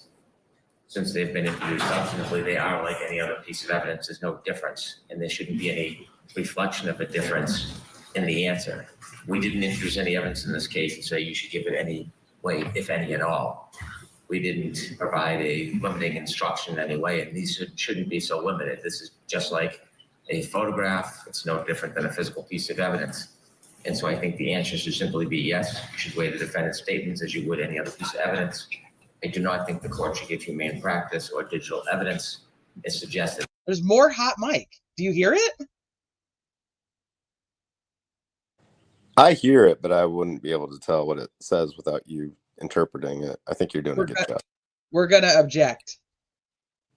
Yeah, I mean, I do not think a photograph. It's no different than a physical piece of evidence. And so I think the answer should simply be yes. You should weigh the defendant's statements as you would any other piece of evidence. I do not think the court. You gotta object. Now this is yesterday, Marco. That's crazy.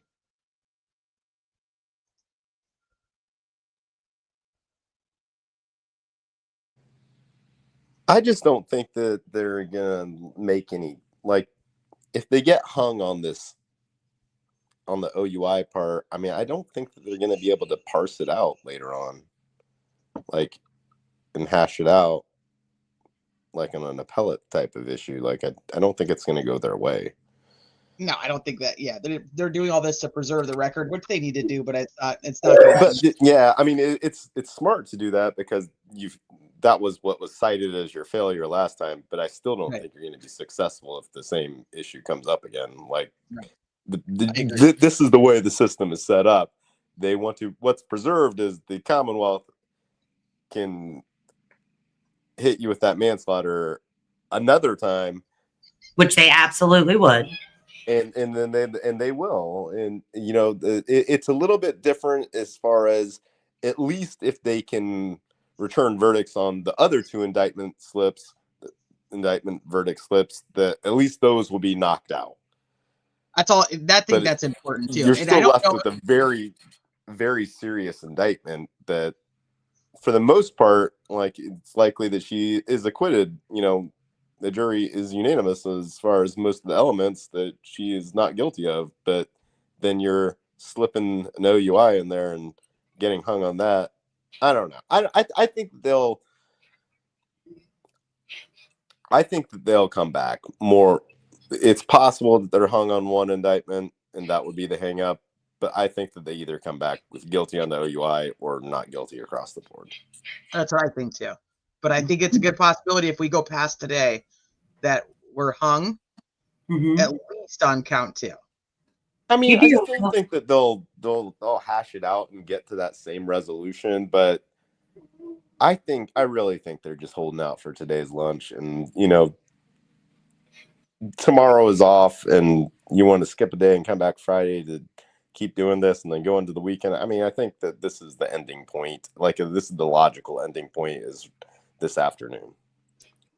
Juneteenth is confirmed to be a holiday. They're off tomorrow. Yes, For they are sure. off tomorrow, but we can't figure. Nobody seems to have a clue about Friday because we've heard both now. So we haven't heard anything confirmed by Bev herself. Okay, I'm gonna keep going. Well, those instructions kept on saying come back tomorrow. So like they won't be able to say that one today, right? Right. She'll say we'll see you Friday, or she'll say we'll see you Monday. Humane practice or digital evidence. It suggests that there's some deterioration or further analysis that is different. Those instructions were already given during the charge. In addition, those instructions are in their hand in the written jury instructions. And so, to put it most simply, as I think that we should, is this is a piece of evidence, and you weigh it like you would any other piece of evidence, whatever they decide. Humane rather than practice give them is what we're guidance talking to about curtail on it Hot or Mic. to limit it in any fashion.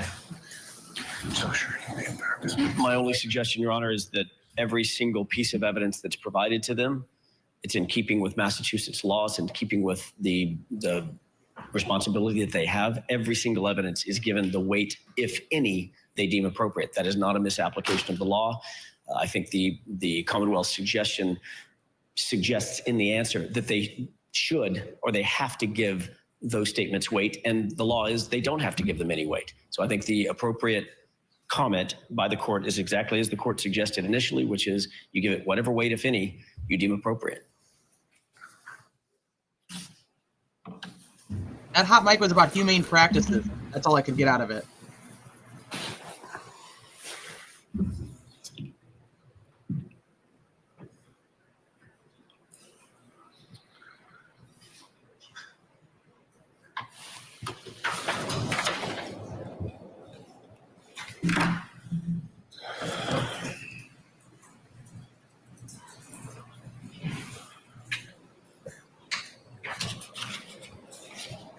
Now I don't want to fast forward in case there's more Hot Mic.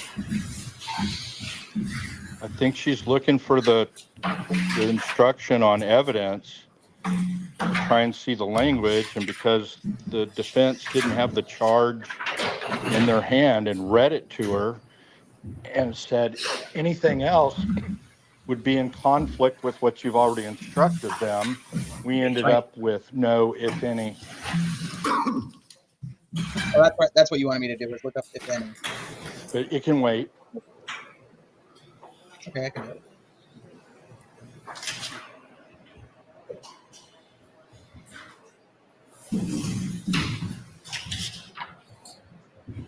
I'm thinking she's trying to find something that she can refer them to or that she can copy. That's why she's Yes.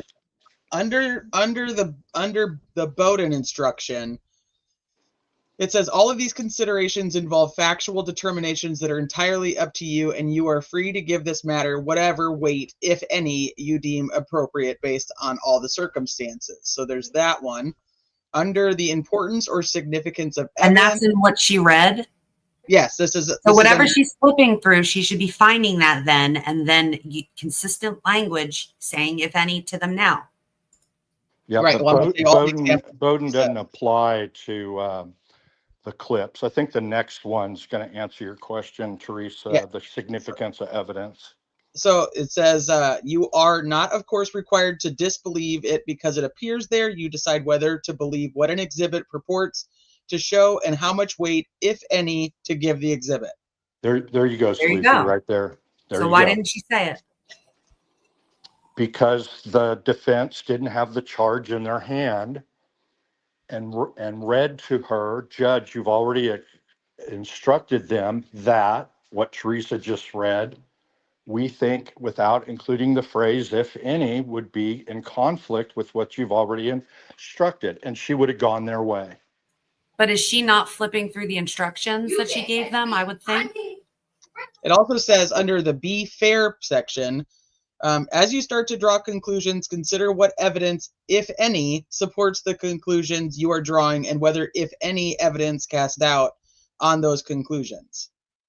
Icing on the cake. Sleuthie, to your point, after the first trial and her being affirmed for not on her own, sua sponte in Latin, finding out if they'd reached verdicts on some of the other charges.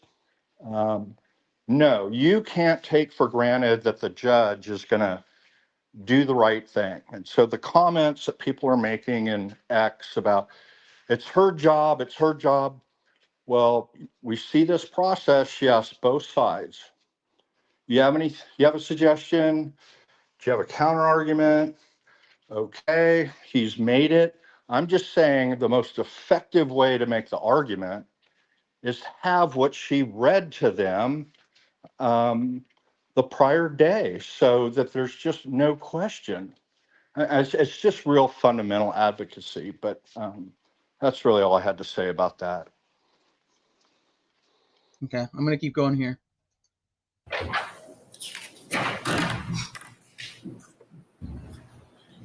Okay, while Judge Cannoni does that, reviews some items, let's slip in a break. We're going to pick it up right where we left off, though. You won't miss a thing. Back right after this. Stay with us. A principled objection to it if the court adds the word if any. I understand. Because I don't want them to think, for instance, the way that it's worded as the Commonwealth suggested it, they have to weigh it the same way they weigh other pieces of evidence. Every single piece of evidence is weighed in and of itself. It's individual to the piece of evidence that's presented. For instance, they don't have to weigh it at all. Statements by Ms. Reed, they could give it no weight. Each individual juror could decide, I'm going to dispatch it altogether and give it no weight, while giving another piece of evidence, like whatever that might be, the testimony of one of the ARCA witnesses, complete weight. I think that we need to stress that the clips bear no additional weight, no additional gravity than anything else that they've considered. And the only way to do that is very simply, you give this the weight, if any, that you decide is appropriate. It doesn't, I think, comparing it and contrasting to other pieces of evidence in the case, it's unnecessary, and it tends to suggest they have to give it weight. Okay. So your objection's noted. Now here's let's the get flip to side. One is arguing law. The law in Massachusetts is the jury give it whatever weight, if any. So he's arguing the law and trying to get her to accept the fact that he knows enough about Massachusetts law that she should go along with him. So that's one way to argue it. The other is, well, Your Honor, you were so wise and eloquent when you came up with this language and instruction on, we think it's brilliant, and why try and gild the lily, Your Honor? Let's just go with what you originally said. That's two ways to argue it. I don't know if people think one is more effective than the other, but that's why you have the charge with you right in front of you when you're arguing this stuff. That's all I had on that. And to this point, if they have the instructions in front of them and they're actually paying attention to them in any way, then technically their answer or their question should have already been answered. Oh, yes. So then I wonder how much attention they're even paying to the instructions. They might be. Sleuthie, if we go by your point, which I think is a very valid one, that these people aren't around. This is all brand new. It's like reading a auto lease, and not even the language on the back that nobody reads, but and it's your first auto lease. Are you kidding me? Maybe there needs to be a role in the courthouse of like a jury, like you have like a victim's advocate. It's like a liaison. Maybe you need a jury like liaison. Like somebody who can break down. Really good idea. That's that a has really like good idea. No tie to the case whatsoever. They just go in there and give information on how to read instructions, what the legal term might mean, things like that, and can go to the judge or the whoever and ask the question. Like, instead of it being so like, this is where I keep thinking, like, bring in like the old school TV screen and just give them like a VHS video on how to like function as a jury. Like, what do you need to do? Well, in Delphi, the bailiffs do that. Well, they know, like, nobody connected. Like, the bailiff shouldn't even do it. I don't think. Should be like a jury advocate. somebody who's not even necessarily a state person, but I mean, I don't know who else would pay them though. So One of the Alberts that's unemployed. I'm kidding. No, that really is a good idea. You have to set real strict boundaries to not invade the I mean, I province of think the jury, but there are a number of things just explaining how, okay, I'm going to tell you, if you want to read back, you can't just put, please read back the testimony of Mr. So-and-so. right. You have to state that you have a disagreement and it's over these sections and you would like these parts read back. I mean, that's I one don't think case in that's point. realistic, because you would have to have like a judge doing that, and then it'd be a separate judge from the judge in the case. I mean, I don't know. The system is set up for a jury just to get in there and hash it out among themselves. Yeah, no readbacks in Massachusetts. Yeah, if you did have a system like that, which I think is possible to do and should be considered, you would have to record any interaction. It'd either have to be all in writing, or if there was any verbal explanation, you'd have to record it. If you have any mistakes at all, that kind of junks the entire verdict every time. Yeah, you have to be real careful on right. the, the parameters. Right. I think that it adds too much liability to being able to preserve any decision. Could be. That's but. Well, I mean, I'm not particularly like a huge fan of this entire justice system. So I know you overhauling the whole thing, like I'm not completely against. Right, what about just 3 lay people that you? I have to leave here in a little bit, so I want to finish at least this part. Keep rolling. Just switches over to her. A lay person proofreading the thing would be better than this. That's true too. But all right, let me finish this so I can wrap this up. So when Sleuthie switches to hers, we're not in the middle of something. Because I have to leave here in a little bit. The third one. Does convicting guilty on a subcharge, example offense 2, number 5, convict the overall charge? What do you want to say, Mr. Jackson? Your Honor, I appreciate the effort that the court went to amend the verdict slip as it relates to count 2. And I think there are some excellent suggestions by the court in the verdict slip. By and large, I think question number 3 is answered by the amendments in the verdict slip. So we certainly could say something like, does convicting guilty, the question was, quote, does convicting guilty on a subcharge, example offense 2, number 5, convict the overall charge? The answer is no, obviously. And perhaps we could formulate an answer that says something along the lines of no, new verdict slips have been provided that will make it more clear, or something of that nature. As well as a decision of guilty on the OUI charge 002, number 5, is an explicit acquittal on the higher charges in offense 002, which is a proper statement of the law. And then there are suggestions that we have regarding the edits that the court has made to the verdict slip. And I'm happy to go over those with you and put those on the record. Okay, go ahead. With regard to going from the top to the bottom, just under number 1, number 1 reads, not guilty of the offense charged or any lesser included offense.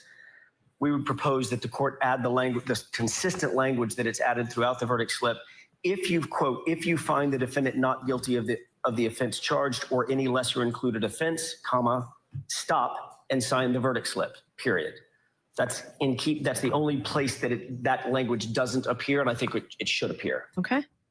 The second is a relatively minor issue. However, under number 2, sub 2, the parenthetical check one or both of the following, I think it should say just to clarify it further, if guilty, comma, check one or both of the following. All right, I think I'm going to leave it because it appears only under the guilty. It appears only on? Under the guilty. So go ahead. I'll hear you further. Going further, going under number 3, find the defendant guilty of the lesser offense of involuntary manslaughter. We would simply add that clause. So we'd have to add it in all of them. Correct. Which makes sense. I think Correct. we had it in the first one. Right. Okay. And then moving to page 2, at the top of the page under sub 4, again. Hold on one second. Of course.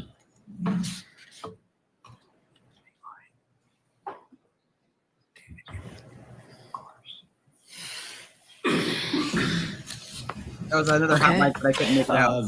We had the same suggestion. It appears that the court is not inclined to give it. If guilty, check one or both of the following. And there's a typo. It says the parenthetical We says fixed it. check one of. Okay. Yes. So we changed of to or. So my only suggestion to that would be to, again, add the if guilty, comma, check one or both of the following. Okay. On that page, going down to the bolded parenthetical, same thing. If you find the defendant guilty of the lesser offense of motor vehicle homicide. Okay. Moving down under sub 5, the We still OUI. need to say stop and sign the verdict slip.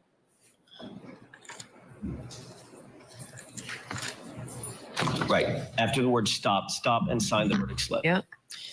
And then under sub 5, again, the same thing. We just suggested for consistency that it say, if guilty, check one of the following of the both. And the final edit would be in the final parenthetical, the last sentence. If you find, I think her should be changed to the defendant. If you find the defendant not guilty on this offense and all other offenses, check the first box on page 1. Okay. And those are the edits that we have suggested for the verdict All slip. right. Mr. Brennan? I don't have any disagreement with the edits. Okay, let's get a break here. Then we'll see the rest of this discussion before the jury's brought back in with these answers. We're Veronica. If you were to find her guilty of operating under the influence,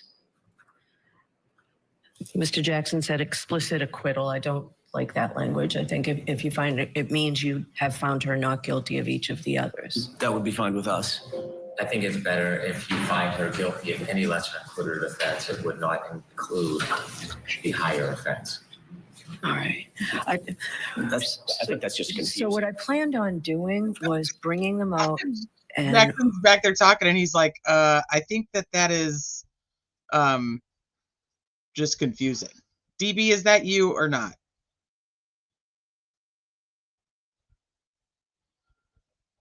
I just want to make sure that's DB.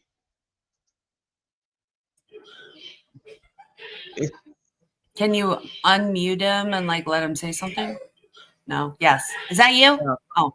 It doesn't do that. There you go. Maybe. No, I don't think it does. No, I don't think that he could talk back there.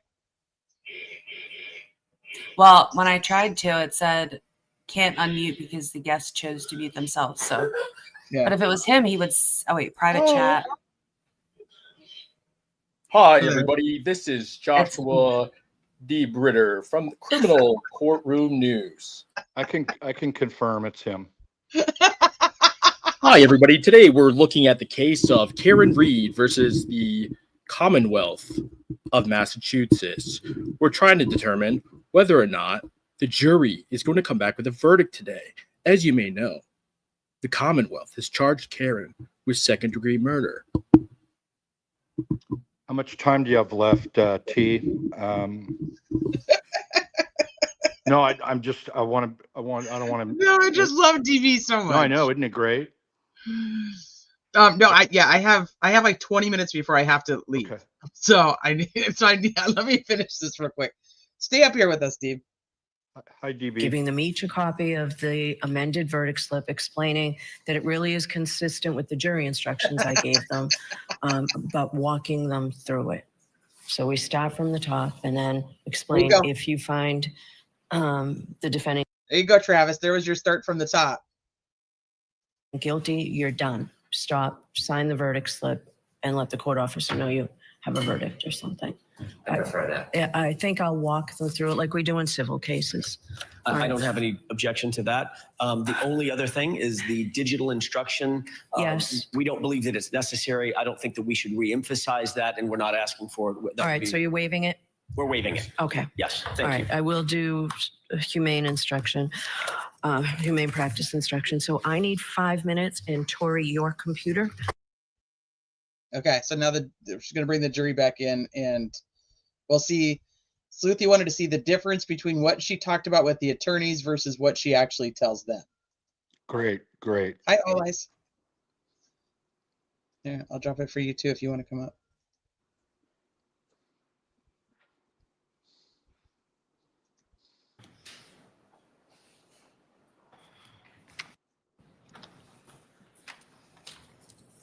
So they should be back any minute, and if Fiend's You should right, weigh the defense. could have a verdict. So somebody's watching that for you, right? The verdict? Yeah, he said they're going to come back right after lunch. Who did? Fiend. It's a prediction. Oh, Yeah, I that's know, Fiend's but isn't it? yeah, Aren't they back yet? Well, I think they deliberated through lunch, but I Okay. have it up. I have live court on my Okay, all other right. screen. That was my only point. I That knew y'all did, but have lobster roll stains.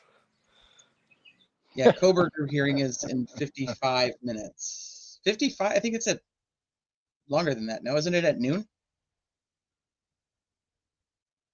Or is it at 11:30? Whatever. I won't be here for either one. And its statements and the videos as you would any other piece.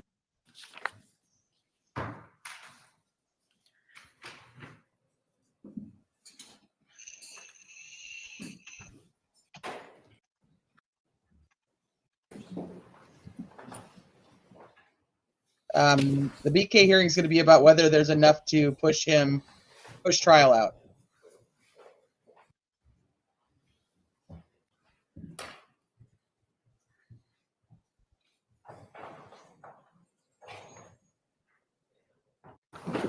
All right, jurors, we're in receipt of your question. We've been working on making sure that the answers we give you are the right ones, so it's taken us a while. So the first question, what is the time frame for the OUI charge? Offense 002, Section 5, OUI at 12:45 or OUI at 5 a.m.? The answer to that question is that you folks have all the evidence. And remember, it's only you who decide the facts in this case. All right, that's the answer to that question. You are the fact finders. The second I want her to be like, only you can prevent forest fires. question.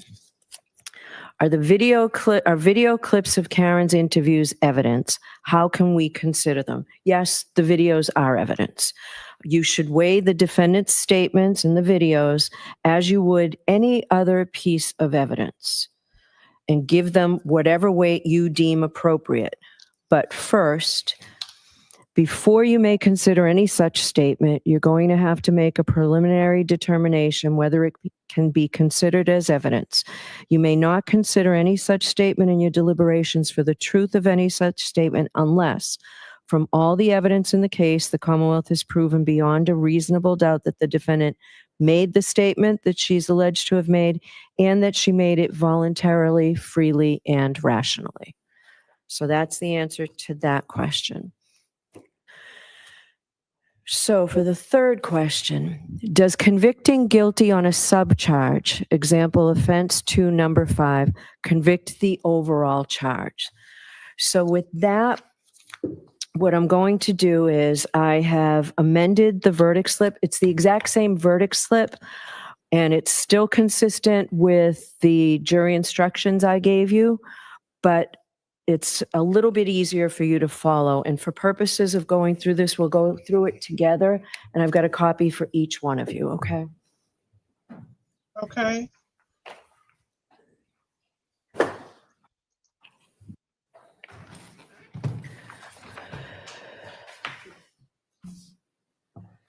Bev's like, yes, but no, okay? Okay.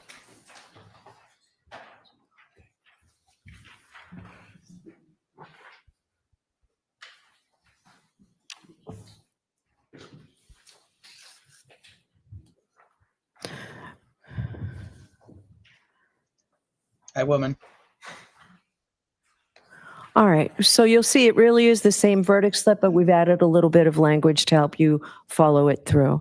So the first charge, manslaughter while operating a motor vehicle under the influence of liquor. So first, in the above entitled case, we say the defendant is, 1, not guilty of the offense charged or any lesser included offense. If you find the defendant not guilty of the offense charged or any lesser included offense, stop and sign the verdict slip. Now, then you go on to guilty of the offense of as charged, manslaughter while operating a motor vehicle. For clarification purposes, this is yesterday with the verdict with the jury questions. We're just rewatching them for specific verbiage. Vehicle under the influence of liquor.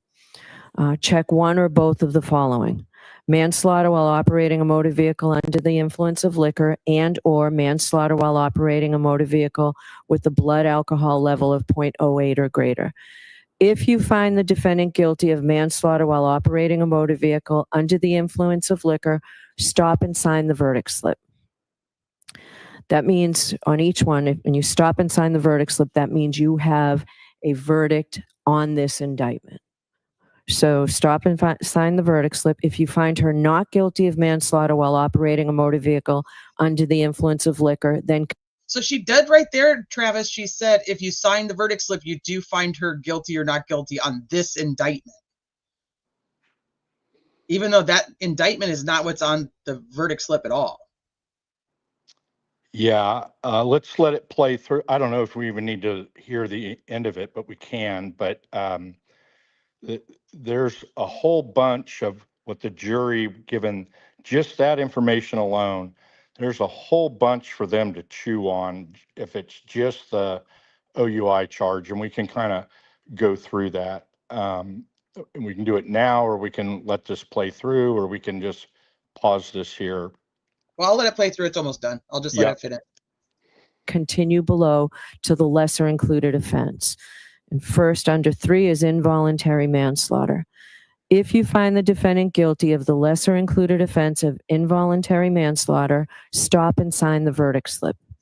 If you find her not guilty of involuntary manslaughter, then continue to the next page.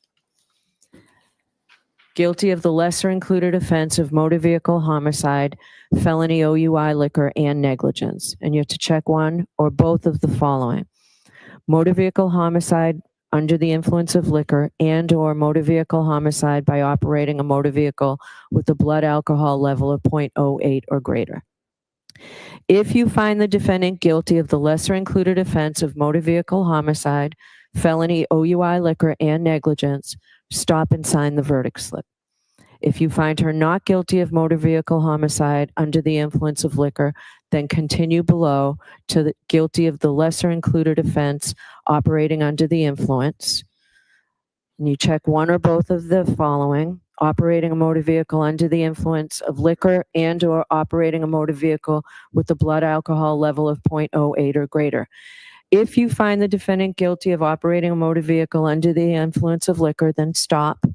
If you find the defendant guilty, you stop and you sign the verdict slip. If you find the defendant not guilty on this offense and all other offenses, check the first box on page 1.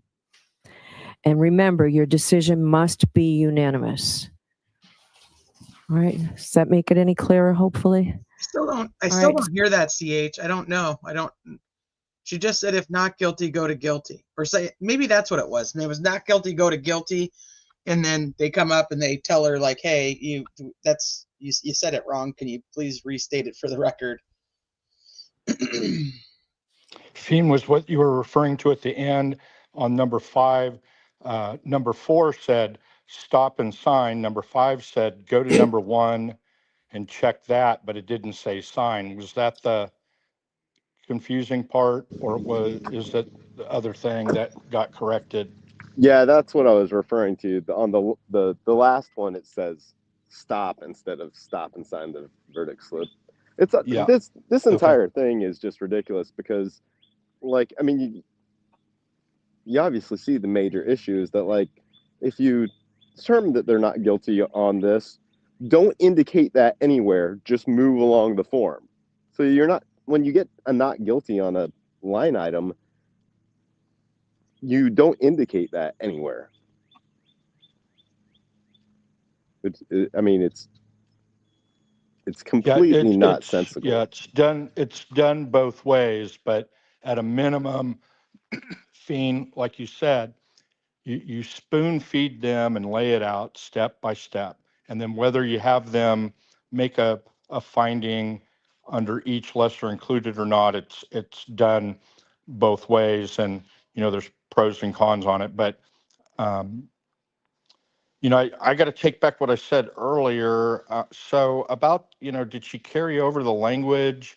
No, not verbatim, but the defense kind of defaulted and said, we can answer this question if you just do the verdict form like we want it. And she did. And keep in mind the context of this. They've just been told 25 minutes earlier that the jury is probably going to go not guilty murder, not guilty leaving the scene, and they're hung on OUI, which is probably some of the hot mic comments. And, can you imagine the adrenaline level and level of excitement you've got that you've got to suppress, and then try and think about these issues that you don't know the full context of, you don't know how important it is for the jury to understand, and you're trying to clear things. I think through the verdict form, they did clear up things dramatically. The court isn't required to tell a jury what the impact or result of a finding is. For example, if we rule on this, is the person still able to recover workers' comp? If we do this, can the family still sue for civil damages? That, they just don't instruct on that. Likewise, you don't see what the penalties are for these charges. If we find guilty, can she get probation? They won't answer that. And so it sounds like she did not go as far to say, if you do this, it'll end up being an acquittal. But Fiend, you mentioned earlier that some of these people are in their 40s. I know it's a younger jury, but that they would be astute enough to know. But Teresa, you pointed out at the top, they could kind of conclude if we convict on 5, it's maybe a conviction of the top offense. But in any event, I agree with Sleuthie's observations yesterday that it's not 4 that they're probably even looking at. That's a legal possibility, but they were just given a whole bunch of stuff to do. Okay, they had people say, she admitted she drank, she admitted she drunk at 5. And now they've been told by the court, before you can even, it is evidence, you can consider it, you give the weight, but before you can use any of these clips to convict, you have to, and then she said 3 things that they had to find. And so while a lot of people are like, there's no way they could be spending this much time over an OUI, but they, if they're conscientious and they're going to follow what the court told them to do, that's going to take some time. That's about all I had to say on that. And again, I really always value all 4 of yours. Good to see you, DB. Your input on these things. I always learn a ton hearing you guys talk this stuff through, but I'm really glad you played that, Teresa. I had forgotten a lot. Thanks. Well, yeah, I mean, we're overwhelmed with information. So, okay, so Sleuthie, are you here? I just want to make sure Sleuthie's here and on her computer so that she can share whatever needs to be shared. And you have my phone number. Text me if there's a verdict so I can get out of the ortho and get on my phone. Because I just something's gonna happen while I'm gone. I just freaking know it. Oh, I will hate that 100%. It's guaranteed. As soon So as you and then hop off here. right, I know, and then they'll be like, okay, so the defense team's coming back right now. We've gotten word. So if you guys want to come up, Sleuthie's got control of the panel. So there's the link one more time. Ange also has the link. If she wants to come up, I'd send it to her in Discord. DB already left us. It's like, I'm busy. I got stuff to do. Irish goodbye us. But yeah, you guys, whatever you guys want to talk about, have fun. Just, don't burn the place down while I'm gone. Okie dokie. We'll try.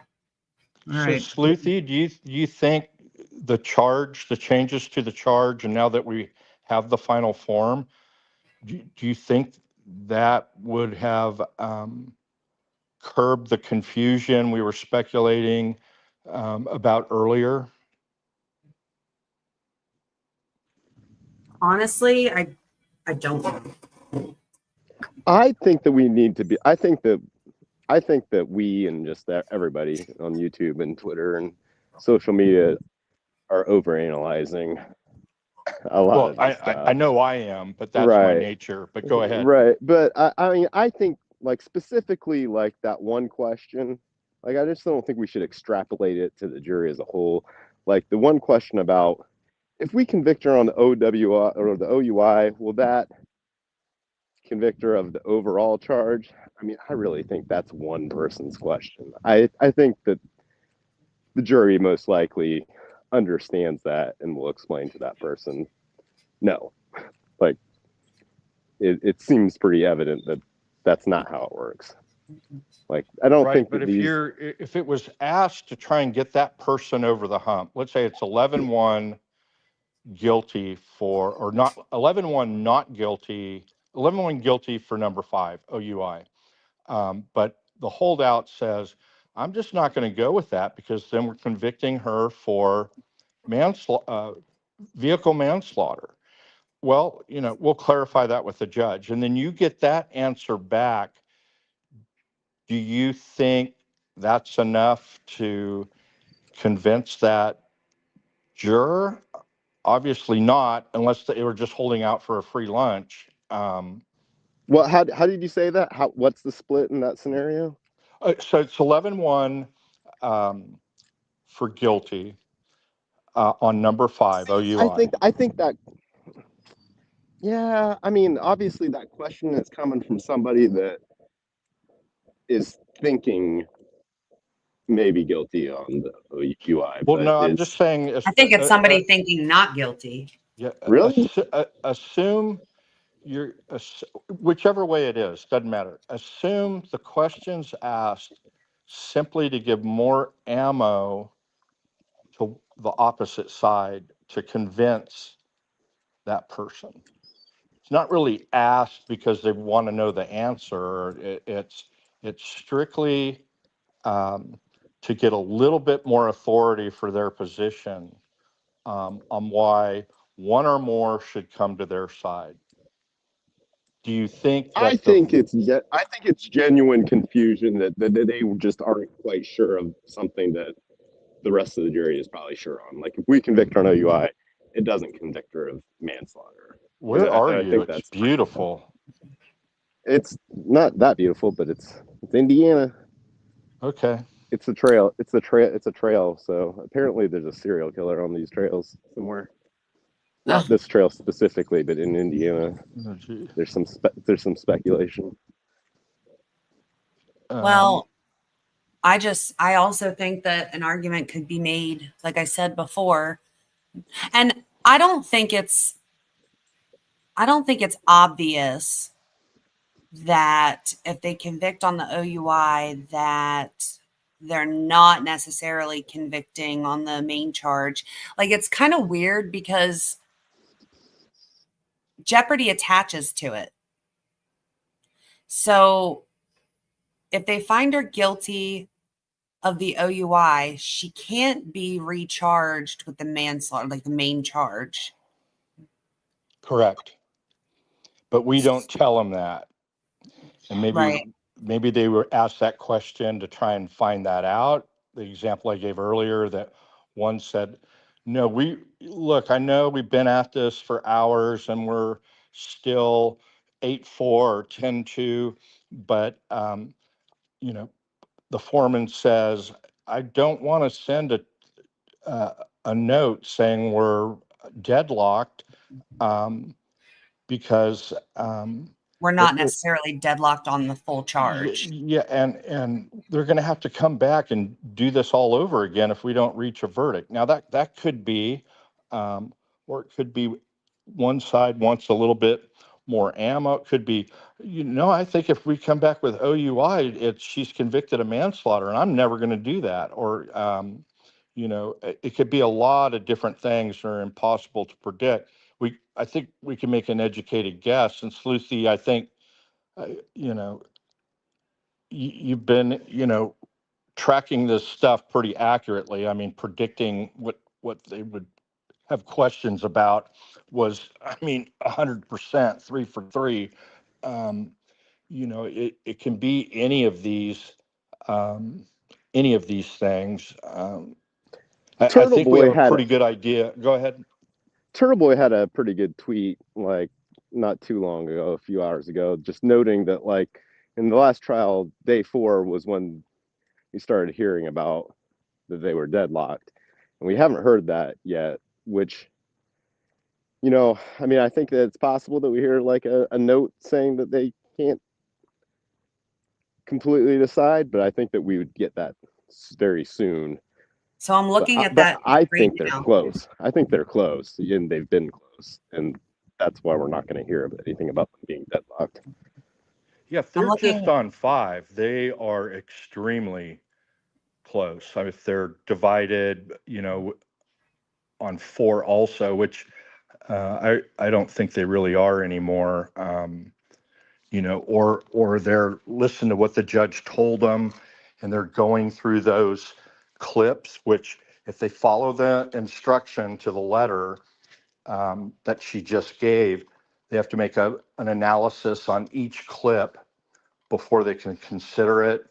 And, it's just going to depend on the personality and the culture of that group. And the foreman, they're pretty much going to go along and say, I propose we go through all of the evidence first before we do a straw poll. But surely they've done that at this point. Oh, and yeah. Far beyond that. But when they got this instruction, if you got back there and it's a detailed person, project manager or something. So, okay, so we got the answer on that. All of these clips can be evidence, but first we have to do this. So I propose we follow the court's instruction and make a determination on how many clips were there, Sleuthie?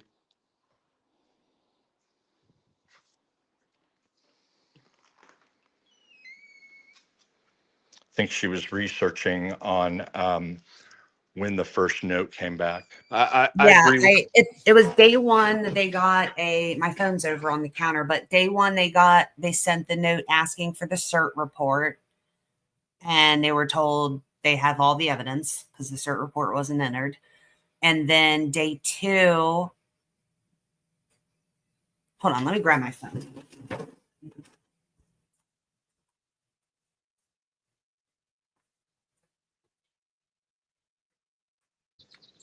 I really think they're signing everything right now. Okay. So day 2, then there was nothing. Day 2.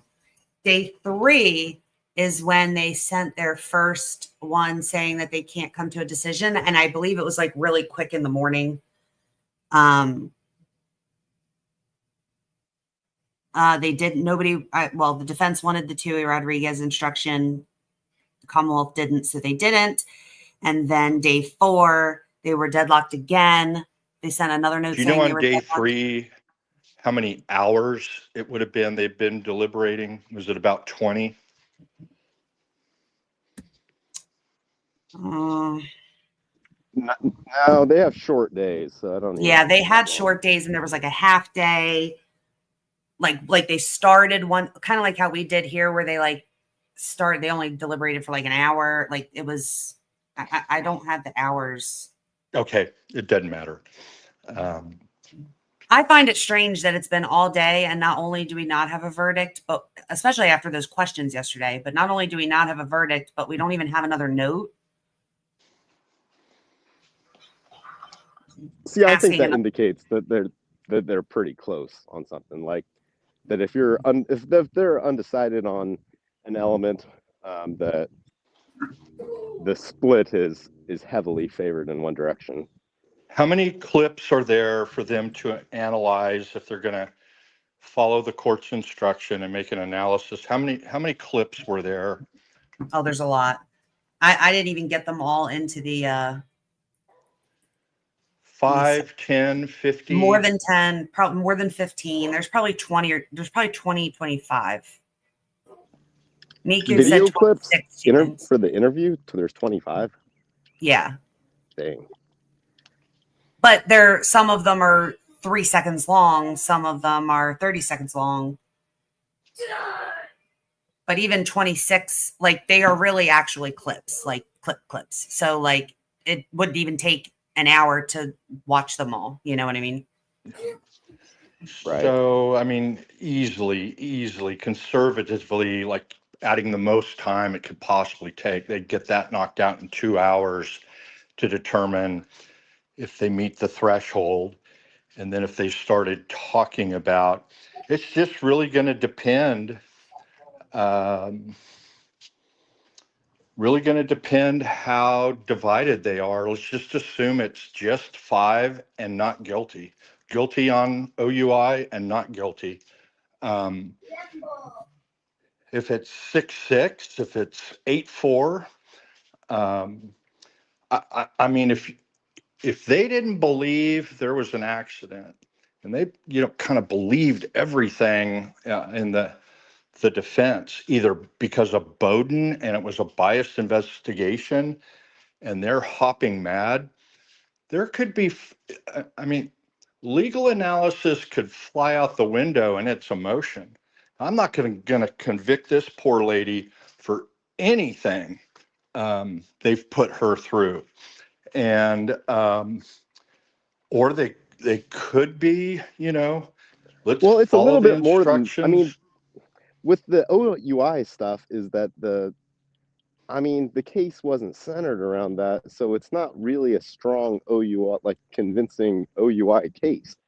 I mean, I don't Like even, there's not like, much evidence to consider for that. right. I mean, I think that's like a major hang up if you're something you're split on, where the not guilty people are probably gonna Yeah, like and like it's stand their clear ground a that bit. was an issue. That's why they asked, what's the time? So, I mean, they dug down in it, Fiend, exactly like you said. They bored down enough on it. Well, she admits she's drunk at 5 a.m., for example. And the other, well, this thing's, all about what happened at 12:30, 12:45. We can't convict her of that.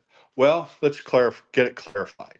And then you heard what the answer was. And then again, at some point, maybe we talk about why did one side talk about, we want at 12:45, the Commonwealth, why the other side, you're the finder of fact. But so clearly, it's, and why I think everybody agrees, no matter what side you're on, they're hung on 5. And so the other, well, she admits it. Well, how much weight can we give that? She read something to us and they answered it. And so that is clearly it, whether there's some emotion behind it. And now they're, getting tunnel vision, it's just really difficult to say, but I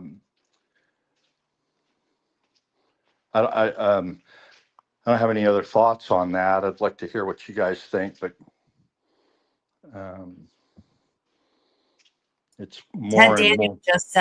Ted Daniel just said literally, court clerk told reporters he's been told to, quote, bring back the troops. We don't know why.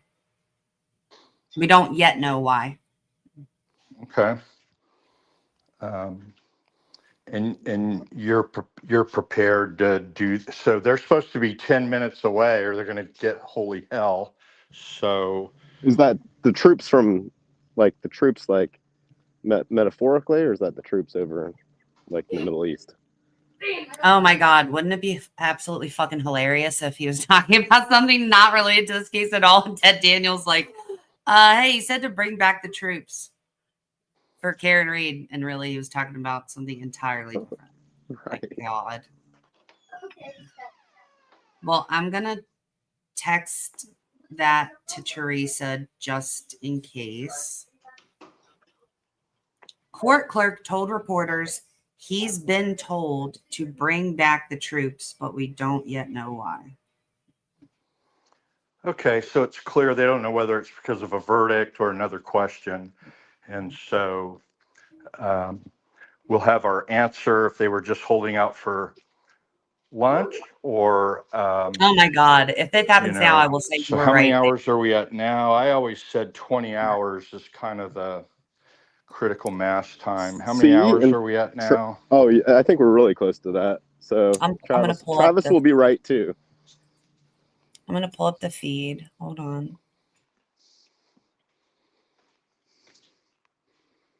Should I pull up I'm gonna pull up somebody that's outside and see what they're doing. Pull up the fan. The fan. Yeah. I don't want Court TV because I feel like they were behind yesterday and I don't like that. Let's do. Fuck Court TV. But then Boston 25 irritated me when they kept it small. Like, I don't understand. Everybody should write them angry letters. I mean, Court TV was really behind yesterday.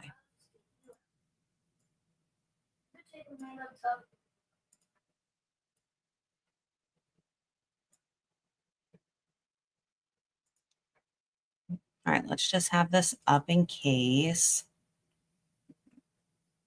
Oh, they just made it big. It was small. Now it's big.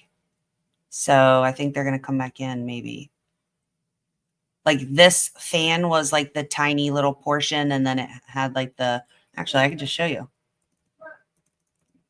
This is what it was a second ago. 2:04, so 2 minutes ago. And then they changed it to the full screen. I think you're right. I think that means something. Oh, I thought I heard that like white noise, and it was you, Fiend. I thought it was the court feed. Oh yeah, you can. It sounds like the fan. Travis can't hear us.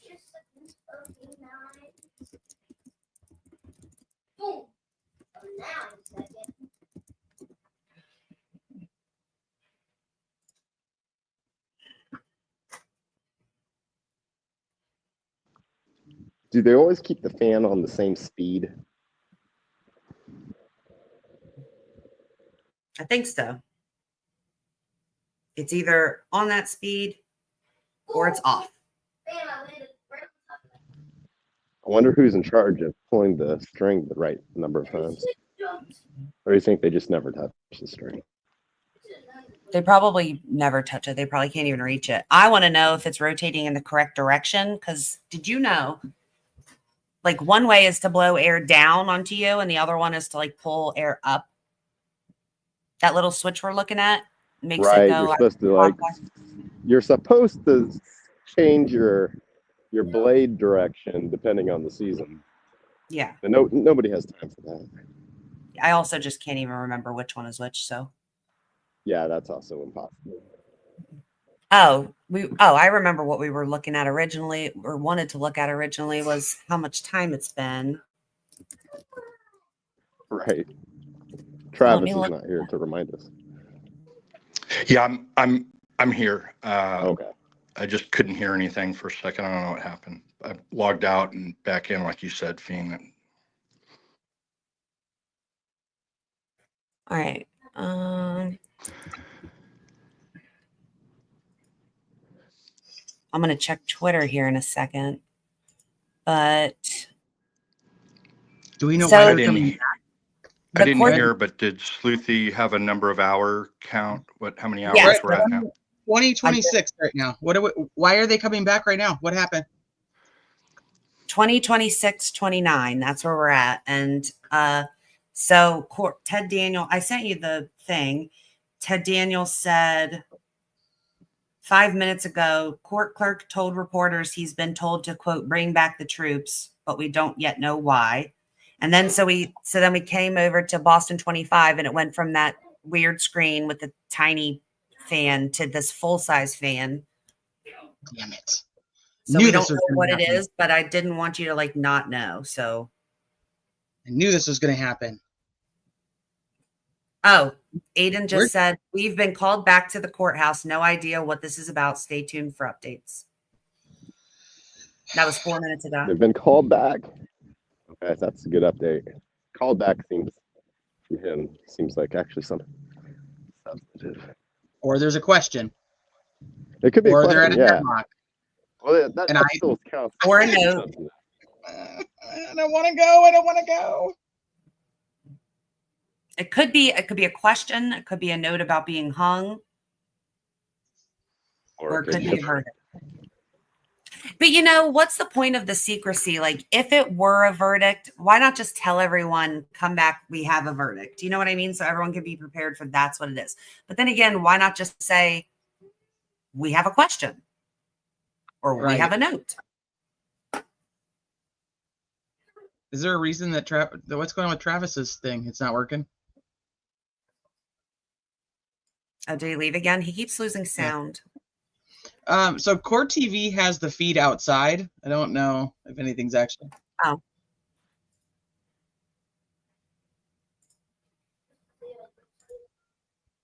But you just remember that they're delayed though when it comes to anything to do with inside court. Yes, that was why I had the other thing up. Yeah. Now it's like you can't win. Everyone anticipating that the defense team is about to arrive at some point in the very, very, very near future. And it's about that time, right? This is the time of day when things like this happen. Keeping an eye on security. You can see more of them all converging. So it seems that there is some activity right now, and it's actually getting a little quieter.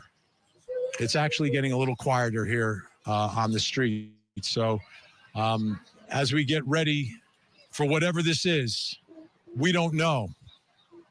But one of the options, obviously, is the big decision that has to be made by this jury. Have they come to that decision? Are they sending a note? Have they sent word? Did they hammer it out? I guess we'll find out soon. But here, again, it's interesting because the quieter it gets, it's more indicative that something is happening. And I think folks here are a little... MK. They're obviously anticipating what this could mean. And they're invested. So they're kind of on those pins and needles that everyone else is on. So let's send it back to you. I'll keep an eye on everything happening here, but there's an absolute sense that something big is about to happen. Vinnie Politan, we are going to slip in a break, but Not for nothing, but like I thought that yesterday too, so. But Grayspace says the bike cops appear to be multiplying. we're not going to miss anything, folks. Yeah, I don't believe you. Detectives arrested Brian Kohlberger. The other screen is still a fan. We're not going to miss anything, but here's an ad. Yeah, exactly. They did that yesterday. They were like, they like cut her off in the middle of while she was like doing something. And they were like, well, while she's doing that, we're going to go to basically our paid advertisers. Sue O'Connell hasn't said a word about going back to court. 1 minute ago, Barbara McDonald said, everyone's gathering in the courtroom. Tune in now. I don't feel sick or anything. So, I mean, I do, but not worse than I already did. So I don't know that. I don't know. I don't get like a weird feeling that that's what this is. I think I'll be more surprised if this is a verdict than I would be surprised if this is like a note saying they're hung. Oh, wait. Do I hear something? Is that you guys? Well, this is perfect time for.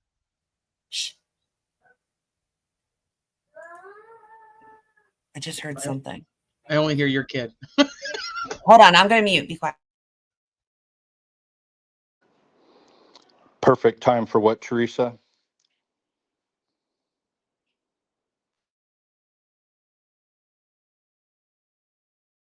I don't hear anything, Sleuthie. I said it's the perfect time for Fiend's verdict, right after they had lunch, their free lunch. Oh yeah, absolutely, absolutely. Or I I can play some predicted, white noise.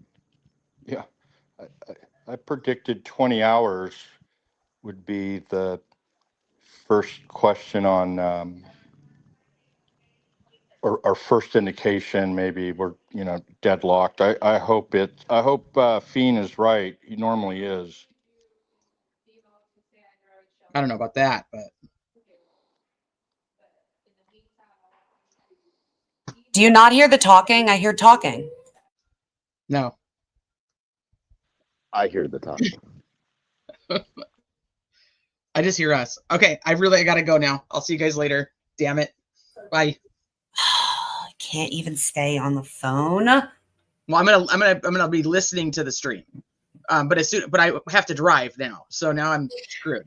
I had to get him ready to go, and now we're ready to go, and I don't want to go. I want to stay here and see what's happening. So I know. So if you are listening through the stream, we'll tell you. I will, but as soon as I walk into the ortho office, I won't be able to listen anymore because I'll have to talk to the ortho doctor. I make him watch. Yeah, really. They're probably just as annoyed that you have an appointment too. Probably. They're like, damn it, we were trying to watch the damn trial. Okay, bye guys. I can't because I got to talk to the doctor, Indiana girl, so I can't have my earbud in too. Okay, bye. I don't have it muted for you guys. You should be able to hear this. Hold on, let me make sure. Let me go back to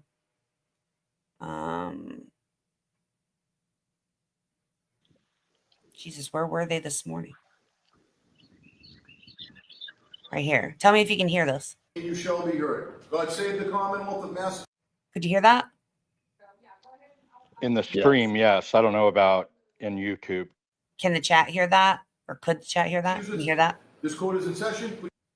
I want to make sure that the sound, okay. I wanted to make sure the sound was on here. Sleuthie is faking everybody up. No, I know I heard something. No, where you're playing it, that they're back in session. Oh, sorry, people. Bro, if it's a 227 verdict, I literally can't. That would be very conspiratorial. So Aiden said a minute ago, the Reed team was told to come back by clerk Jim McDermott. When the jury has had a question, they are always told this. They were not told there was a jury question. But why would they tell them there's a question and not a verdict? That doesn't make any sense. Because of the suspense for TV. Yeah, I'm not going to spend time on it. We're going to know for sure in 5 minutes.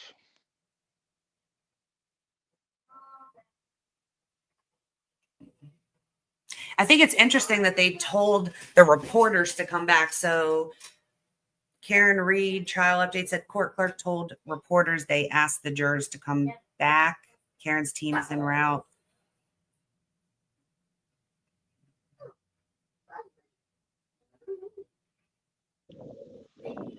If it was me, I would not go very far. I would be like 2 minutes away maximum. Yeah, I wouldn't go 10 minutes away. All times. It's not necessary to be that far away.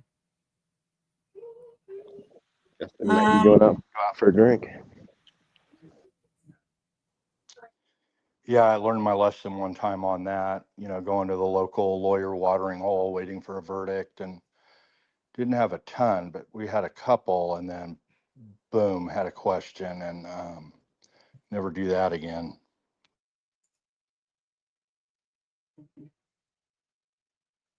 Don't give us that case.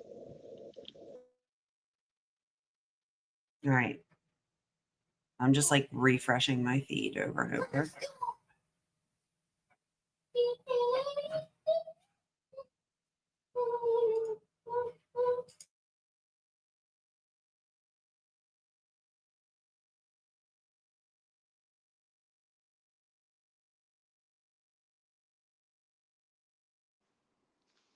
Chelsea, that could very well may be. She posted a comment about maybe they said or didn't say what it was going to be so that security arrangements didn't need to be made or could be made. You just never know. Aiden said, we are 10 minutes away from 227. I am inside the courtroom and the Reed team has entered. They're queuing it up for 227.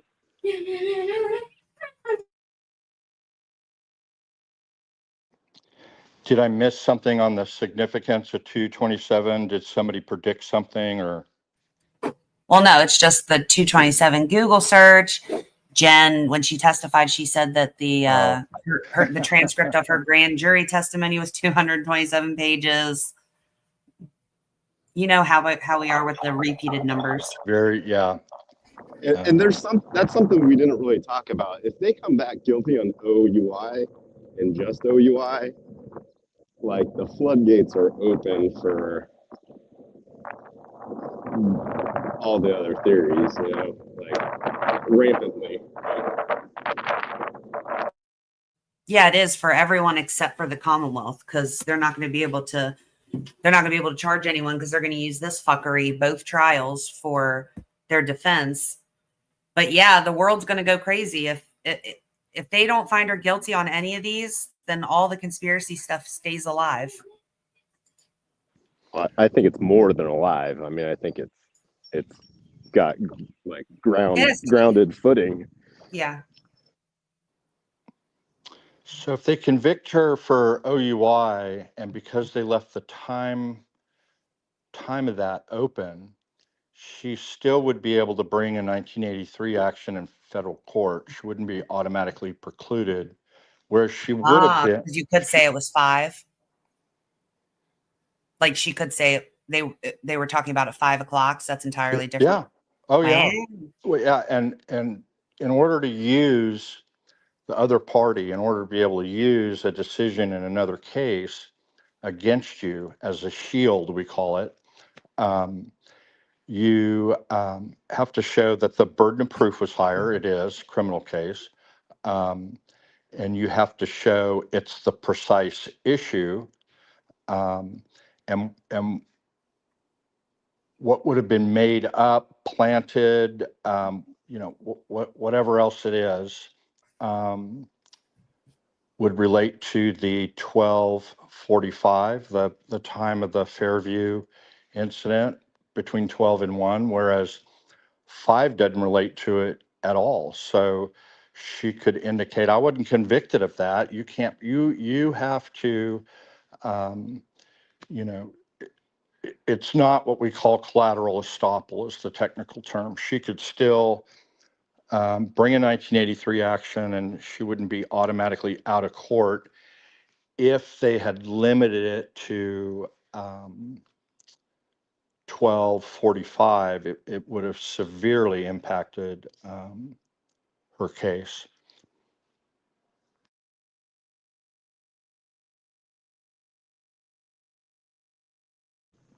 So if this comes back right at 227, what do we think? Do you think that like there's some like social media knowledge among the jury? Or they're just suspicious of all the shit that they heard. Like maybe they are suspicious about what they were presented. Maybe they were able to more focus on Jen's Google search because they didn't have all the other stuff, like all the other people. They didn't have Brian Albert and Brian Higgins and Proctor and Julie I Albert. mean, I think even if you don't know much about the case, like coming into the, like, I'm not saying that they looked at social media while they were on this jury, but like prior to having a little bit of cursory knowledge about the case is probably not completely unlikely that some people had heard a little bit here and there. We're almost at 227. I know. Yeah, I generally don't attach too much any significance on something like that. It's just mere coincidence. And right, you know, right. I mean, look how many times you see 222 or 333 on a clock and somebody mentions it, and then boom, you know, it happens that same day or the next day. It's just You know, it's just random coincidence. But Yeah, but we're predicting a possible coincidence. So if like we say 227 right now, and in 3 minutes it's well, nail on the no, head. no, you know, a biased, interested reporter said 227, so we're primed. We're primed, and we, Well, it's just like when you buy a car or you go to look at a car to buy and then you start seeing them everywhere when you didn't before. It's like that. Oh, wait, I hear stuff now. I hear things. You are unmuted. Oh my God. Oh, she looks mad. Receiving court is in session. All right. I appreciate you all getting back here. During the luncheon break, I received word from a court officer that the jury had knocked on the door, indicating that they had a verdict. But before I could even summons everybody into court, you know, shortly thereafter, they knocked again and said they didn't have a verdict. What? So I asked the court officer to tell them to put that verdict slip in an envelope and seal it, and to give it to us. Paul, do you have it? What? Did they just So seal the we verdict? had a verdict and then It's been sealed. I'm now going to seal it in the legal sense. So this is sealed. No one will have access to it. It will be preserved and made part of this record. I'm going to ask it to be marked for identification with the word jury, Chrissy, just to keep it separate and apart from everything else. So it's marked for ID with the word jury. So are we considering this or no? Like, what's happening? well, we need to find out. Right now, it's not going to be considered.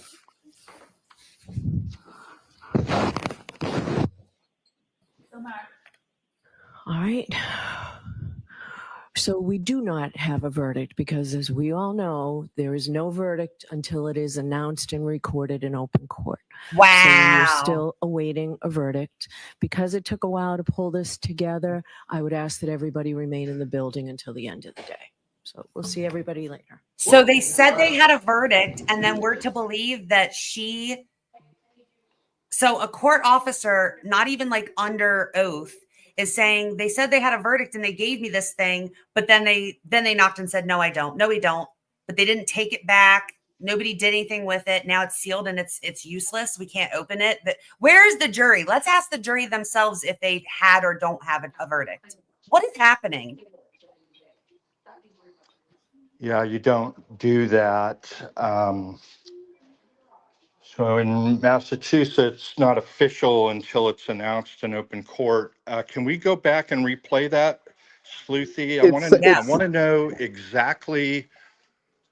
And no one got to say anything? Who got the forms? I think they went when? and got the forms. I think that they said that they had it, and then they came back and said that we don't have it actually, but then they went and got the forms and took them from them. Yeah, I want to be sure on that. That's very important. All right, I'm going to mute and be quiet for a minute. So if it keeps playing, you keep talking, but I'll play her here. Receiving court is in session. All right. I appreciate you all getting back here.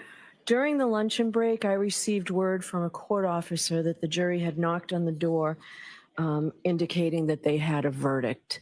But before I could even summons everybody into court, you know, shortly thereafter, they knocked again and said they didn't have a verdict.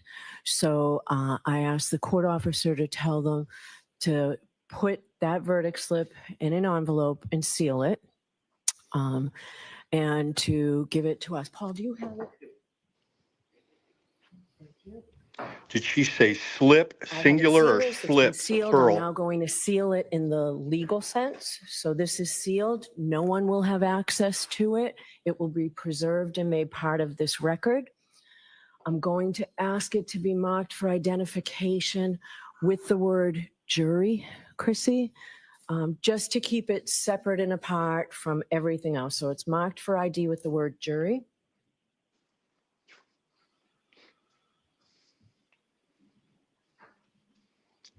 Hi, Ange. Shouldn't say much past this. Yeah, it does seem like maybe it was specific to one slip Right. rather than all of them. So we do not have a verdict because, as we all know, there is no verdict until it is announced and recorded in open court. So we are still awaiting a verdict. Because it took a while to pull this together, I would ask that everybody remain in the building until the end of the day. So we'll see everybody later. So this could be anything. One, all three slips could be stapled together, so it's referred to in the singular. Number two, they only submitted a slip on offense 2, which she would have sent it back anyway. Where's the other 2? Really hard to gauge, but hi, Ange, good to see you. Love to hear your thoughts. Always like to hear you talk about groupthink. I don't know what the fuck is going on, honestly. It kind of sounds like they maybe got ahead of themselves and maybe they were trying to like be preemptive and they're not like quite ready yet. Because if she's keeping them in the building, then they're probably like close, you know? But also, like, who knows anything? Literally no one knows anything because nothing makes sense. So I don't know. I think there was a little bit more, don't know how much, a little bit more than we don't have a verdict, sorry. That maybe there was a little bit of context there. I don't know.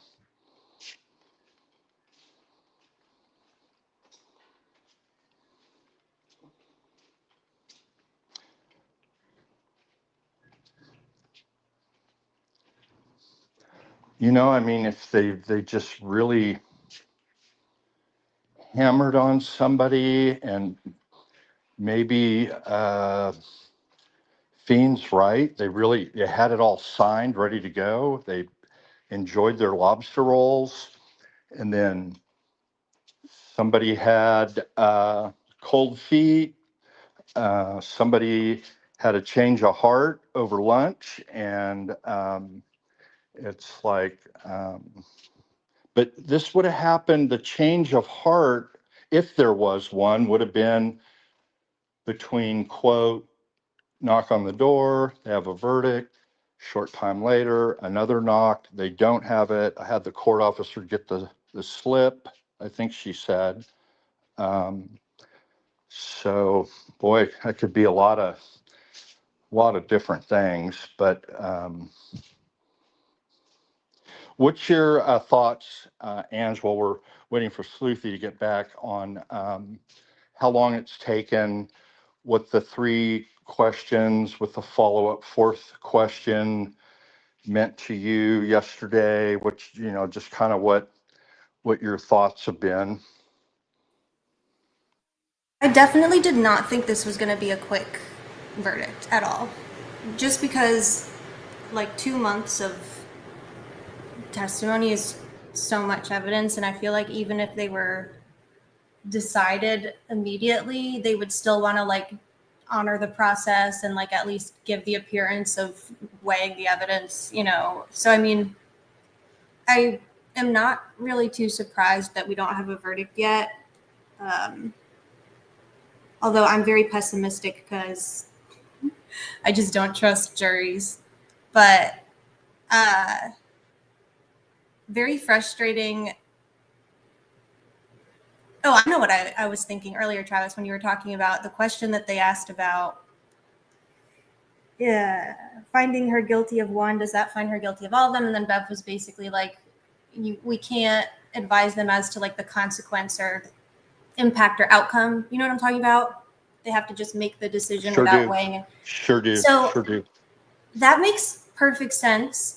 However, how I'm understanding their question is that they're not really asking like, is this, like if we find her guilty of OUI, is this going to be her sentence or is this going to be the outcome? What they're asking is if we find her guilty of OUI, does that render our not guilties like void? Like, does that change? Because essentially a hung on the 2 counts that they find her guilty or not guilty on means that they're not guilty and their guilties are void. You know what I'm saying? So it's kind of more like asking, if we find her guilty of this lesser, is that actually going to, like, by default, nullify our unanimous not guilty on the other two?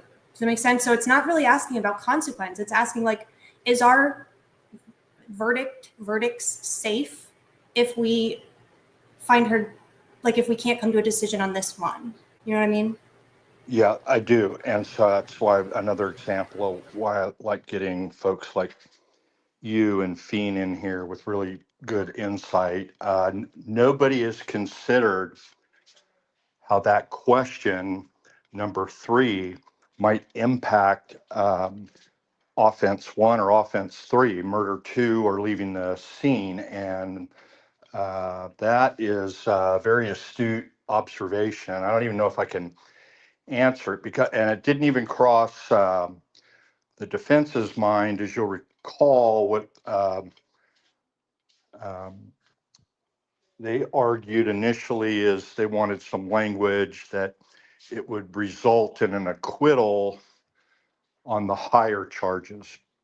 And she said, well, I'm not going to go with that. And then Fiend had some observations, which I don't disagree with, that they could very easily figure that out. But it's such an odd question, and it's talking about what's the impact if this is, is it over? But it does kind of impact 1 and 3. And then somebody in chat real early this morning asked, so given the instructions that they got on group decisions and the other, they asked, well, do they turn these in one at a time?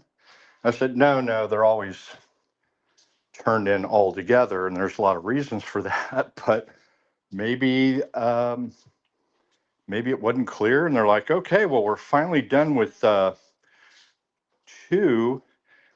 Who knows? It could be, we haven't, this is very unlikely. I don't know how this could be. We haven't decided on number 1, murder 2, or leaving the scene. That really just can't be, because there's no way they could be where they're at right now without unanimously finding that no impact between the collision and John O'Keefe, between the Lexus and John O'Keefe didn't occur. There's just no legal way around that. So I really don't know, but her saying slip, if I heard it correctly, singular, that threw me. Did I hear it right? I think so. But that could be as simple as they stapled all 3 together, so it's 1. But she made a big deal about you're going to get a slip for each indictment. Yeah. Well, and why did she said that she was notified over lunch that they had a verdict, and then before she could get back here was told they don't have a verdict. So why did she still call everybody to the, I mean, they were probably en route, but why, like, it makes me wonder if there was another thing that occurred between the bailiff or whomever notifying her there was a verdict and then her being notified there wasn't. Like, did she intervene, and somehow did she, like, you know what I'm saying? Like, yeah. Was she being like a stickler or particular about something on this? So I don't trust the woman. It would be hard enough to take her at her word because she speaks in like very ambiguous riddles all the time. But also, I don't even trust that what she says is really what happened. So, like, she obviously anticipates something's going to happen. Either, yeah, I don't think she would keep them in the courtroom. Oh, DB says the court. I completely understand the concerns, and they're totally, I'm going to normalize you. They're, completely rational, and you have to be hyper vigilant. Case in point, the Murdaugh trial. But on the other hand, if she did something nefarious in front of the jury or through a conduit or Verdict in. Ah, verdict in, says Fiend. So there must have been some kind of like. it's a correction that something got, no, we should have checked this box. We're supposed to check.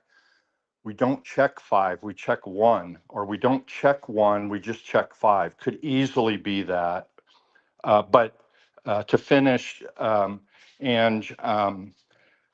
if it Where'd was you see something that a verdict had nefarious been, Gabby? directly with the jury or Turtle through Boy. a Turtle Boy says the conduit, verdict is in. you know, it's very, very unlikely simply because of that fact. That's going to come out. Eventually, Right, for sure. both sides will be able to talk to each and every single juror to find out what the hell happened. And it's going to come out just like it did in Murdaugh. And then as we found out in Murdaugh, it only matters that the clerk can do all of this really heinous behavior. But it only matters if you get one juror to say it would have changed my verdict. So Aiden says a verdict is in. So I completely understand the concern, especially just the court officers and the interactions that don't involve the court.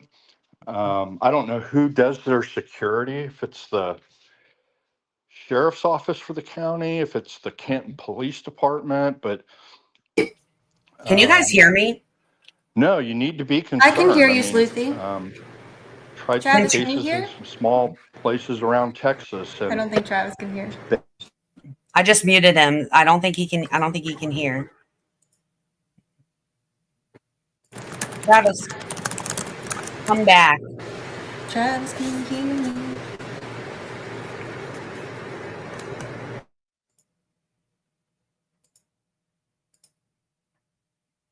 He'll have to rejoin. So there is a verdict.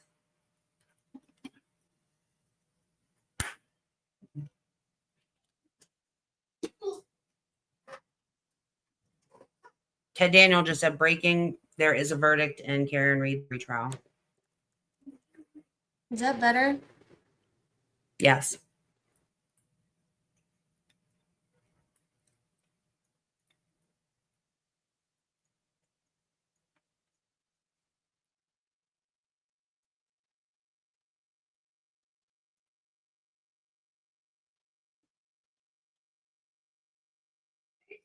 Oh, come on.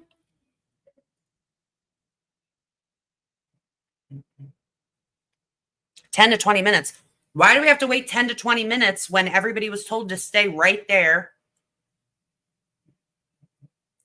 Buchanan just walked into the back door of the courthouse with Brennan, per Jess Machado. Jim McDermott just said it's going to be 10 to 20 minutes before we're called in the courtroom. Get your ass to Dedham.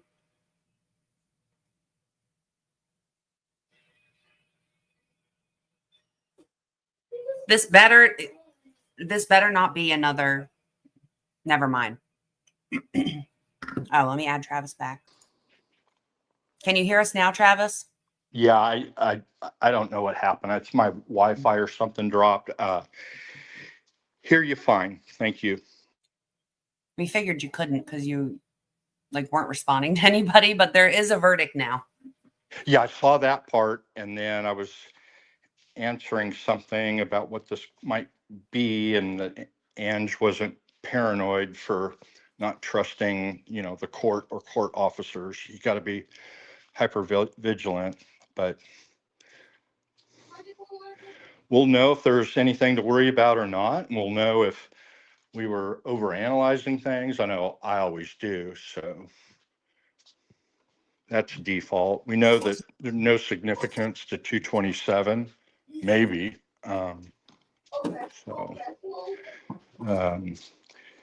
Did somebody text Teresa? I know she's can't really do anything, but does anybody let her know that verdict in about 10 to 20 minutes. I did. I texted her.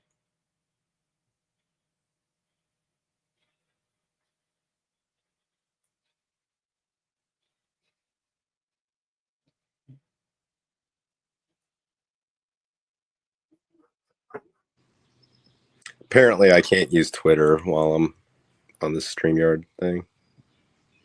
Why? Did you cut out like when you went to switch to a different thing? Yeah, but it's only Twitter. Like I can go to other things, but not Twitter. So 227 is dead, huh? Or maybe that's the time that they came to the decision in the jury room. Maybe that's the time they signed it. It's still alive.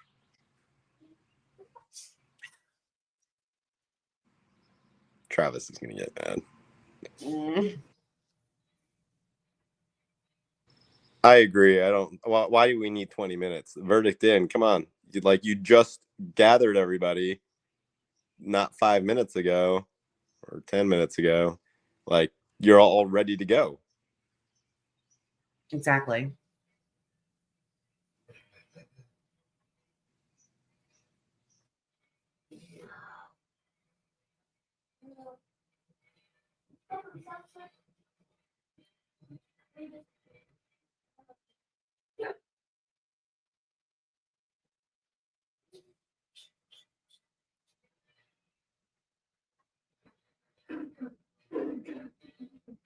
Just to make us wait, I guess.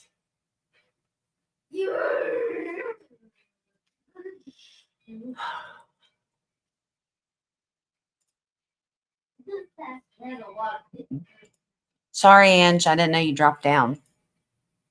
That's okay. I booted myself out accidentally. I'm literally looking at all the things. Why is Buchanan there and coming in the back door?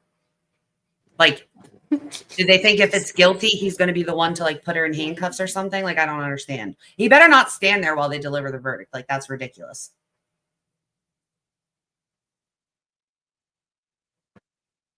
I even feel like he should be there, period, honestly. Same.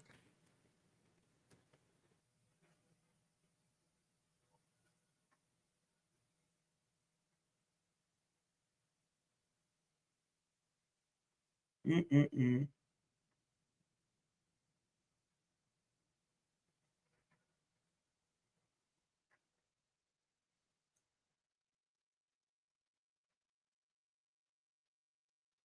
What are y'all's predictions? I don't know. I think it's going to be one of two things. Oh, here, I'll add you, Travis. I think it's either going to be not guilty on everything or not guilty on everything except for the OUI, and that be a guilty. I can't even fathom the thought that they're going to find her guilty of anything else. That doesn't make any sense to me. I think I agree with you 100% on that. That's all the telltale signs are pointing that way.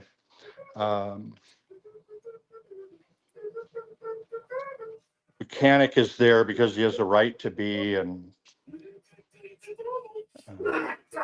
they have access to the back. I don't know if he's part of security at all, but it's public trial. Anybody can show up. Obviously, you can't exert any influence on anybody unless he's been doing it beforehand.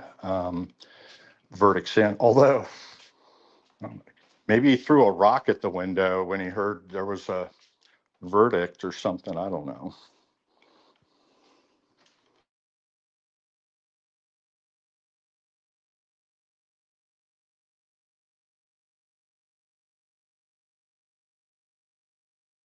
I mean, if it does come back, the only thing, if it is guilty, I'm really leaning towards not guilty all straight across. But if there is a guilty on OUI, does that raise more questions, or kind of answers a lot of things because the defense requested it, or I don't doesn't know. change anything? I don't really know.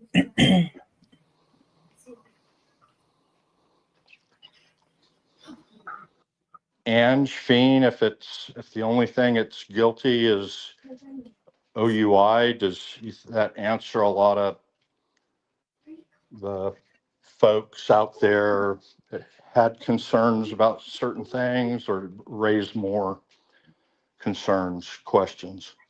I mean, at least we know it's not hung. You know what I mean? At least we know we're not waiting for it to be hung. Agree on that. And what a difference a jury slip can make, huh? Do we know that it's, I mean, could they come back that they're hung on an indictment? No, because she said verdict. And if they were saying that they were hung, then the next thing would be to like do a Tui Rodriguez. She wouldn't. It's a verdict, not 3 verdicts. Yeah, she can't accept less than all 3. If one's not signed and a box checked, she would need to let the proper procedure would be, okay, I got these back, but number 2's not filled out correctly. You know, provide a copy to each side and get your input on how I should instruct them to do it properly. I've had that happen 2 or 3 times, but only in civil cases where it's much more complex.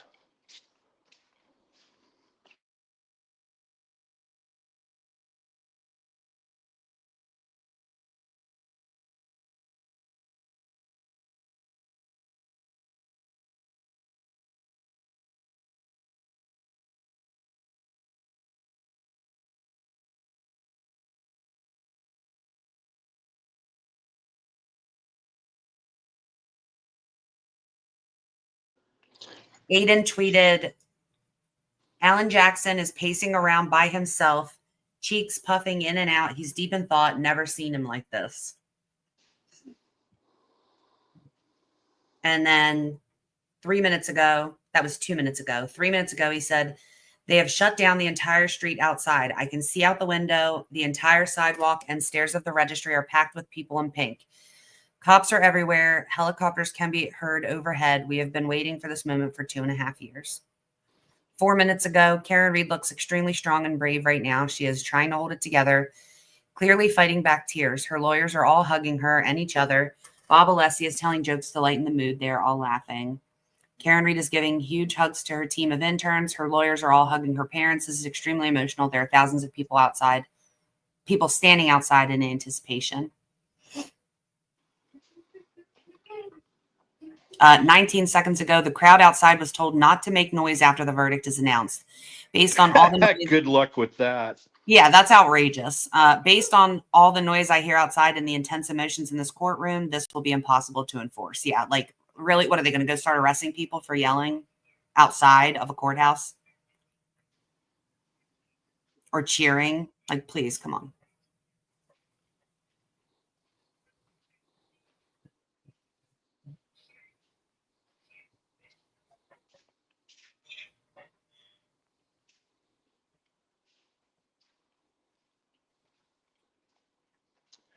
Well, you know, on the one hand, I think, like we've been talking about, not this specifically, whatever bad news there was, 85% of the bad news came with the first 3 questions. Everybody agree with that? If one side or the other. And I think it's been unanimous that the 3 questions were particularly bad news for the Commonwealth and any of the people that are on the side of the Commonwealth, family, victims, whatever, as opposed to the defense. I don't know if Ange has any insight on this, but yes, we have a verdict, Teresa. I texted you. kind of getting that initial bad news up front. I don't know if that softens the final blow or not. So it may not be the level of suspense that you see in other cases. Yeah. I haven't really I'm like fluctuating back and forth between like feeling like that was good news and then I don't know though, because it could be like one holdout or it could be like split. I'm like not probably the fairest person to ask though, because I'm like so pessimistic about juries now that I mean, I'm anticipating not guilty on at least 2, but at the same time, I'm almost like conditioned to expect that she's just going to be found guilty on all of them. So I don't think anything would like really surprise me, unfortunately. Aiden said 1 minute ago, court officers are not letting Jess Machado or Ted Daniel up. They have let in John DePietro, who is not on the media list. There's plenty of room as we are all standing. I don't know who Weird, those like one people final are. I don't know who they are. Travis, they're like 2 of the. Sorry. Go ahead. 15 seconds ago, he said the O'Keefes and the prosecution have not yet entered the courtroom. Travis, those are 2 like really 2 of like I would say the most followed defense leaning independent. Is Ted independent? Yeah, independent like journalists that have been reporting on the case for a really long time. Okay. Ted is like super followed. I think he's like Thank you. the first. Yeah. Is the family in there already? The family of of John O'Keefe? No, the O'Keefes and the prosecution, as of 1 minute ago, have not yet entered the courtroom. Okay. They're prepping the family with. I'm gonna go pee. With probably a victim witness coordinator on what to expect and that they have people available for them to cope and all the things that victim witness coordinators are required to provide. It goes state by state, but it's standard practice for them to get braced. And then, But they do that. Oh, sorry. Go ahead. The only other thing was, and still, they're not going to come down until security is in place.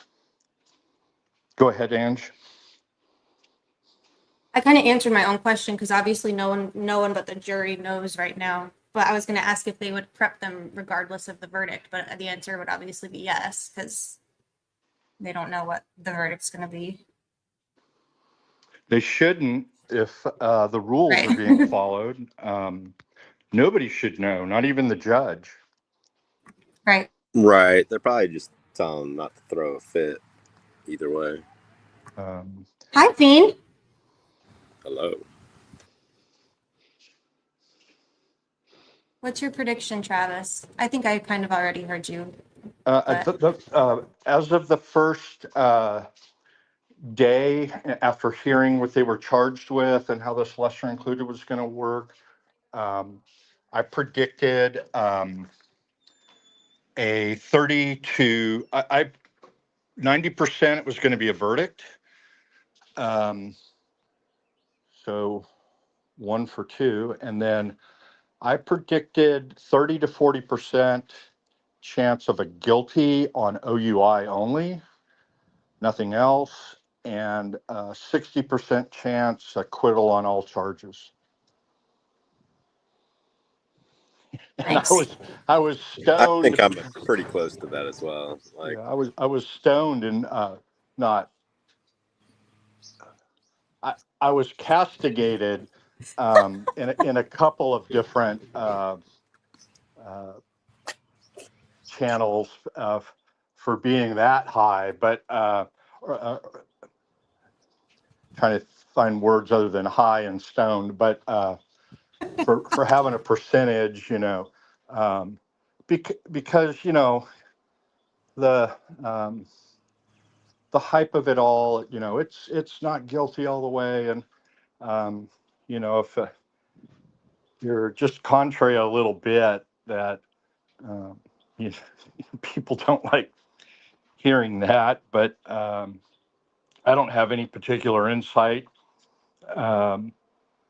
more than anybody else. I was completely wrong on Richard Allen, and Are we sure about that, Travis? Do you have inside information? What's that?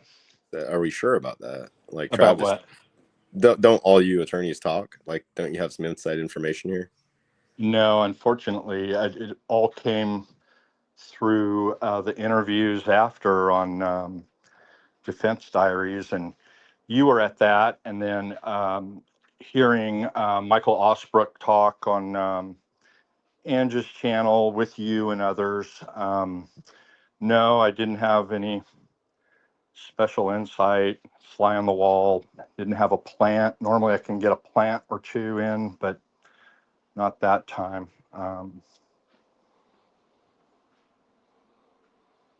What kind of plant? Like a fern or like a no. bonsai? Okay. Ted Daniel just said, "Here we go." The camera's about to move. Okay.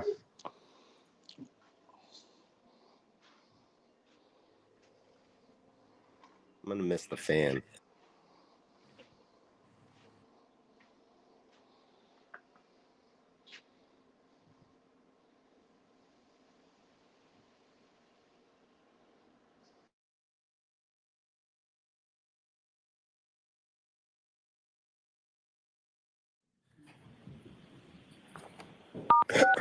You are unmuted.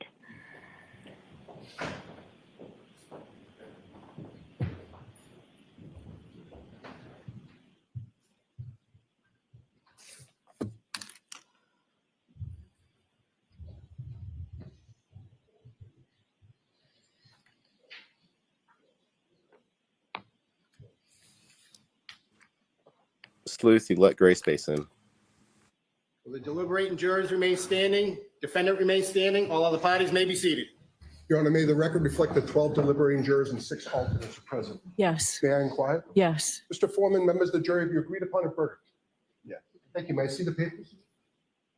Mr. Foreman, have the verdict slips been placed in this envelope and have they been in your presence ever since?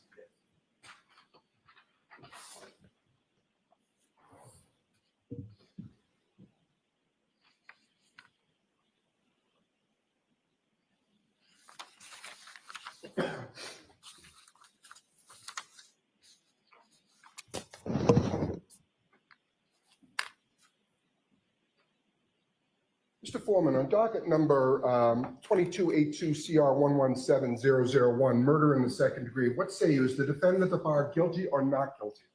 Not guilty. So say you, Mr. Foreman? So say you? No. Do you agree? Yes. Do all of you agree? Yes. Thank you. 002, what say you? Is the defendant at the bar not guilty or guilty? Not guilty. Of. Is not guilty or guilty about that charge or any lesser included charge? Thank you. Specifically, number 5, operating under the influence of liquor by operating a motor vehicle with a blood alcohol level of 0.08 or greater. Correct? Yes. So say you, Mr. Foreman? Guilty. So say you all? Yes. 003, what say you? Is the defendant at the bar leaving the scene after accident resulting in death? Is the defendant not guilty or guilty? So say you, Mr. Foreman? So say you all? Jurors, hearken your verdict as the court records that you upon your oath say the defendant on 001 is not guilty, on 002 is guilty of operating under the influence of liquor, and 003 not guilty. Thank you. All right, jurors, everybody please be seated. Jurors, we thank you for your service. We're going to send you back. Your service is complete. I'd like to come back and talk to you for a little bit afterwards. So thank you very much. All rise.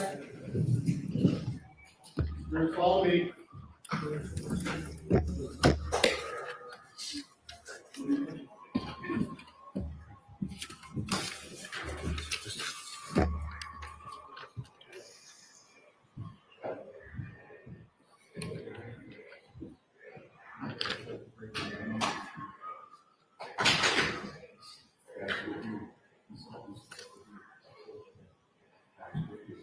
Media, please exit the courtroom immediately. Karen Reed? Not Not yet. Tony, Hold on, not yet. hold on, Not yet. everyone. Karen Reed. Ms. Reed, can I have your attention? As required by statute, I must inform you that the records regarding the charges that you have been found not guilty will be sealed by the Commissioner of Probation by the court unless you notify the Commissioner of Probation in writing within 10 days that you do not want these records sealed. To request that these records not be sealed, you may use the request not to seal form, which is posted on the trial court's website on mass.gov. I cannot accept the form here in court. You must submit it to the Commissioner of Probation at the address provided on the form. Please be aware that if the records regarding the charges which you have been found not guilty are sealed, you will be unable to access the sealed record of the not guilty dispositions or any other records regarding those charges. If you want copies of any documents regarding those charges before the records are sealed, you should request copies from the court within 10 days. Do you understand? Thank you. All right, so we need a date for sentencing. Can we do it next week? None of the O'Keefes are there. We would be prepared to go forward today. Nope. Okay. Okay. Were they there from the beginning, or were they told it was not guilty and so they decided not to come in? No, they would have been told, look, this is either going to be not forward guilty today or as well? guilty on OUI. Do you want to be here What's or the not? Commonwealth's recommendation? Wow. Moves for sentencing, we recommend probation, 1 year, 24D program. So the standard that everybody else gets on a first-time OUI? Certainly. Okay. Wow. So I'm happy to do it. Wow. All right, thank you all. 1 year probation on docket number 002, the lesser included offense of operating under the influence. 1 year probation. Thank you. The 24D program. Thank you. Oh, wow. All right. Goodbye.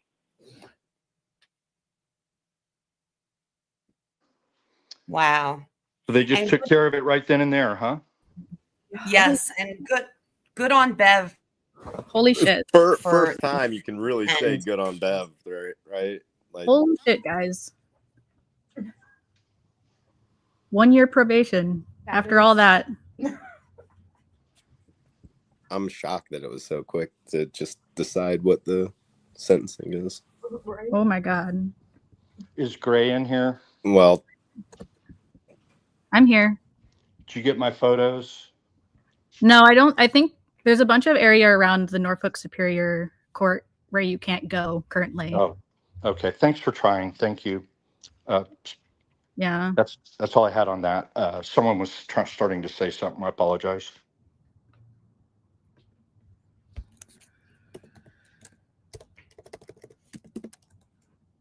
Well, I assume the courthouse steps are about to be lit, so we should find Hello. out somewhere. Can you hear me? They're gonna light the. Yeah, we can hear you loud and clear. They're gonna light up the courthouse in pink tonight, like the UT Tower after a national championship. I'm going to pull up a stream of somebody that's outside so we can see how everybody reacted when it happened. So clearly, that's what we heard inside the courtroom, right? Is the crowd Oh, outside? Lord, yes. Yes. Oh, boy.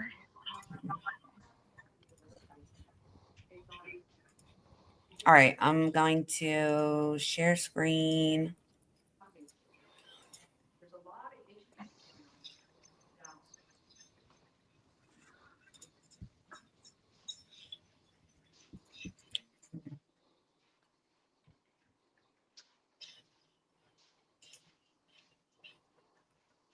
Then Dana did it split this side to side.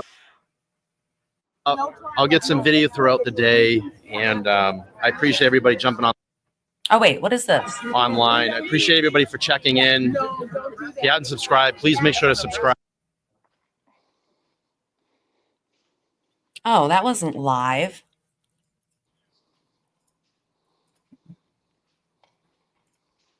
Damn it. Live.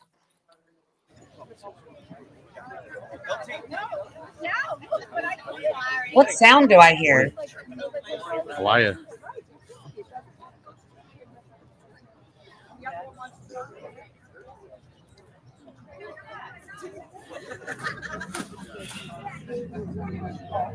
Where am I hearing sound from? Gray's outside the courtroom, isn't she? I thought she wasn't there. Oh, I don't know. I apologize. I don't know. I was just there for Monday, Tuesday, unfortunately. Do you guys hear that? Morning.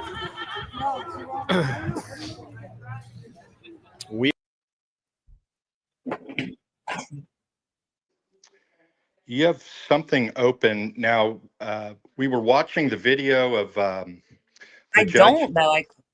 The judge who had open a window where the judge was saying we had a verdict and then we didn't have a verdict.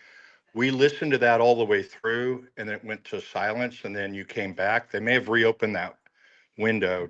You might want to check on that. Reporting of this case, at least in the beginning stages, and has continued to do so. Here. Well, holy shit. The scene just outside of the courthouse. All right, we're gonna watch everybody's reaction. Peggy O'Keefe. I keep going back to this matter emotion, or we believe the verdict is that this is now the verdict.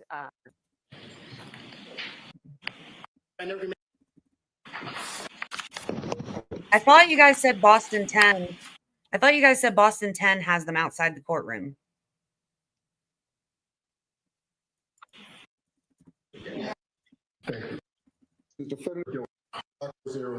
Yeah.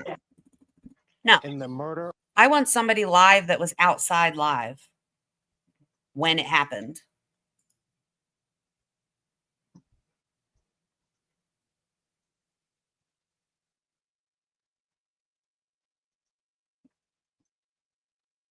Court TV is outside now, but they didn't have a stream outside during verdict. Right. No, Turtle Boy was inside. I want when they got the verdict, somebody that was outside.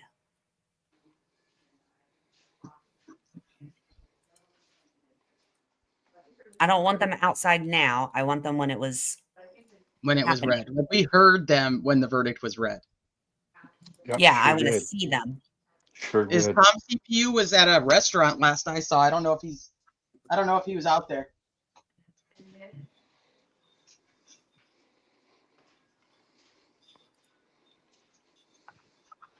Unbelievable. So Teresa came back guilty on number 5, just like you and Sleuthie were talking about. I Someday we'll. was listening while I was driving home. I knew the verdict would happen while I was at the ortho. I knew it. Good. So, what Guilty. What are your thoughts on guilty Good job, Brian, man. of OUI? It doesn't matter to me one way or the other. Could care less. I think that was the Commonwealth's attitude also. That place is packed. They're probably all crying right now.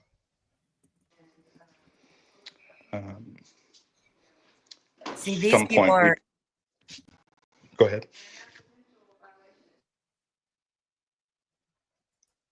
This is pissing me off. I'm looking too. See what there is. I mean, we heard it.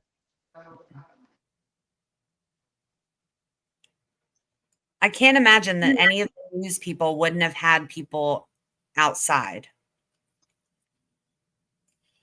Go, Tom CPU. I already did. I tried. What happened there?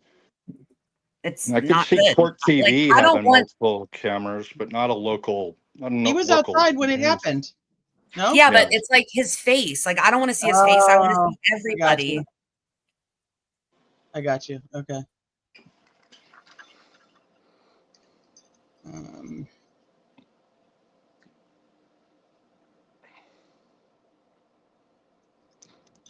Well, Sleuthie's finding this. Anybody have any comments on the fact that the O'Keefe family wasn't there? I can't. I feel like they knew the answer was not guilty, and they didn't want to be in court and caught on camera. I agree. I think the prosecution knew what was coming. I think everybody knew what was coming. I think they had a pretty good feel for the situation. And of course, the headline is going to be jury finds Karen Reed guilty of OUI instead of not guilty on all murder charges. It's gross. Yeah. Yeah, So totally, acquitted of any responsibility for John O'Keefe's death. What she's convicted on, it has zero to do with John O'Keefe or justice for John O'Keefe. So, in this type of scenario, you'd actually think that people that I think I found one had a concern for justice for John O'Keefe would maintain some justice for John O'Keefe. Like, I mean, we heard all the evidence, same as the jury. Like, sorry you were wrong, but there was no evidence that she had anything to do with his death. The turtle looks like he's going to puke here. This should show us. This should show us. Not guilty or sealed. You will be unable to access the sealed record of the not guilty dispositions or any other records regarding those charges. If you want copies of any documents regarding those charges before the records are sealed, you should request copies from the court within 10 days. Do you understand? Thank you. Why? All right, so we needed. Why are the feeds such garbage? Like, even the news people, this is garbage. Yeah, let's see. Well, I mean, it's the best one you got. Date for sentencing. Can we do it next week? And we would be prepared to go forward today. Okay. Okay. Not guilty on that manslaughter charge, but they did find her guilty of the OUI charge. Yeah, nobody and cares. In that moment, we know you're getting a look Most outside right expensive now. OUI in history. To the judge. Has her team walked out They yet? test Kind of establishments where she had been drinking earlier in the night. Nobody cares. Go cry somewhere else. This is a not guilty on the most serious charges, but she is found guilty on the operating under the influence. See how they're like saying that over and over again? Like, nobody cares. She got 1 year of probation. No, literally nobody cares. No. Right. How do you see that playing out in terms of the civil case? Okay, Court TV has in line. But in the civil case, she is liable. Liable for what? Driving drunk? Does it really matter if he didn't die? What jerk-off is saying that? Well, Is that even she a still has a lawyer? civil suit. She still has a civil suit against Karen Reed. I thought he said she's liable. Yeah, he did. He just said she's liable, but No, he's a he's dumbass because He's how a is that? jerk off. That's not possible because she wasn't Who said found that? guilty of anything that has anything to do with the death of John O'Keefe, and that's what she's being sued for. She's being She sued for she wasn't found causing guilty of his death. anything having to do with him at all. Exactly. Period. Not his It death, is my not his- understanding that there are 2 bars that are defendants as well, and it slightly helps the defense. I'm sorry, it slightly helps the criminal defendant and civil defendant that there was this. Bro, what is he even saying? Who are we listening to? I have no idea. Somebody they have on with CBS Boston. Okay, Miko, did you post those? Operating a vehicle under the influence. Sleuthie, you and Teresa's analysis would be better than this guy's. I just wanted to see if there was any No investigation, right? There's no, all right, well, let's. Like, I'm expecting them to walk out like any second, and so that's what I was trying to catch. Is surely they're going to say something on the steps here. So They are. Surely. Are they yelling free? This is No, where no, she's press guilty conference of area OUI. set up. But To say. I hope they're yelling free Karen Reed, and I would like for a juror to say something too. All the jurors, you know what I mean? Even just one.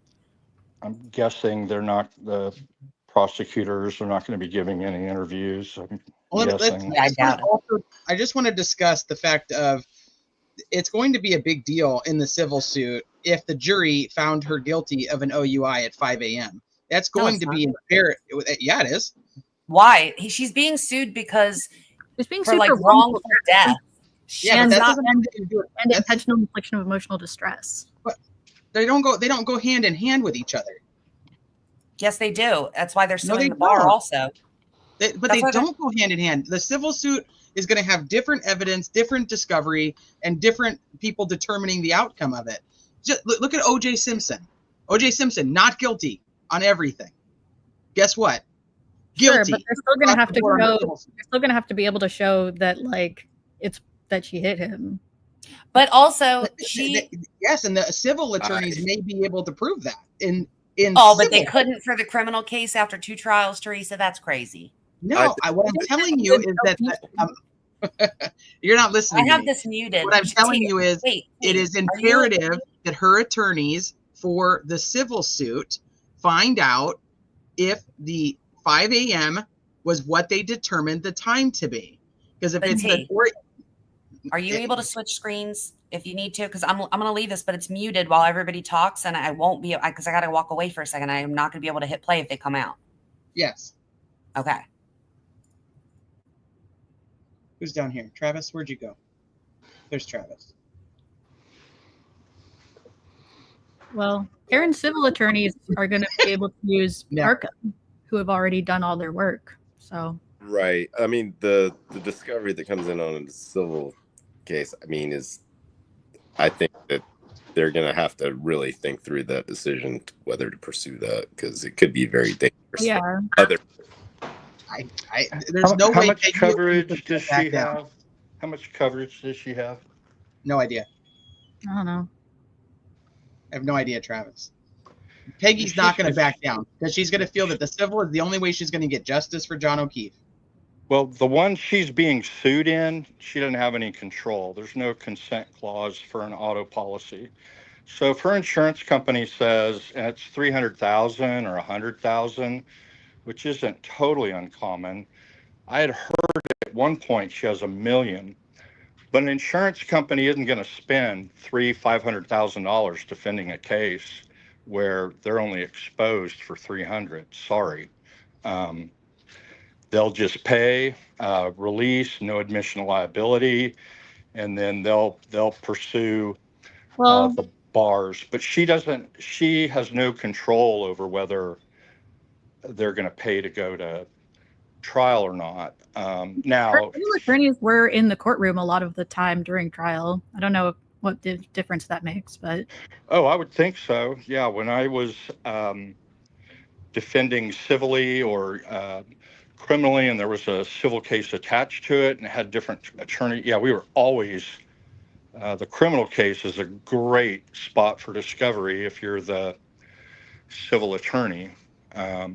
So yeah, you're in there, but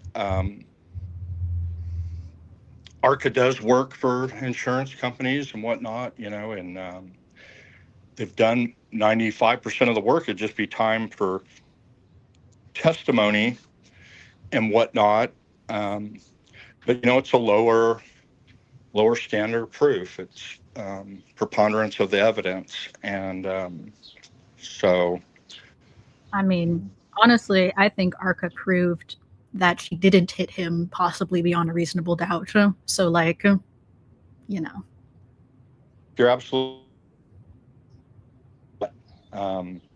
But how much is it going to cost a civil case? If it's not that much, then yeah, it'll. But insurance companies make decisions to settle cases on it's financial. They'll look at how much is it going to be to defend, how much are the experts. They put a cost benefit to it, and there's probably mandatory mediation there, and things get resolved. And now she's got a case that she can file in federal court and seek to establish people lied, people planted, which would be a violation of her civil rights. And she's got federal causes of action. She can include state causes of action against individuals. But the deep pockets, I'm guessing, are going to be the bars. And so I don't think it helps nor hurts, because they got it away from a specific time. So neither side in the civil case can ask the court to find as a matter of law that she was overserved, because they don't know if it's 12:45 or 5 a.m. So because if that was left up to the jury, because you can say for certain that she was drunk at 5 a.m. because we know her blood alcohol at 9 a.m. and there was eyes on her at all times between 5:30 and 9. Yeah. So this is exactly what I was saying earlier before I had to leave when I said I wanted to come back and talk about why I thought the defense actually opened it and said, you know, it doesn't say in the indictment. Because yesterday I was like, seems a little backwards that Brennan wants it for 12:45 and the defense wants it open. I was like, that seems backwards to me, but I think I have a better understanding of it now after thinking about it, that Brennan wanted it for 12:45 so that it would conclude possibly count 2.4 where she could have hit him. If she was drunk, she could have hit him. If it's at 5, then it doesn't matter because she didn't hit him. So he needed the 12:45 in, even though that time frame isn't the right exact time.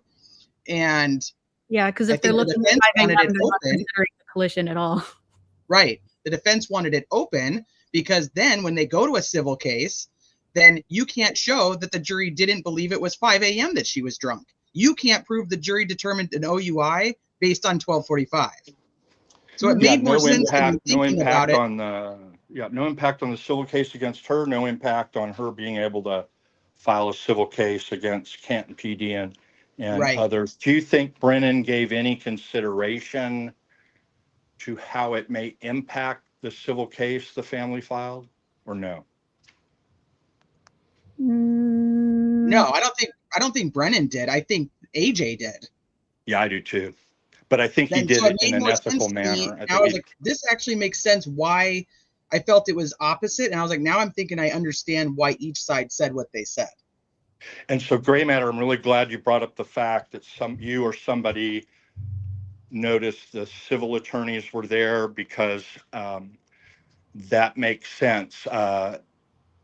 Jackson could have easily spoken to them and said, look, I don't know which way, but in a perfect world, what would you prefer in terms of being able to defend her civil case? And they would say, well, we sure as heck don't want 12:45. So if you can get that opened up, but the best would be a not guilty on OUI, but second best would be something that doesn't tie it in. Because if you're OUI and you, by negligence, forget the intent, cause death or serious bodily injury, that triggers punitive damages, which are not covered by insurance. I don't think we're talking enough about how Travis and I both nailed it as far as post lunch. You did, John. You did a great job. You nailed it. You nailed it. And Travis said 20 hours, and like exactly right. Travis did say 20 hours.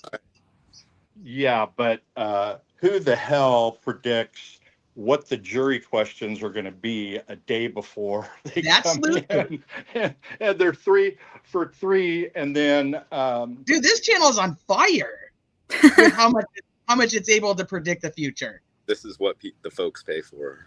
This is what the folks pay for. Except for all my Karen Reed streams are like demonetized, so nobody's paying shit for this.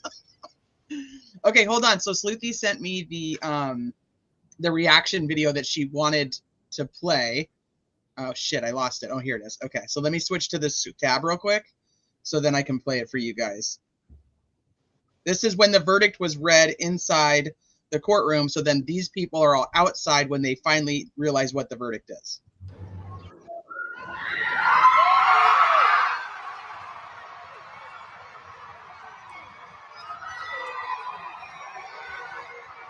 You have silly string.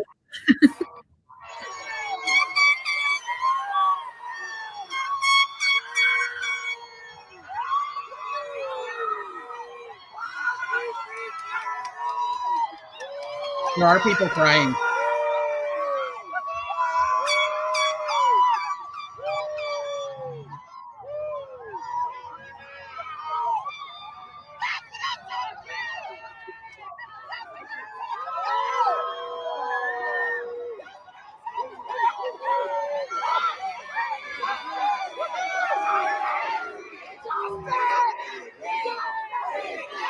Yeah, they're chanting now. Free Karen Reed.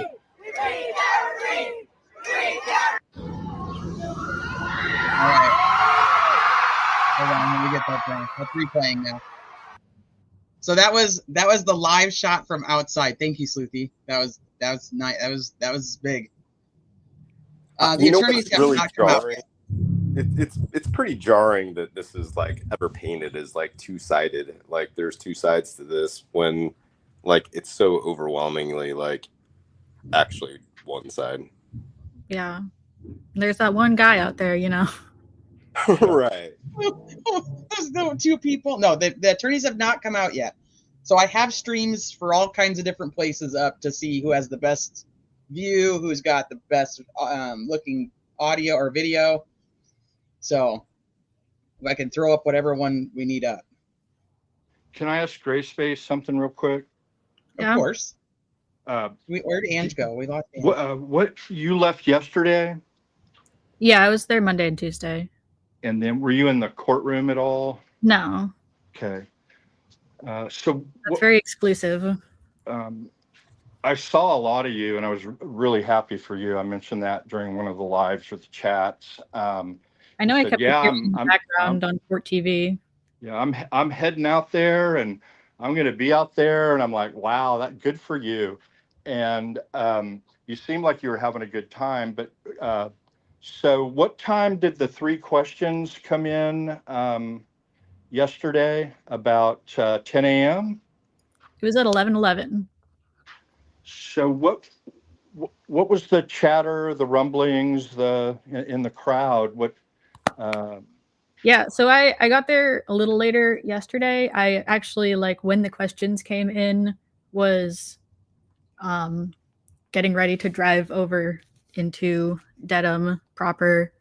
But when I got there, people were really excited. They were like, a lot of people were like, it's gonna happen today.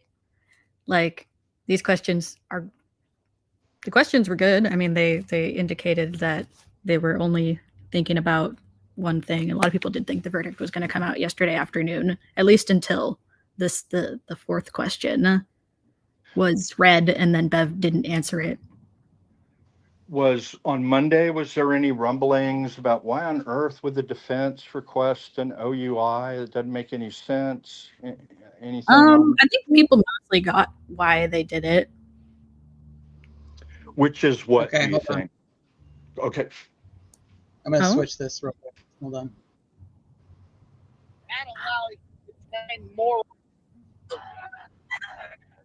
Okay. Turtle Boy screaming, justice for Lolly. Justice for Lally.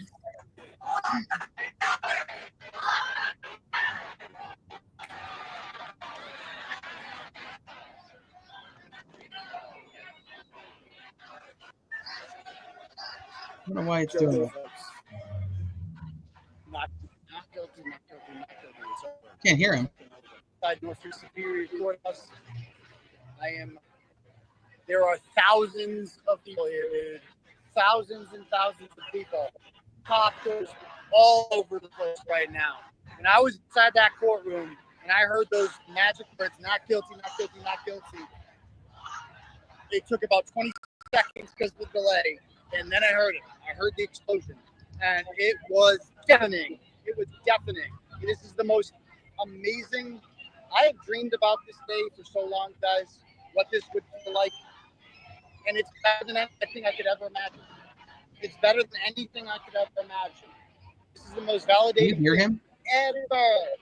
ever. And it's over. It's over. Karen Reed is never going to jail. He's live right now. I know, I have him live. Oh, it's trashy. It's terrible.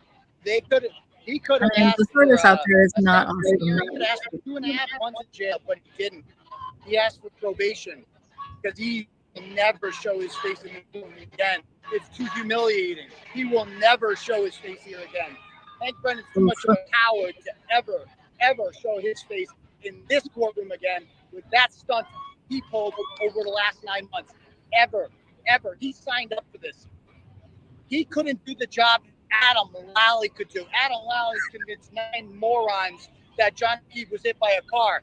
Hank Brennan couldn't convince a single one of them. Not one person couldn't convince, not one, that John O'Keefe was hit by a car. He signed up for this. He took your tax dollars, took close to $1 million in your tax dollars to put together this farce. This farce. He knows that John O'Keefe wasn't hit by a car. He knows it, and he did it anyway. For the money. That's all he did it for. And the notoriety. Well, now he's famous. Now he's got that notoriety, and it's because he's the biggest loser. Hank Brennan is a loser, and John DePetro knows it. John knows what a loser Hank Brennan is. Look at him. My God, what a Liz. loser. Two losers drawn to each other. Loser. Hank Brennan is a loser. He lost. And he got paid $1 million or so of your taxpayer dollars to lose. And the way he put that defense together, that prosecution together, was the shittiest He ain't scumbaggery wrong. I've ever seen in my life. All the tricks he tried to pull. And guess what? Well, John He didn't DePetro is pull a right there in front of single him. person. Not one person. Oh, is he on doing a jury was classic- fooled by his Classic. Not one. What does that John tell you? DePetro Not one. interruption. 12-0. 12-0. Not guilty on all three. All three counts. They threw in a DUI. And Hank didn't even want to go to the sentencing. He didn't even ask for any time in jail for that, because that would require coming back here for a hearing, and he's not man enough to do that. He's not man enough to come back here, face free Karen Reed, like the loser that he is. He's going to go talk shit somewhere else and continue to disgrace himself. But the stain of what he did here for last night will forever be on him. Will forever be on Hank Brennan. Shame on Hank Brennan for what he tried to do to Karen Reed. Shame on Hank Brennan for lying, to continue to lie to the O'Keefe family, and help them continue to believe this complete farce that John O'Keefe was hit by a car. John O'Keefe was not hit by a car. John O'Keefe went and said Brian Alberts got the shit kicked out of him, and a dog bit him. And then they threw him on the lawn like trash. And in his closing, he had the audacity to suggest that Karen Reed was the problem for using an analogy about a buffalo on a prairie. They treated him like trash day on Tuesday. That's the way they treated John O'Keefe. So I don't have a word for Hank Brennan ever again, ever. I hope this follows him forever, like the loser he is. That's what he is, a loser. So we're still waiting out here. All right, here we go. Oh, here they come. Absolutely going nuts. David Yannetti, her longtime Boston lawyer, immediately behind her. And then Elizabeth Little behind David, and Robert Gillespie to the right. AJ thinks they're going to shut up now. He has got another for thing the coming. second trial, and he was a force to be reckoned with throughout this trial. So this is it, folks. We're going to hear from Karen Reed. These are her first words as a Oh, free if she cries, I'm going to cry. Oh, man.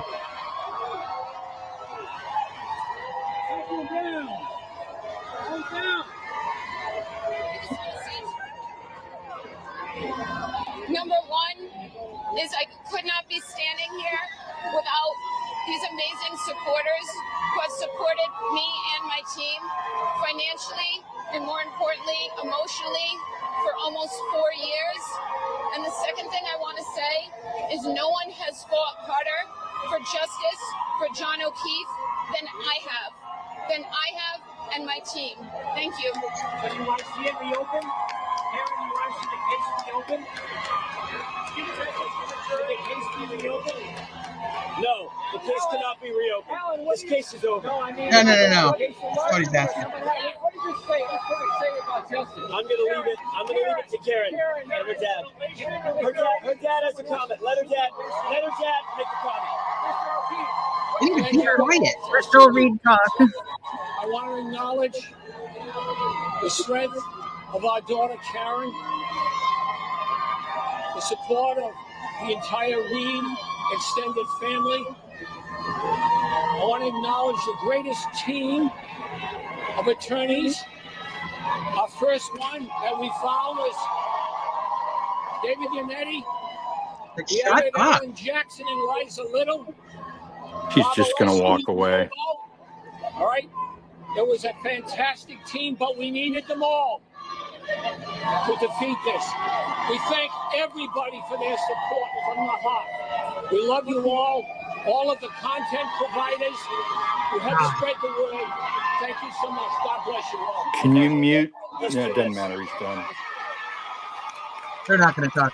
All right, there you see it. That was history there, certainly in New England. Karen Reed walking out of court, a free woman after more than 3 years of fighting the charges against her and the death of her former police boyfriend, John O'Keefe.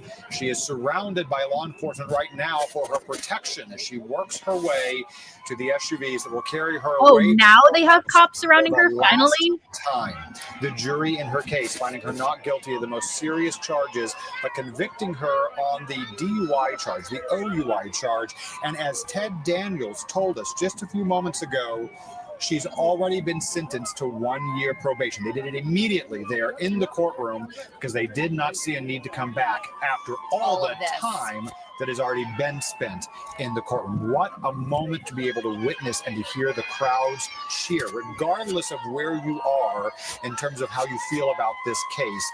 This moment is one of for the history books. Alan Jackson speaking. Let's let you listen in for a moment. What is your message to all the supporters? What the hell? Looks like Well, we got No! some difficulties That's there. like television. Every now and then, the Every camera now and will then, right? disappear on Well, you. and there's Bill Reed, Karen's father, speaking. Let's listen in. And looks like Oh my we God, do not turn the don't mic have on. audio on Mr. Reed there, but as Karen, and here he is. Open your mind. Tremendous thanks to Almighty God, Jesus Christ, and we read. Thank you for a great day. What is the difference in another year of information circulating in the public?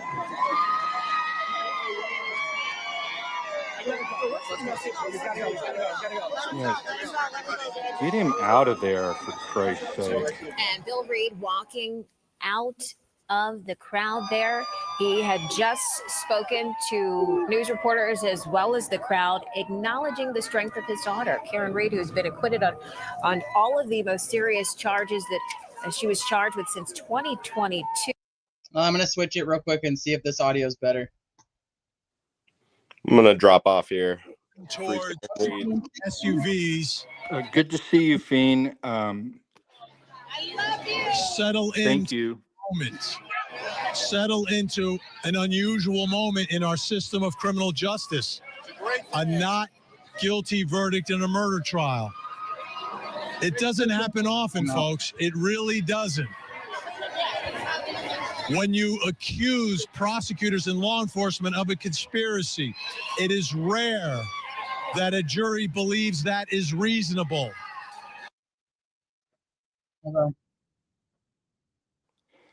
Yeah, that's why that Bowden charge was so important. Let me rewind this real quick. To be You guys able can to hear witness this. and to hear the crowds cheer, regardless of where you are in terms of how you feel about this case.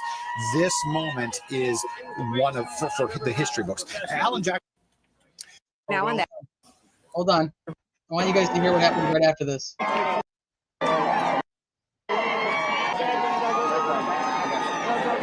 And Bill Reed walking out as well as the crowd, acknowledging the strength of his daughter, Karen Reed, who's been acquitted on all of the most serious charges that she was charged with since 2022. Karen Reed walked outside of the courtroom, spoke to the crowd, thanking her supporters for not only the financial support, but the emotional support for 3.5 years now. And what we just heard that she said was that no one has fought harder for justice for John than she has.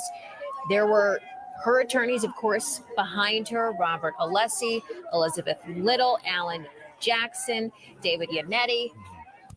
Visibly emotional. Yeah, and we had that statement on the other side from Jim McCabe and the extended O'Keefe family saying that this was a miscarriage of justice. Their words and how they described the outcome of this trial. I want to take you back out to Ted Daniel there on the scene. Ted, You have been there at the courthouse for most of this trial. You have spoken with Karen Reed. You have spoken with her attorneys. You know this case better than most. Your take on the conclusion that we have come to. Due to so many people using the cell phone signal here, that I continue to drop the cell phone line. But I'll just go ahead and take it from here. We are watching Karen Reed and her family leave. I was talking about her father. He spoke briefly, thanking all the people who supported his daughter and fought for his daughter. Bill Reed and Janet Reed, Karen's parents, have been with her every single step along this crazy expedition for the last 3 years. They have been at every single court hearing, and often when Karen Reed wouldn't talk to the media, Bill Reed would speak to the media. And I remember meeting them for the first time more than 2 years ago when we spoke with them at our studio. And Bill has always been his daughter's biggest supporter, and I think also his daughter's biggest fan. I think certainly Karen Reed has shown resilience and an ability to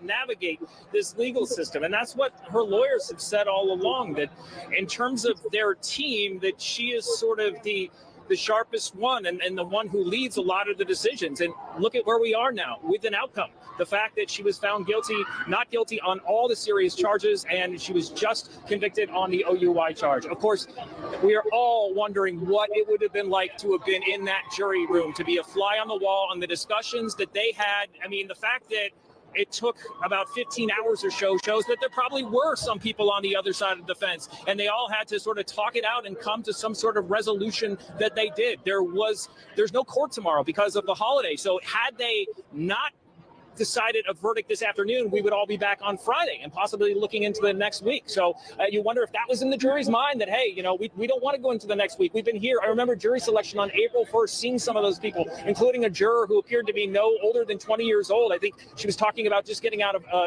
college. And the jury really was a mix of that. Mostly younger people, but people as old as probably their 50s. And, you also have to wonder what the jury for her first trial is seeing, thinking about this. They saw a little different packaging of the evidence by both sides. They saw a different prosecutor this time around. It was Hank Brennan, but they were not able to reach a conclusion, and they hung. And that's what led us to this second trial. And I was worried there for some time that we may end up with another mistrial, just because I knew that there were probably people in that room on either side adamant either way, but they were able to iron it out, and they were able to get a decision, and the jury has spoken. I know Lisa Pappas is here, and she will continue our reporting at the scene where Karen Reed just left after being found not guilty of all her serious charges. Lisa? Yeah, Karen Reed and her team just got into those SUVs and left this corner, and since... Okay, so why are they saying 15 hours when we're looking at 20? Are they trying to deduct the lunch schedule? Is that what's happening? Yeah, they're trying to rob me of winning the pool. Apparently. Bastards. But it was... I don't know how they would know whether they were deliberating at lunch or not, unless somebody on the court staff actually told them that they didn't talk about it during lunch. I thought you were Sleuthie said that one said we're gonna run it during lunch because we don't know. Because they didn't have to tell whether they were going to talk or not. So unless a court staff member actually knows and reported it, I don't know. I mean, there's got to be an internal clock, I would assume, right, Travis? There's got to be an internal clock that's actually counting the actual deliberation hours, or no? Not an official one. I mean, it's just the staff kind of like, okay, they were here, they started. I mean, nothing like how they do it on your channel or how the Court TV does it. It's just general. They got here at 9, they went back. They don't know if they sat around and made coffee for 20 minutes. It's general anyway. And then if they're allowed to do working lunches, there's just no way. But there's nobody sitting there. So technically, anytime someone has to go outside the room and use the restroom, they need to stop deliberating. They have to all be together. So, do they stop the clock? Okay, this juror went out and used the restroom for 7 minutes and went back, smoke break. I don't know if they had any smoke eyes, but Yeah, it's just a loose time. And, I don't really have a problem if they, since we don't know for sure, we're going to keep the clock running. It seemed that they did stop it for the morning break, right? Or did they do morning breaks during deliberations? I don't No know. idea. Okay. We don't know. So one thing that we know the court staff went to lunch from 12:30 to 1:30, and that lunch was going to be delivered to the jurors by 12:30, and they could make a decision whether they wanted to eat and deliberate or they could just eat. It was up to them, and they didn't have to tell anybody. That's essentially what the jury instructions told them. And she said, if you do reach a verdict during the 12:30 to 1:30 time, if you choose to deliberate, we'll make the exception and figure out how to get the staff here. Yeah, because you have to have at least one court officer outside the room anytime they're deliberating. Right. They can't all leave and then they're deliberating through lunch. Now, they could say, okay, we're going to run. We'll be back in 15 minutes. We're going to go pick up lunch. But they have to stop deliberating. They have to have a court officer sitting outside the court, the jury room right. while they're in deliberations. That's part of the oath they took. Right. So do you think we're going to hear from Brennan and Lawley and McLaughlin? Do you think we're going to hear from the Commonwealth? I highly doubt it. I did want to make one comment. Turtle Boy was incorrect on one thing. I thought I heard him say at the very beginning that it's all over. That's true. They can't recharge her. That's true. They can never, ever, ever mess with her again. That's not true. They can fuck with her life for the next 12 months. I don't know if anybody here has been on probation, but the conditions of probation can be, the standard condition, don't consume any alcohol. She's out. You all have seen this in different cases. Somebody snaps a photo at a Super Bowl party with a beer in her hand. She's going to be back in front of that judge. And if the violation was serious enough, the judge could revoke her probation and sentence her for anywhere from time served to up to 2.5 years in Massachusetts. And it's not a good idea to be flaunting that going into civil trials. The Gray matter, as usual, came up with a good point. Why is Jennifer talking on behalf of the O'Keefe family? That's good for the civil cases. If she's called as a witness, I mean, they already had bias, but now she's a family spokesperson. So she's got more baggage she's carrying with her, but probation's not easy. They may put her on unsupervised. All she needs to do is send in a payment every month. If that's the case, then yeah, this thing's pretty much behind her. But if she ended up in some sort of incident that was captured, by somebody, best thing for her, I don't know what county her parents live in, but, get the hell away from there. If possible, even get the hell out of state. Right. Until you got to come back for the civil cases. All right, let's see what these guys are saying. As she's expressed all along, she's distraught at losing him and has a great deal of sympathy for the parents and everyone, but she wasn't the one, is her version of it. I'm curious, have you guys seen on Twitter, how's everybody responding? Is all the people from Karen Reed did it? How much miscarriage of justice are we getting? Oh, the cope is powerful. Is it? Yeah. Let's see. Gray matter, what percentage would you say of the crowd on Monday and Tuesday were local, that county or surrounding counties versus like you from a ways away? I mean, I don't know if I could say what percentage because it's not like I talk to like that many people. Sure you can. I mean, you were fashionable. It was clearly you weren't from that area. Your fashion standards are much higher compared to some I saw. That's a compliment. Thank you. Yeah. I mean, I don't know. I think there were a good amount of locals there, but there was also a lot of the people I talked to had either like driven or flown in from somewhere. So you think we're ever going to know what that first verdict slip said? What if it was not guilty on all of them? I don't know.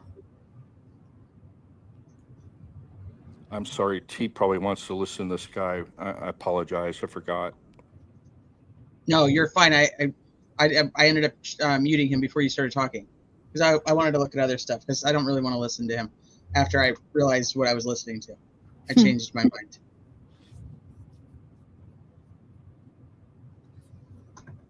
So where did Yannetti cry? What do you mean? Yannetti cried.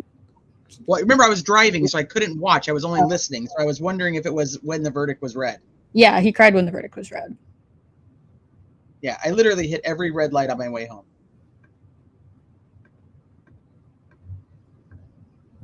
All right, I'm going to go back.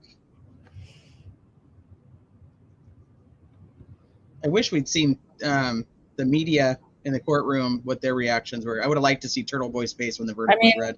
I don't know. You might be able to see in the background. I was mostly paying. Mr. Foreman, have the verdict slips been placed in this envelope and dated in your presence ever I wish I since? could have seen Hank's face. Oh, God, yes. I wish I could have seen Lally's face. So. I don't like the audio on this right now, though. Let me see if it gets any better. Oh, yeah, there he is crying. Aww. Right, hold on. Mr. Foreman, on docket number 2282CR117001, murder in the second degree, what say you? Is the defendant at the bar guilty or not guilty? Not guilty. So say you, Mr. Foreman? He's there. So say you? No. Do you agree? Yes. Do all of you agree? Yes. Thank you. 00. Paul's right there. Oh, so Paul they is just in the courtroom. They just cleared out extremely fast. Yes, they are there. At least Paul is, from what I can see so far. I don't know. I can't see Peggy yet. Basically, by the time the verdict was done being read, those benches had like cleared out. Yeah, because when I looked at it, it was empty. Yeah. All right, let me see. 02. What say is the defendant at the bar not guilty or guilty? Not guilty. Oh gosh, look at his face. Is not guilty or guilty about that charge or any lesser included charge? Thank you. Specifically, number 5, operating under the influence of liquor by operating a motor vehicle with a blood alcohol level of 0.08 or greater. Correct? Yes. So say you, Mr. Foreman? Yes. So say you all? Yes. 00. Okay, hold on.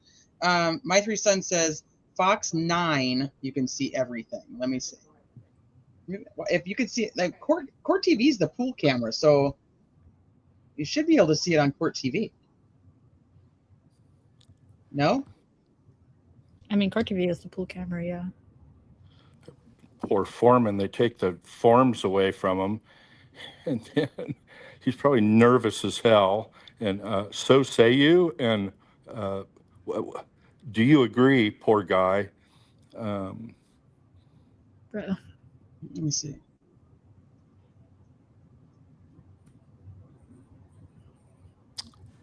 If they're on, the only thing is if they're on Zoom, then maybe they have a better. Oh, right. There's like the weird line going on the dual feed. Yeah, they said anybody running microwave on the TV that the bandwidth, there's so many cell phones have diminished the bandwidth, and so things were erratic. They can't get high definition, on and on.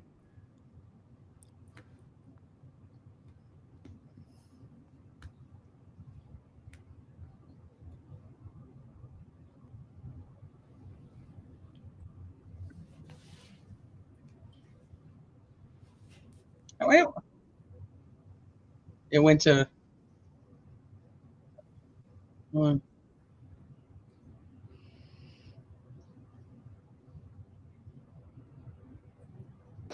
See if this is any better. Placed in this envelope, and have they been in your presence ever since? Hi, Michael.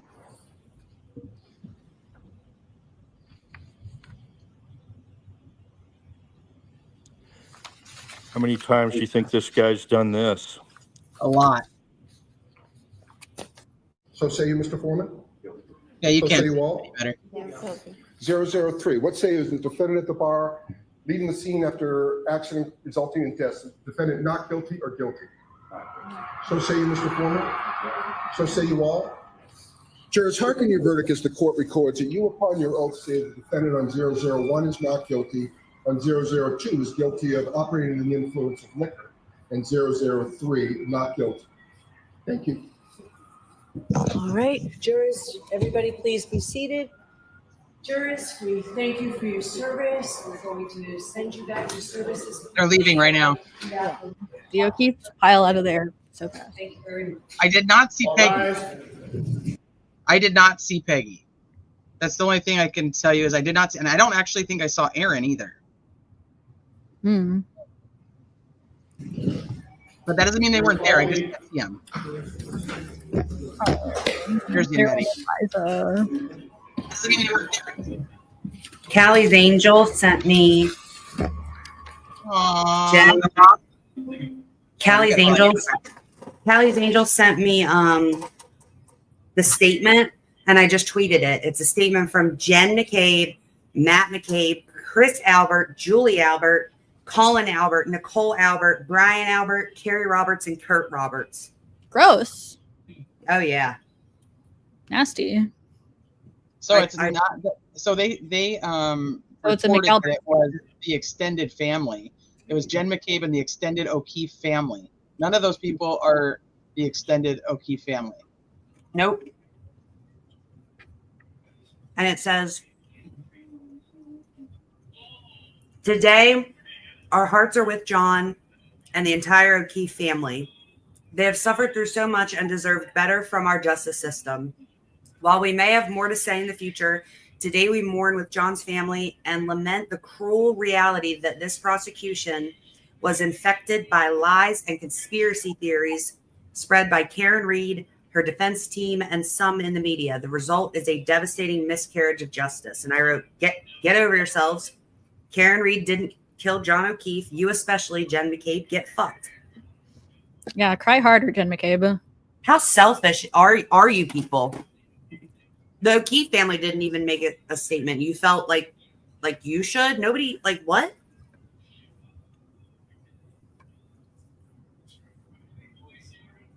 I want to know why it says why they reported it being the extended family of the O'Keefes. Like none of those people are extended family. Because that reporter probably doesn't have a clue about the case. They were just saying what they said. Ugh. Look at Yannetti. Oh, she's shaking. I see. I didn't get to see any of this. I only heard it. I'm going to back it up because I want to actually see the whole thing.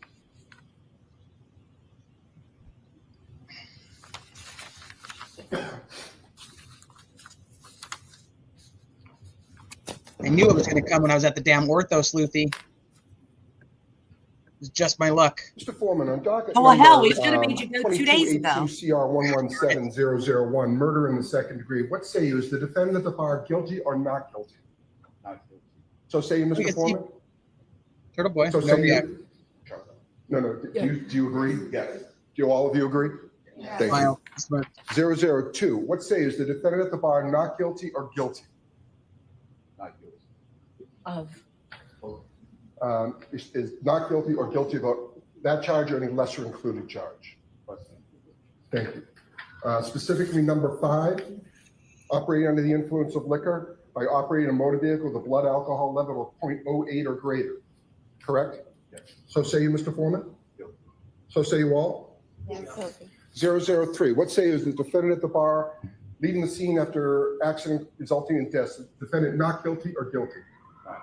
So say you, Mr. Foreman? So say you all? Jurors, hearken your verdict as the court records that you upon your oath say the defendant on 001 is not guilty, on 002 is guilty of operating under the influence of liquor, and 003 not guilty. Thank you. All right, jurors, everybody please be seated. Jurors, we thank you for your service. We're going to send you back. Your service is complete. I'd like to come back and talk to you a little bit. There's a whole part of the OP benches you can't see. Probably Peggy was just like over to the left. So do you think that Peggy's there and you just can't see her because of the way it's zoomed? Yeah, she's probably over to the Over left. here. Yeah. All right.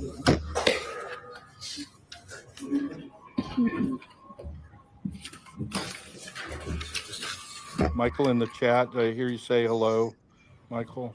Teresa? What? Is Yeah, Michael Michael's in chat. Yeah. You may want to see if he can come up. He could comment about the lesser included if he's available. Karen Reed? Not yet. Tony, Hold not on, yet. hold on, everyone. Karen Reed. Ms. Reed, can I have your attention?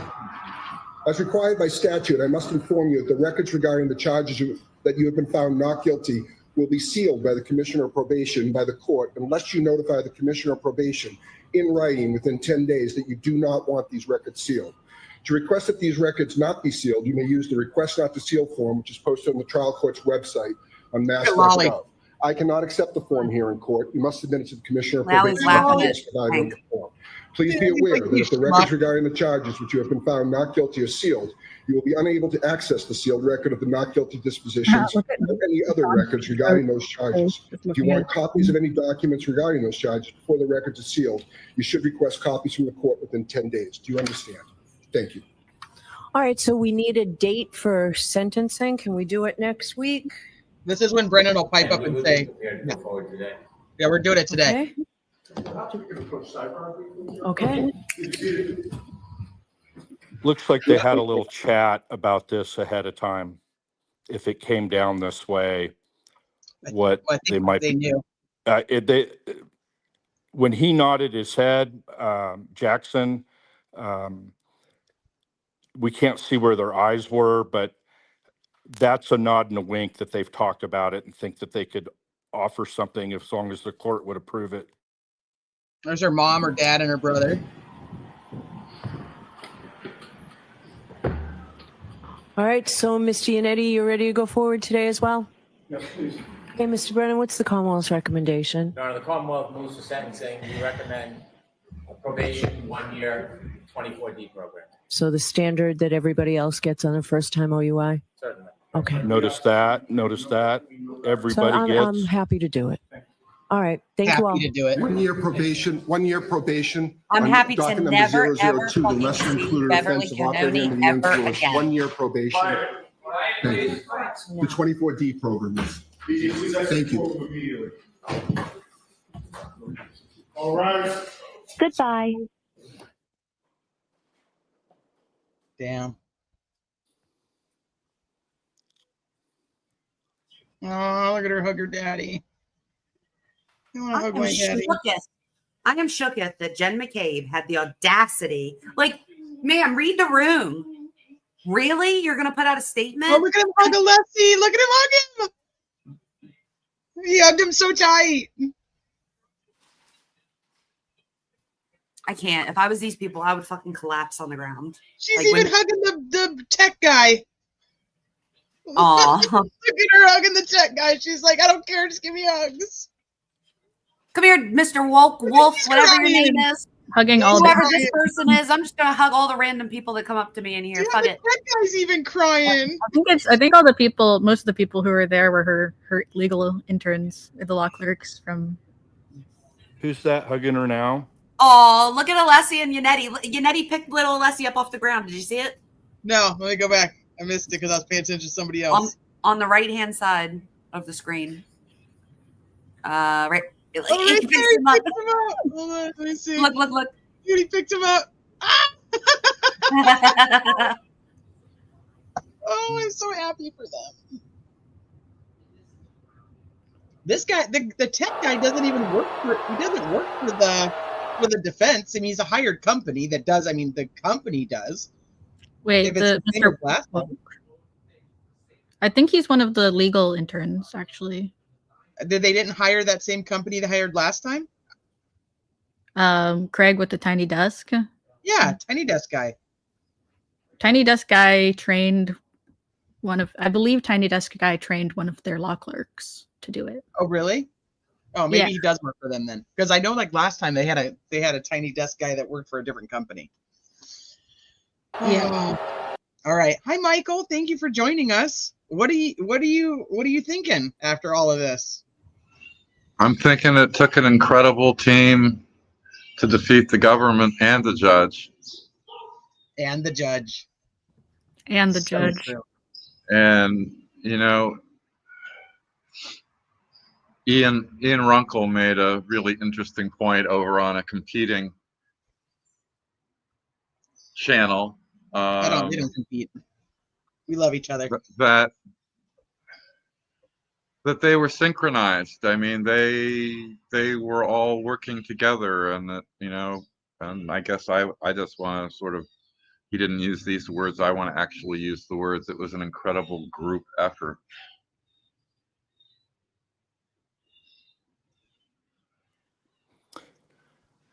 Yeah, most clearly. Michael, I think everybody knows, but you do criminal appellate work. So you have a lot of experience seeing the aftermath of when the decision to go with a lesser included backfires, and then you're left with trying to pick up the mess. You look at hundreds and hundreds of cases versus every one or two cases we handle, because you're screening them. What were your thoughts about the defense offering lesser included OUI? You know, I'm certainly not going to second guess that. They had their reasons. I'm sure Karen Reed actually explicitly signed off on doing that. My understanding is they did that from information they had because of information they had from the prior jury.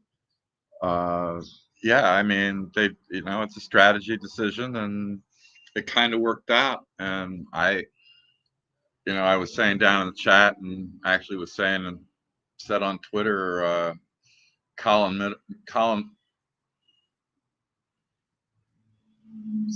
in a reply to Colin Miller, evidence prof blog guy, really, really brilliant guy, also part of Undisclosed.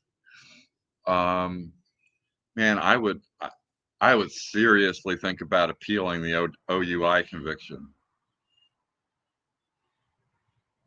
Why would you appeal it? Why wouldn't you just be like, I'm done, I don't even want to do this anymore? Why would you appeal it? Well, as I said in your chat, Teresa, there are certain not insignificant consequences, some of which she may not care about. Loses her gun rights, and the reason is it's because the federal statute is, normally that wouldn't be true of a misdemeanor, but the federal statute reads that you lose your gun rights if you're convicted of any crime for which the potential sentence is more than a year.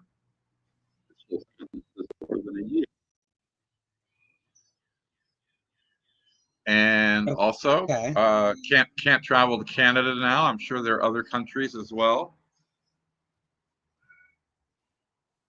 So I don't know, and I think there's another reason to do it. I would want a higher court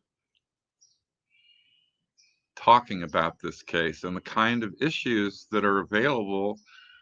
It's not about sufficiency. If she has prosecutorial misconduct, which is all over the place,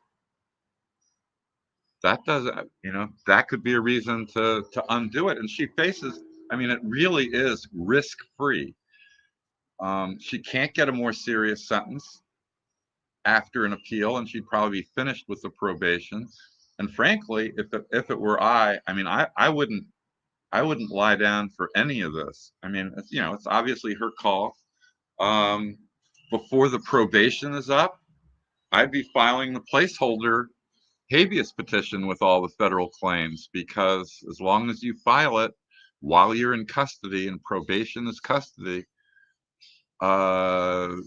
you get to have your case heard. Now, it's a little weird because the reason it doesn't get mooted is it's mostly felony cases, and in a felony case, they're presumed to be collateral consequences. This isn't technically a felony case on the one hand. On the other hand, it's got a maximum possible sentence that's more than a year, which is sort of the traditional felony boundary. So, you know, I don't think that her ending, I think there's a good chance that her finishing probation would not moot her habeas case. And you know, given what happened in this case, I'd want the transcript, and I would want to rip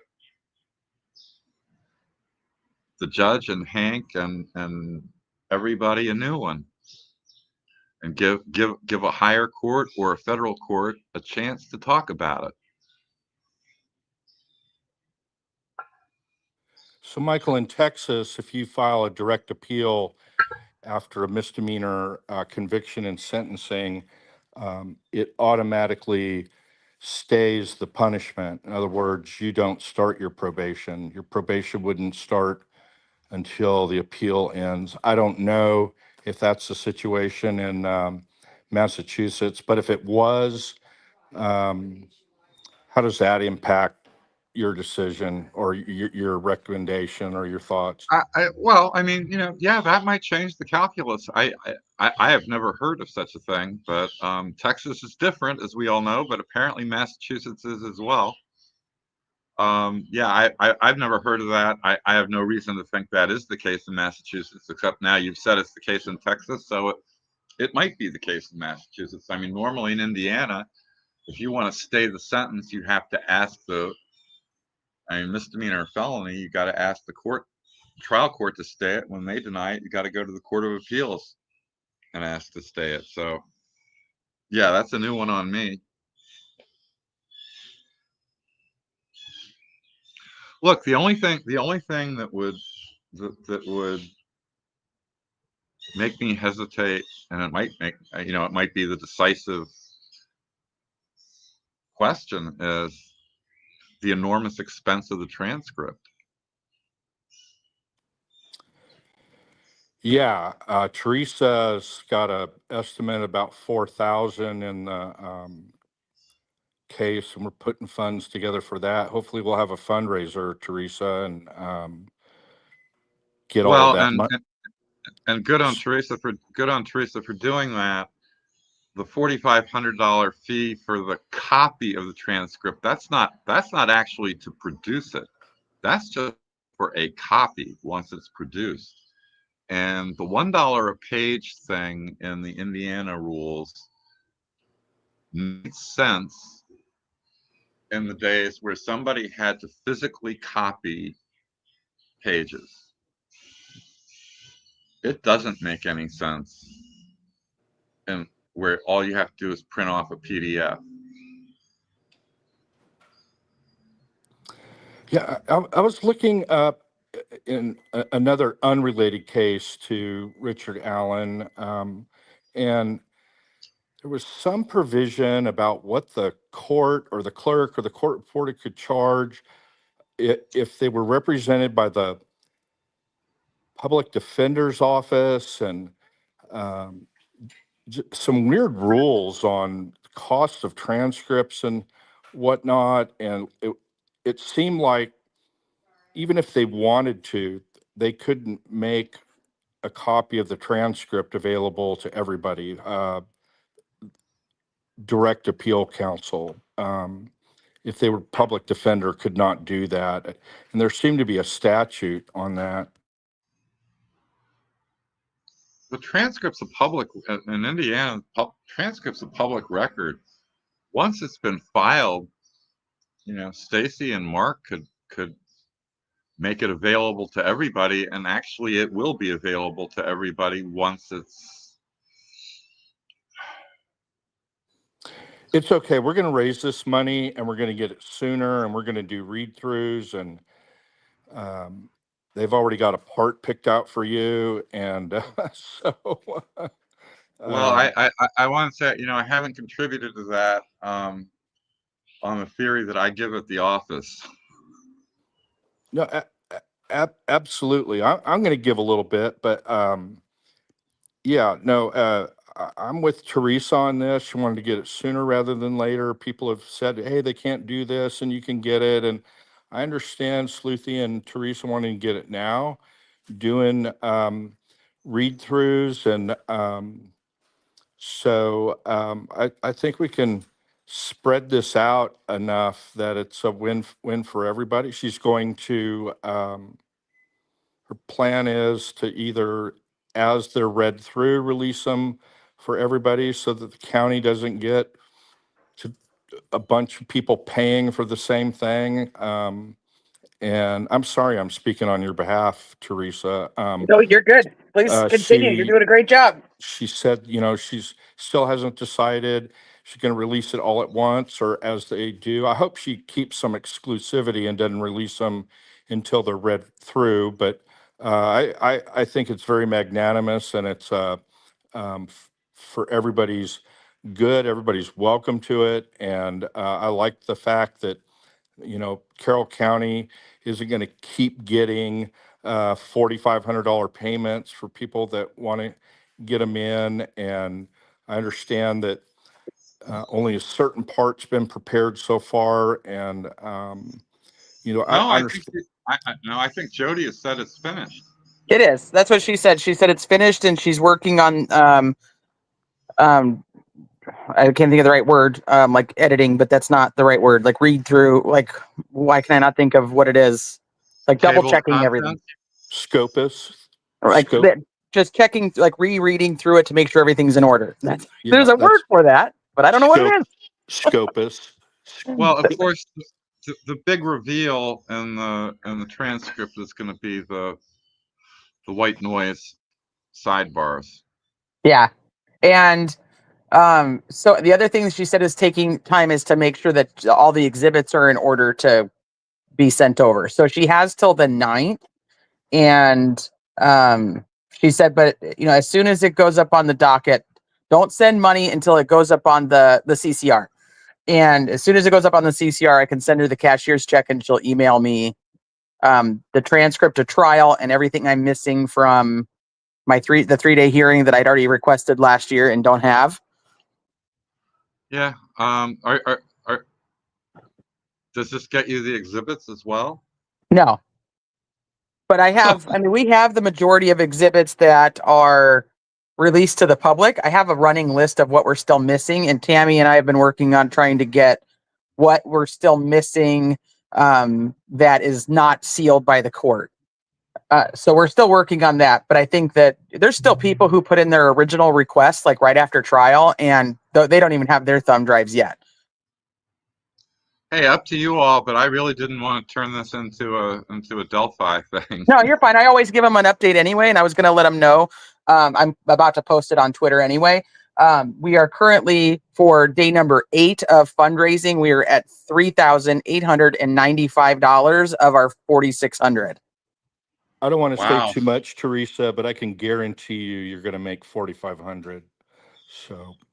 Yeah, I'm not, we haven't even done we were planning like a whole, All Eyes and Sleuthie and DB, like we're planning this whole fundraiser live, like with just like trivia and things like that to like raise the money. And we were like, we'll just put it out before we end up doing the live, just in case anybody does want to donate. And it's already at, like I said, we haven't done the live yet. It's already at $3,895. No, I wasn't mentioning that to you, Michael, in terms of funds. Yeah, you give way more at the office. I just, in case you weren't fully in the loop on what they were doing, and I did want to mention that. No, thanks. No, I'm Twitter informed.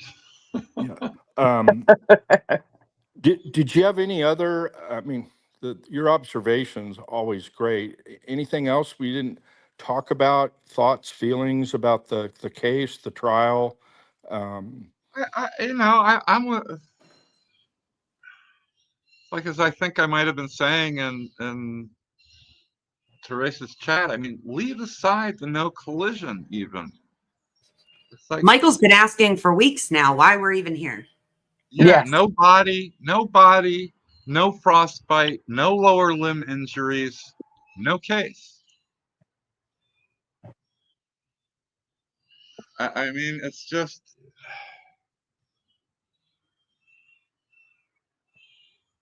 and everybody, and John O'Keefe is unlikely to get any justice. I mean, and Oh my God. What? Hi, and Teresa, get on your Twitter. Wait a minute. Get on your Twitter. I'm about to tag you Okay. in a very short, like 4-second clip, and you gotta pull it up and listen to it. Okay, I'm gonna have to get back on. I just restarted my computer, so I'll get back on there. Oh, I forgot, dude. The media is absolutely worthless. Mainstream media is totally and completely worthless.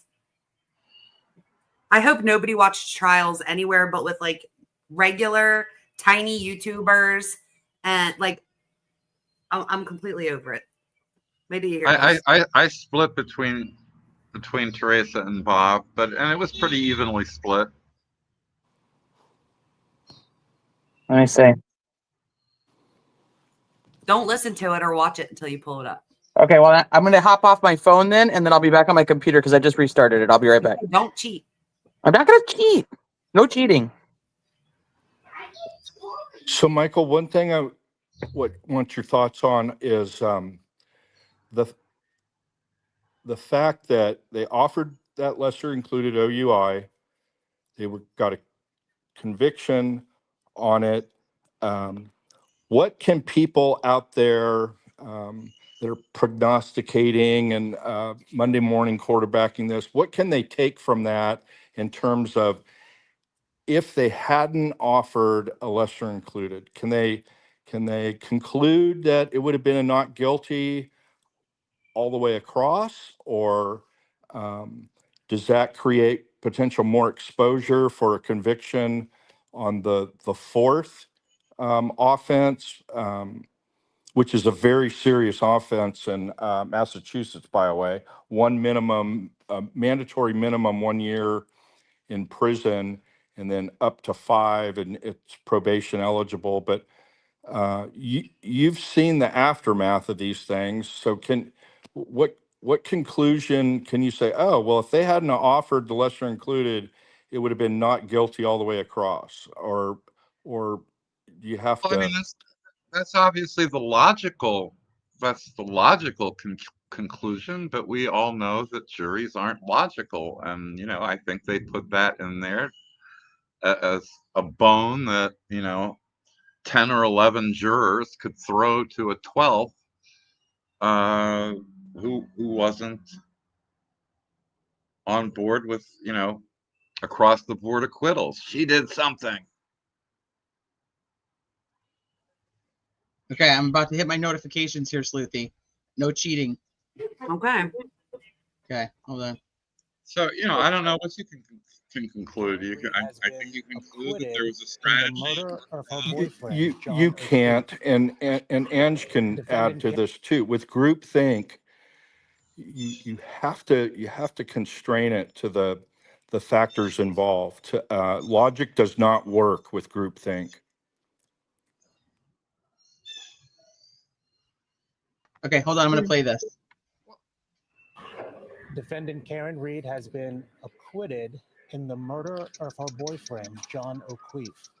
Oh my God. Karen Reed has been oh my God.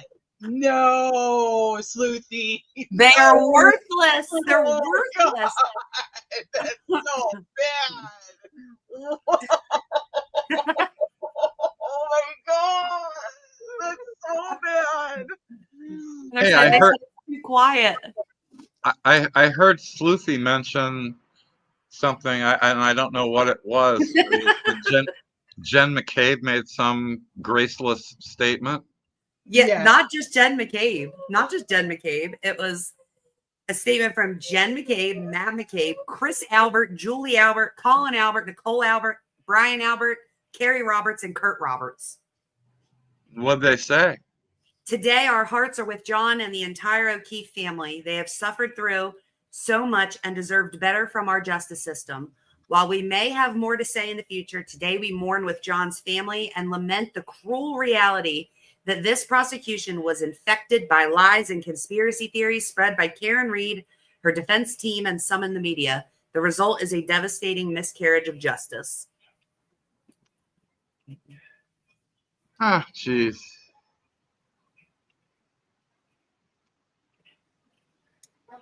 So what would they have said if the jury convicted her? They would have been praising the jury that justice had been done.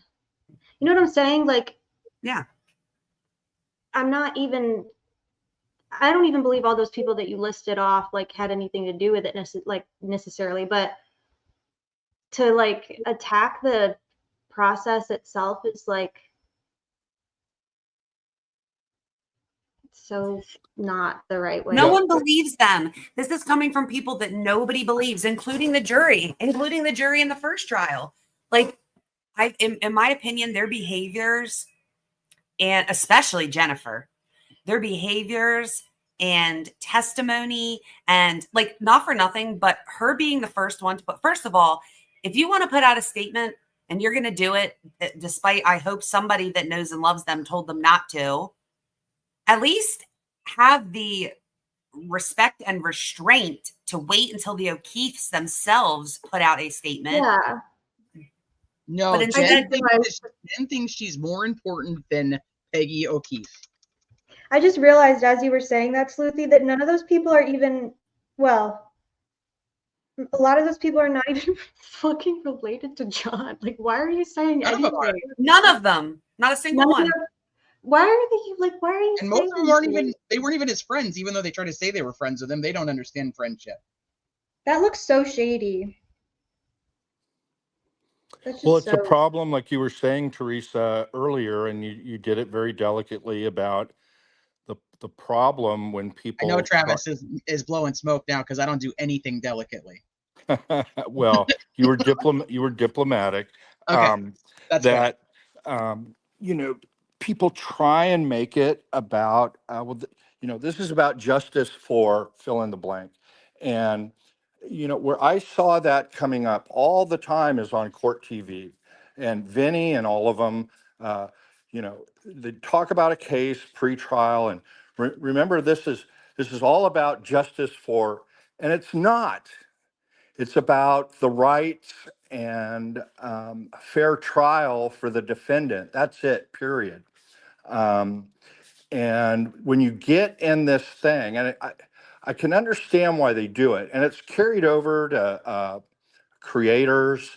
This is justice for, I'm not going to say their names, but fill in the blanks. It's not. But that's the problem, and you make it this dynamic, and then so if justice does prevail, it's still a miscarriage of justice because it was for who the family thought was responsible for a certain crime, and it's not about that. But unfortunately, Crime TV and then other creators feel, I guess, out of guilt that they're making millions and millions of dollars over the tragedy that befalls crime victim families. And I don't know why people have such a hard time with saying, I know I get flack for it every time I bring it up, even if I try and be as diplomatic as Teresa, but I'm sorry, it's not about justice for fill in the blank. Right. It's about justice for the defendant, period. A fair trial. What is the court doing to assure it's a fair trial? Is the defense doing its job to ensure a fair trial? And I really appreciate Ange on a case that, I disagree with the way that evidence is looking pre-trial, but Ange is reporting, in depth about what's the defense doing, and what's the story here? Is this person in Idaho really going to get a fair trial? A lot of victims in that case, but we really need to understand, and we shouldn't have to keep coming back every case to say, diplomatically or not, it's not about the justice for fill in the blank. It's all about Karen Reed, period, end of story. And it has to be that way. Anyway, I'm getting off my soapbox. It's a tall one, so it'll take It's me a okay, moment Travis. to You stay climb up there. down. We love your soapbox. I like Angie's dance though. She's like, woo! Like, I didn't even know what he was saying, but I figured that it was going to reference me being awesome. Oh, by the way, y'all didn't catch it. It went right over your head. So Michael mentioned who he split his time with following this case. And it was you and our friends over at the other channel. Defense Diaries, baby.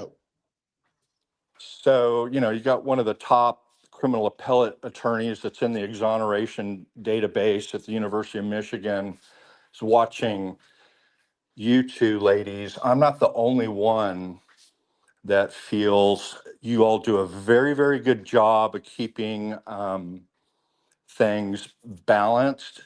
Everyone's going to be skewed one way or the other a little bit, but that you insist upon getting transcripts of the jury verdict. I mean, the jury instructions when they're not available. You get somebody like Joanna to transcribe them.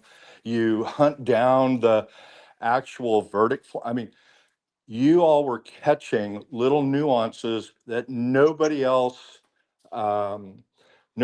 caught, and turned out to be important. They weren't overanalyzed. You guys were catching stuff.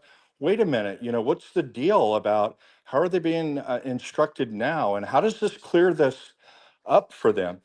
Clearly, it cleared it up for them. It just took them a while to get from where they were before the instructions to where they ended up. But I really just cannot say enough about the job y'all have done on this trial. You don't skip a beat, and then you don't guess if you need legal help. You have plenty of resources to answer a legal question, but you guys have done a top-notch job for how many ever days this thing went. But this that was day sailed number right over 36. your heads, because Michael can say more in one sentence than I can in 20 minutes. But okay, now I'm off. So they want to know how much I paid you. I told them I just gave you a Snickers and a soapbox. So I really wanted the mug that had butt dial on it, but oh well. next time we do this. Next time. No, I mean it's 36 days. Today's day 36. Sleuthie and I went into this. I don't know what we were thinking. What were we thinking, Sleuthie? Why did we think this was a good idea?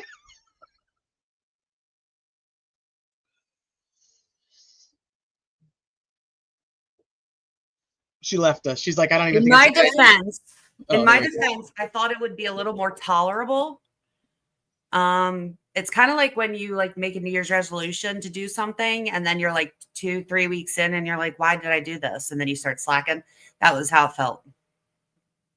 yeah, I think the last few days of the Commonwealth's case, I was like, okay, I'm just so done. I don't even want to listen to this anymore.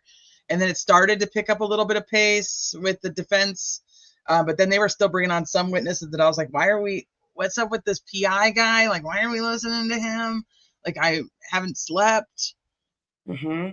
Like, for anybody who doesn't know me, like, I'm a night person. I like to stay up late. Like, I really should do really late lives. I don't know why I don't. That's what I should do because I'm awake very late. So setting an alarm for 5:15 today and yesterday and these other days it's painful almost. Like it's like, do I have to do it? I hate At least Coburger is going to be in your time zone. Coburger is going to be in my time zone. So speaking of Coburger, there is a hearing that was happening today. I don't know if it's over. I don't know what's happened to it. Ange is like, I'm watching it right now. Ange, do you know? Can you tell us? What's going on? I guess it's still going on. You are muted. I know, I was trying to find the button. I think it might be over. I haven't seen anything but Karen on my timeline, so I was hoping DB would be spamming me, but I don't know if he's watching or not. Did anybody watch it? I've not watched it. I just it keeps popping up that people are, like streaming it. I think. Can you synopsize? Since you forced me to join X, I saw your posts about. I saw your posts about that. There's a new witness. Can you kind of synopsize what's going on with that? Who this new witness is, what they saw, what's the story on that? And I'm probably not. Yeah, I'm probably not the best person because I have not been following in the past like 2 weeks. But I did see that they have the DoorDash witness is apparent. I don't know if they're going to use her or not, but there have been like things are being like released about what she allegedly saw, and I don't know. It's just just everything that comes out makes less and less sense. Not even about Brian Koberger specifically, but just like less and less about this crime makes sense the more information that seems to come out. Like, have they always had this info and they're just releasing it now, or did they just get this info? And if they just got it, why now? It's a good question. I don't know. I think it may have come out in a legal filing. I know today the hearing they had was to delay the trial in part and mostly because of Dateline and like actual leaks, not just fake, curated, manufactured Nick McClellan leaks, but like actual leaks from law enforcement. Dateline put out this episode that was, if I'm saying something you already know, Travis, I'm sorry, something that.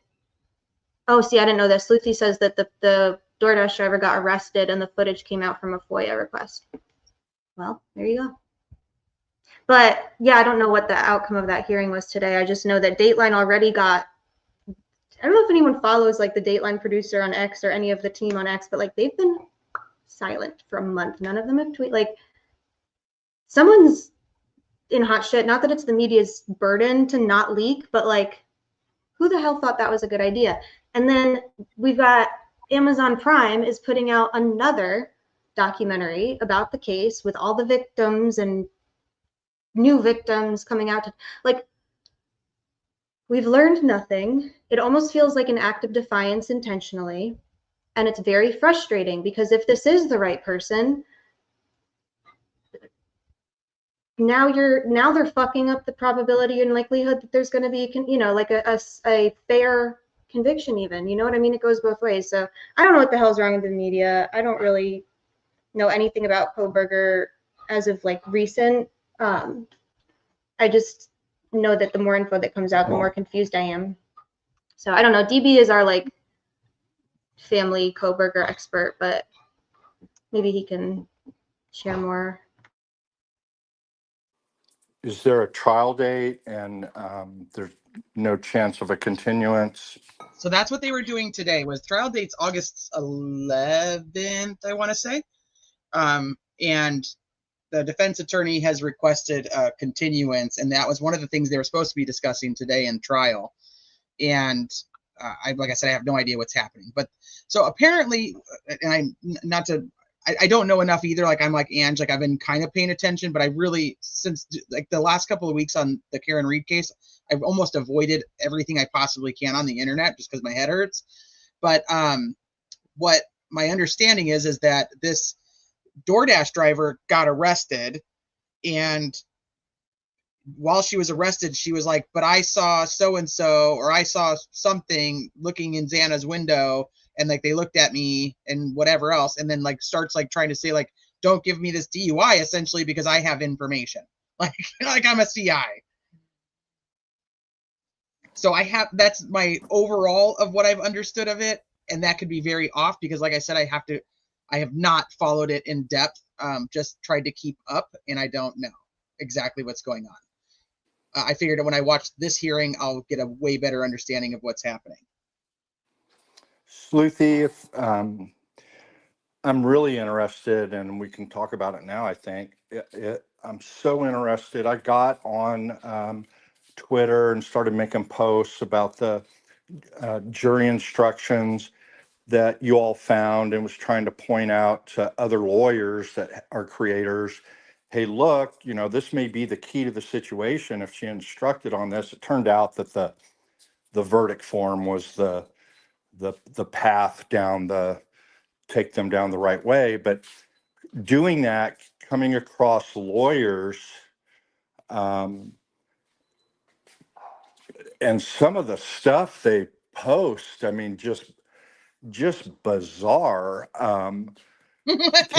Can you talk about, like, on X, in this case, is it pretty consistent with every case, or this thing different? Or explain this social media with regard to this case and on X and whatnot.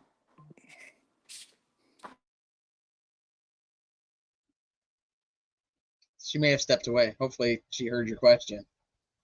Well, Teresa or Ange, anybody, I'd be really interested in that. I mean, I saw one attorney who's not pro defendant, the other side, her thing, you know, law office, and it just, I can't remember exactly what it was, but just a real bizarre post. Something totally contrary to how we administer justice in the U.S. And I don't know. I've commented before that when you start reporting on this stuff like it's a Super Bowl, and you know, the Bears versus the Packers, you know, fuck the Bears. I don't know. I'm in this thing. I don't have a channel. You don't want a channel. I just like to educate people where I can about how this stuff really works, and why things may be done or not done. And you know, I understand. You know, there's a lot of aspects to it, and I even understand some audiences demand a little bit of smash talk and that kind of stuff. Really be interested to see what, Teresa, you think about this case in particular on X, and Sleuthie and Ange too. Well, for me, I mean, I think it's very convoluted because it just becomes a trolling, like, let's troll each other about a true crime case. So I don't necessarily follow all of that part, but you said, like, you know, there's an attorney on there that like thought she was guilty. Is that, like, did I hear that correctly? Yes, that's the camp she was in, and then she had a post about something, and then there was just this real snarky person. I think he was a reporter, may have been the guy that Turtle Boy ran into on the steps, but he had a post, you know, hey, for all those who think it's OUI or not guilty, no way, they're going to convict on 4, you know. Well, I think that once people are dug into one side or the other, that's just, they're not going to back down. They people refuse to change their minds because they fought it for so long. And then if you do change your mind, you become what's known as a flip-flopper. So then you get, you know, a bunch of shit for that too. But I think sometimes people are just, they pick their side just for the fight of it. It doesn't really, they don't really care about the outcome. They just pick the fight just to have the fight. And yeah, I just thought it was kind of interesting because you said there was like an attorney, and I really, there is like one attorney that I know of that thinks that Karen Reed was guilty. Like it was like when you say Anne, like it literally was one. Yeah, AN, Yeah. one attorney, female. So there Just might be two. something. There might be two Yeah, then, because another one is a guy. So there might be two. But most of the attorneys that are social media, that kind of participate in social media, and some that do a podcast or a YouTube channel, I very, very rarely see an actual attorney that says that Karen Reed was guilty. I don't know if I don't really know of any besides maybe one or two that are on the social medias that are really pushing that. Like, you know what I mean? hmm And so you're yeah, talking, yeah, 100 versus this one or two, but I think they like it. And sometimes the fight comes because they didn't agree on a different case. And so they just want to pick the opposite opposing side to that person yeah. just for shits and giggles. And it's very high schoolish. So I don't know. I mean, a lot of it I don't pay attention to because I just kind of like roll my eyes and go past it. But, I think that there's people who just do it for the trolling of it. And then there's people who actually believe what they believe. I've wondered this like a lot with Delphi is like, how do people, what really creates, like in our own minds, how do we view something so extremely differently? Not just like, oh yeah, I can kind of see where you're coming from, but I mean, it's like extremely differently. Like, I don't like like, how does that even, I don't know how it makes sense. I don't know. I can't even put it into words Yeah, correctly, that but you get I into just this don't know how it binary, makes. you get binary mode. It's black or white. And in this case, it's how on earth can anyone, um, how can you people that are her supporters even think this thing that she didn't hit him, and no discussion about what each expert may have said or their believability, none of that. Now there was the I think prosecutors podcast, something like that. Now Yeah. they were obviously in a position, but what they laid out, they were talking about, hey, look, it looks pretty clear that they're going to go not guilty on the 1 and the 3, and pretty clear that it's between not guilty on all and the OUI, and that slanted slightly towards prosecutor, which you expect, which is fine. And you don't want to be in an echo chamber. You want to hear well-reasoned arguments and opinions, not just fuck the Bears. That kind The of, Bears out of this. yeah. So I was seeing a lot of that, and I think the attorney that I was thinking about, she posted something. It's just something, if they find this, or because it looks like they've found this so far, commented about the education or intellectual abilities, if I'm remembering it right, of the jurors, which is, we just never do that. Um, just don't do it. Either side, and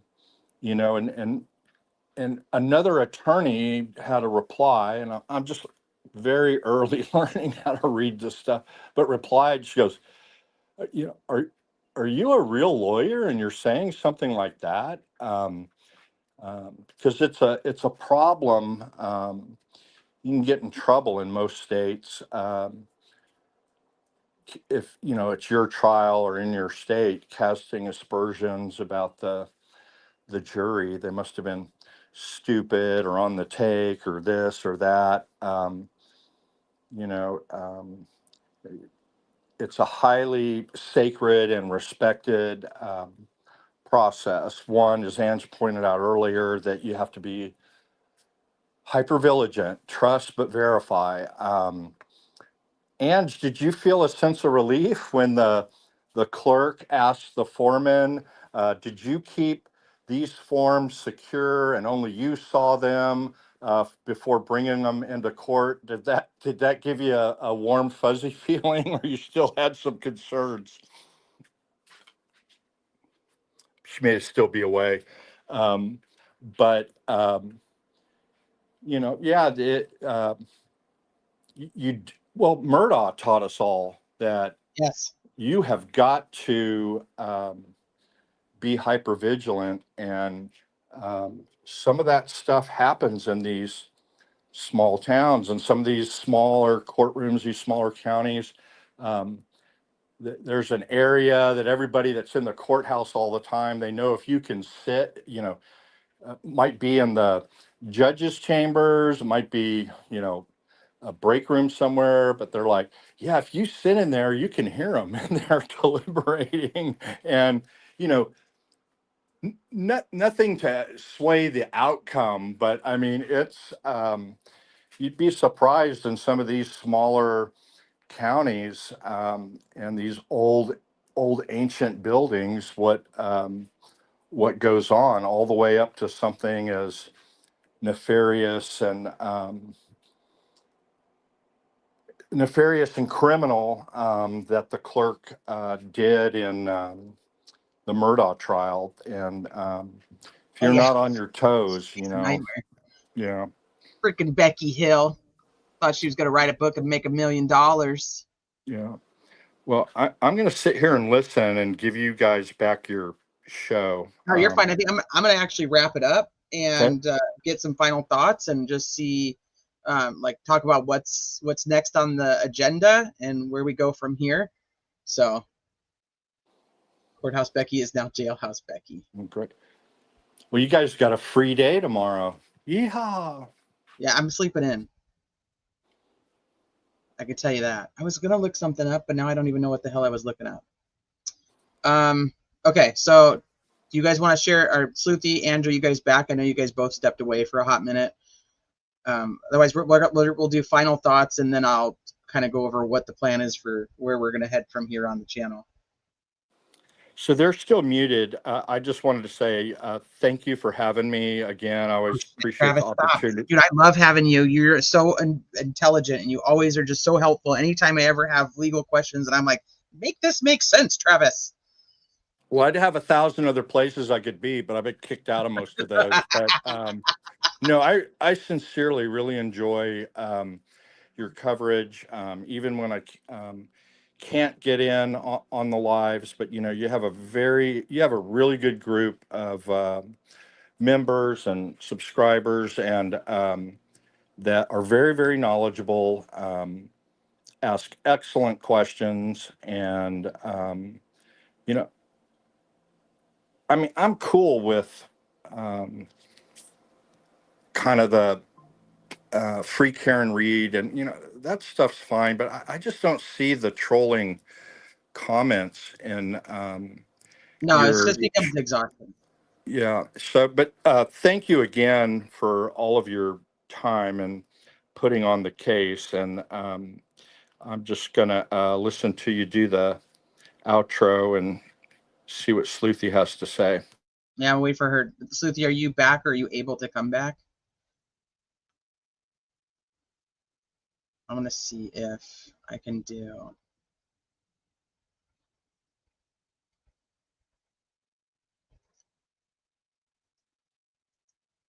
Give me 1 sec.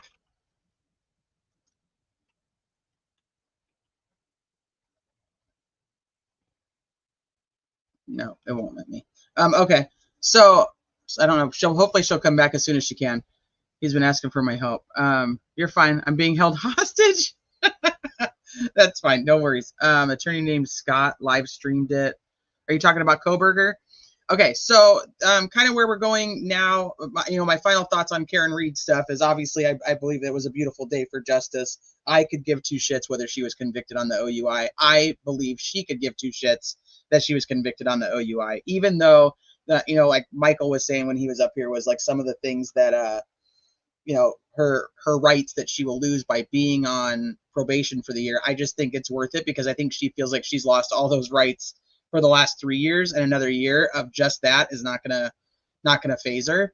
I do not think anything is going to happen with anybody else trying to find, quote unquote, justice for John O'Keefe. They're not going to open it. They're not going to investigate anything further at this point. I do agree that she should probably consider moving, but she's also very stubborn in her ways. You can tell that she's like, I don't know. Like, let's see him try to fuck with me at this point. So we will, I'm very excited to hear Alan Jackson, Robert Alessi, David Yannetti, even Liza Little. If any of them do any interviews, I would like to cover those. I especially want to cover any juror interviews that come up. So that is my hope, that the time permits whenever they do speak up, that we get to watch that together and see what they have to say, as long as it's not on a Dateline or a 2020, because they like to strike the channel.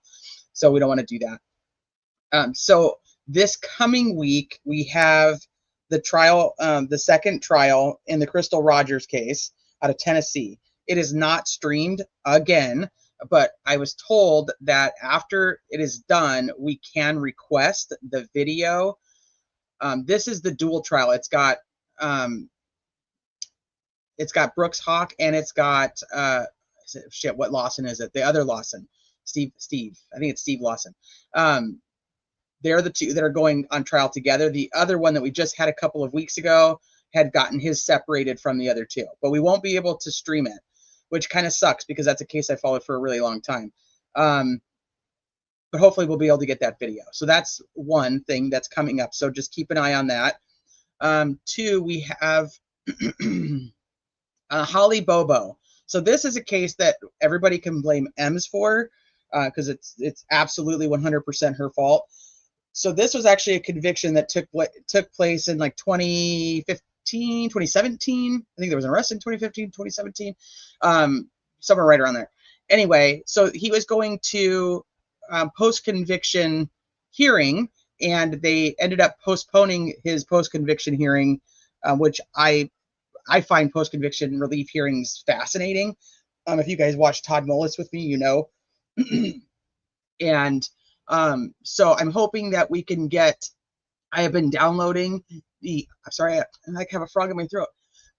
I've been downloading the audio video from the first trial, from the OG trial, because it's terrible on the internet, so that I can throw it in the editor and try to fix the sound. So I'm hoping that we'll be able to watch the original trial, kind of like we did with Todd Mullis, watch the original trial and then go right into watching his post-conviction relief hearing as soon as it comes up. That's kind of the plan.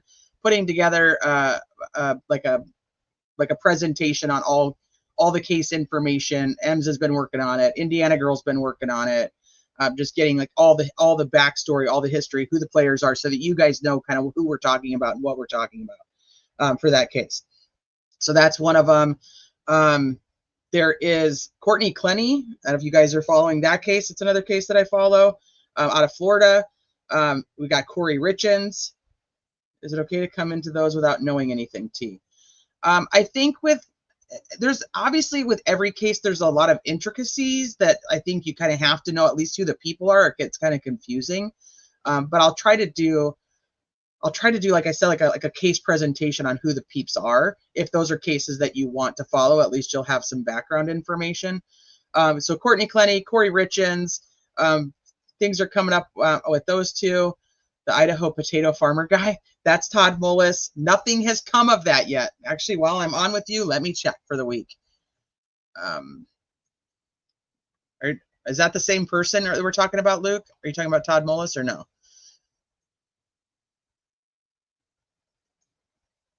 That's Iowa. Idaho potato guy. I don't know. I don't know if we're talking about the same one. Let me check Todd Mullis real quick.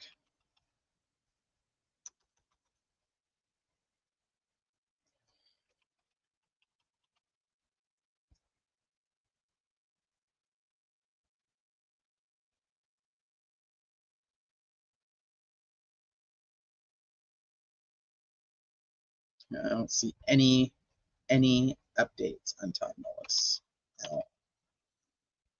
Well, see, since Court TV and all of them decided to hop into the Todd Mullis case when it was at post-conviction relief, you think that they would update if there was actually something going on. But I'm also in the Todd Mullis is innocent groups, so I typically look there because they're the ones that are actually closer to the case.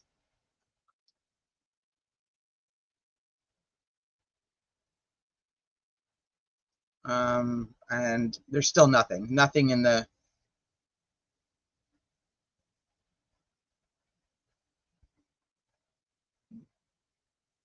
no update on that as far as I can find. Let me see what you said. If the potato farmer guy was the same one we were talking about.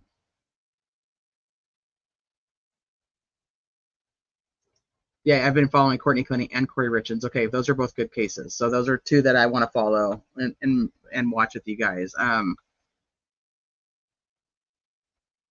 one with the neck. That you've got to be talking about Todd Mullis. And it's the corn fork. It's a corn fork, not a potato. It's corn. He was a hog. He was a hog farmer.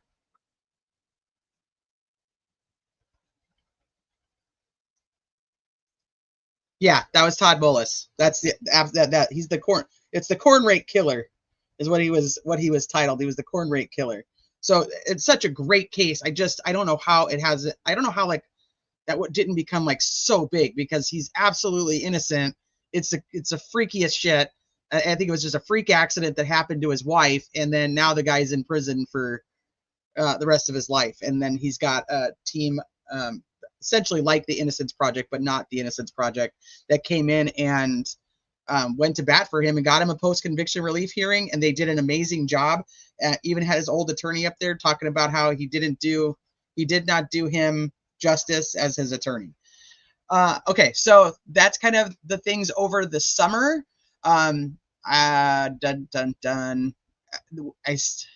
Obviously we're the big thing probably for us is going to be hopefully getting the Delphi trial transcripts, which I put the update out. We are at $3,895 of the $4,600 that we need to raise, and it's approximately $4,600, so it could be a little bit less, could be a little bit more.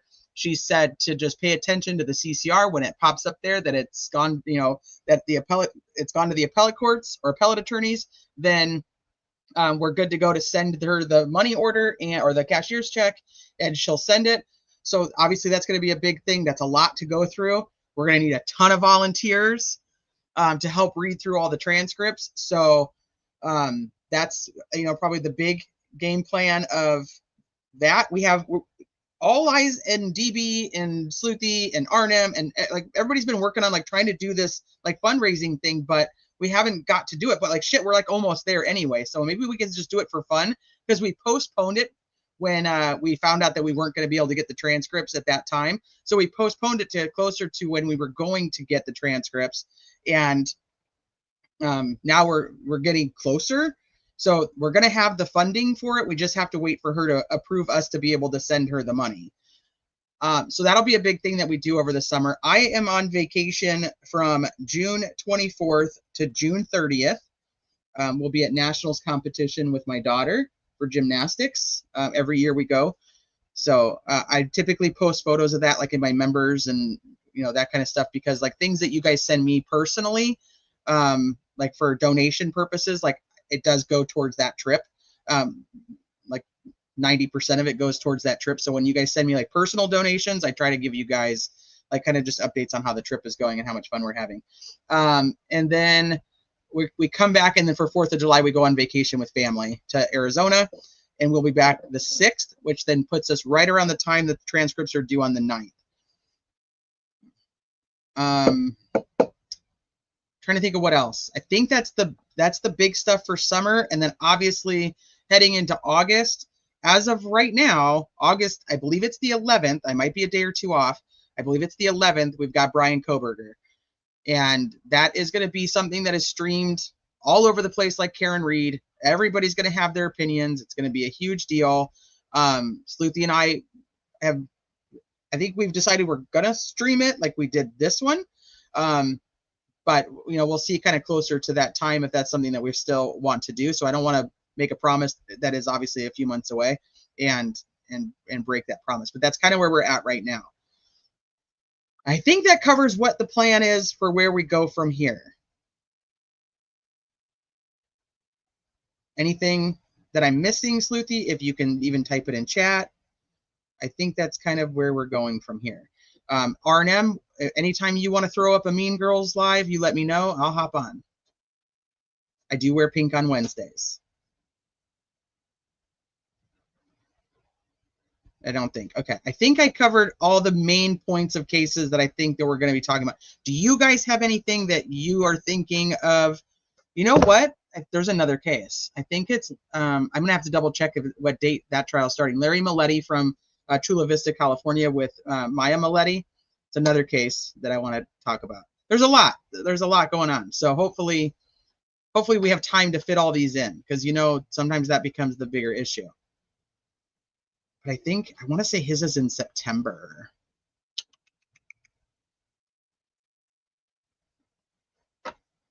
So if you guys have, check DM about scheduling. Okay, perfect. I will Twitter DM. Okay, yeah, I'll do that. Luigi, I won't be covering Luigi. I may talk about it like on other streams, but I'm not going to cover it.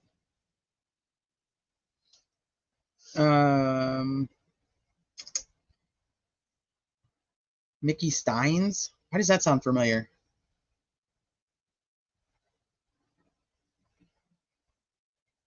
Why does that sound familiar? I can't remember.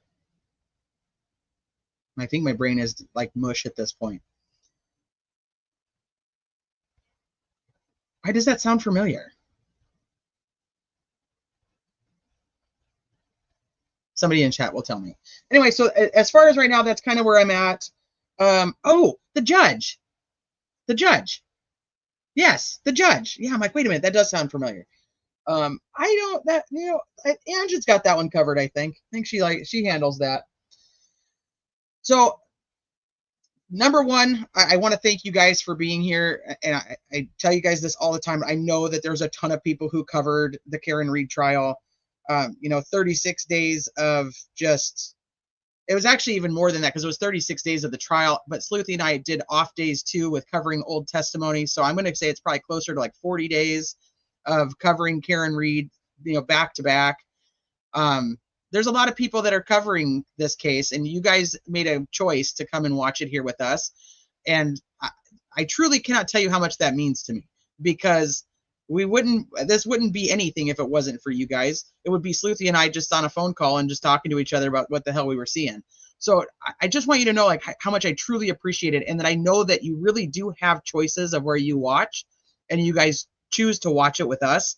And that is, it's amazing. And the ones of you guys that I've seen in here every single day, it's just humbling to me to know that you actually want to be here with us and watch it. So just know that I love you guys. I see you.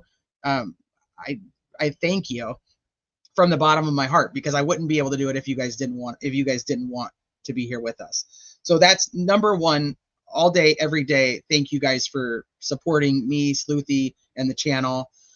Number two, I have to thank the mods. There's some of the mods have been in here with all day, every day with us. Some of the mods are East Coast, some are West Coast, but yet they've been here all day, every day as well. Delana, ATS, Catastrophes popped in too. We've got Ems that's been in here. We've got, just Shmita's been in here listening and popping in whenever she can. All Eyes, same thing. Like wrenches, mods. I thank you guys. You guys make it the place that it really is, because you can control what's being said in the chats more so than I can. And you make it where our number one rule of no assholes allowed is protected. So thank you for being here in and out all day long. I love you for that. To people like Travis and Miku's Headphones and Who Dis, and I know I'm going to probably miss somebody, but just know that I don't mean to miss you, but like all of you guys that have just contributed so much to getting us the information if we couldn't find it ourselves, or Joanna, Indiana girl, for doing all the transcripts. It's just, unbelievable the amount of support for such a, I mean, we're a small channel. This is just a little rinky dink place, and you guys come in and you're just like, hell yeah, we're going to take care of this, and we're going to get you guys everything that you need. And if there's something I'm missing or I misunderstand, you guys come, you know, and pull through for us and make sure that we're, you know, we're all together and we've got our shit straight. Because even when we can't differentiate words, or we just want to say slipped all the time instead of slip. You know, for playing bingo with us, which we ended up stopping because I was like, I'm so tired of posting all of this all the time. And for playing bingo for the first 2 weeks of trial, and Sleuthie making bingo. To the attorneys that have popped in, Travis, you know, Michael, all of you guys with your law info and just coming in and like making sure that we are headed in the right direction with our thought processes, our processes. And, you know, even if you only work for a half a day, we still appreciate you being able to come in and take care of us, make sure we're on the right path. But my biggest shout out is to Sleuthie. Like, this would not have even transpired at all if it hadn't been for her.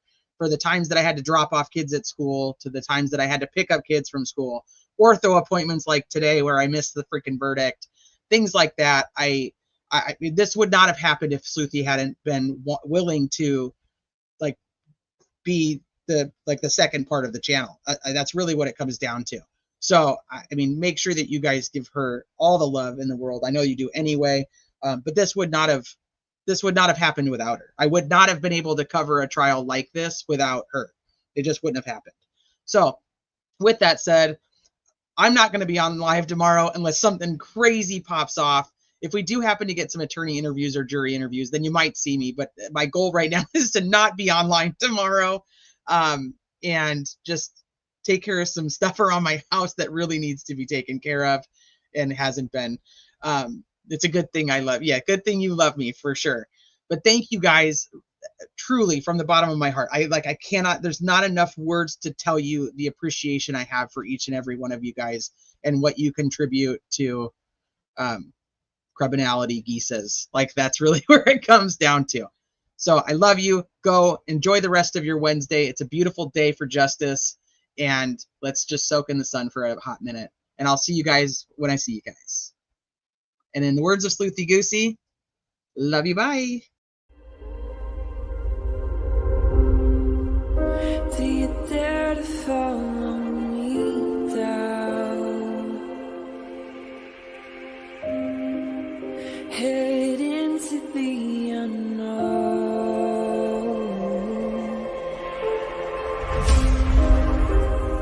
Down the rabbit hole.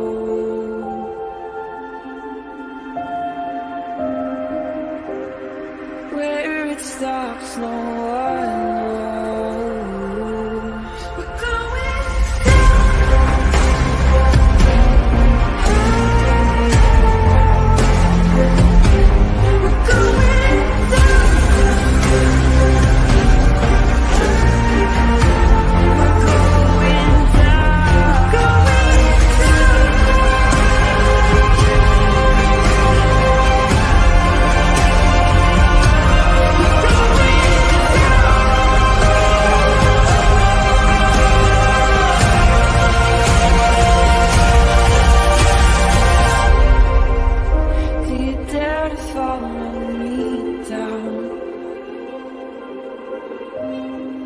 head into the unknown.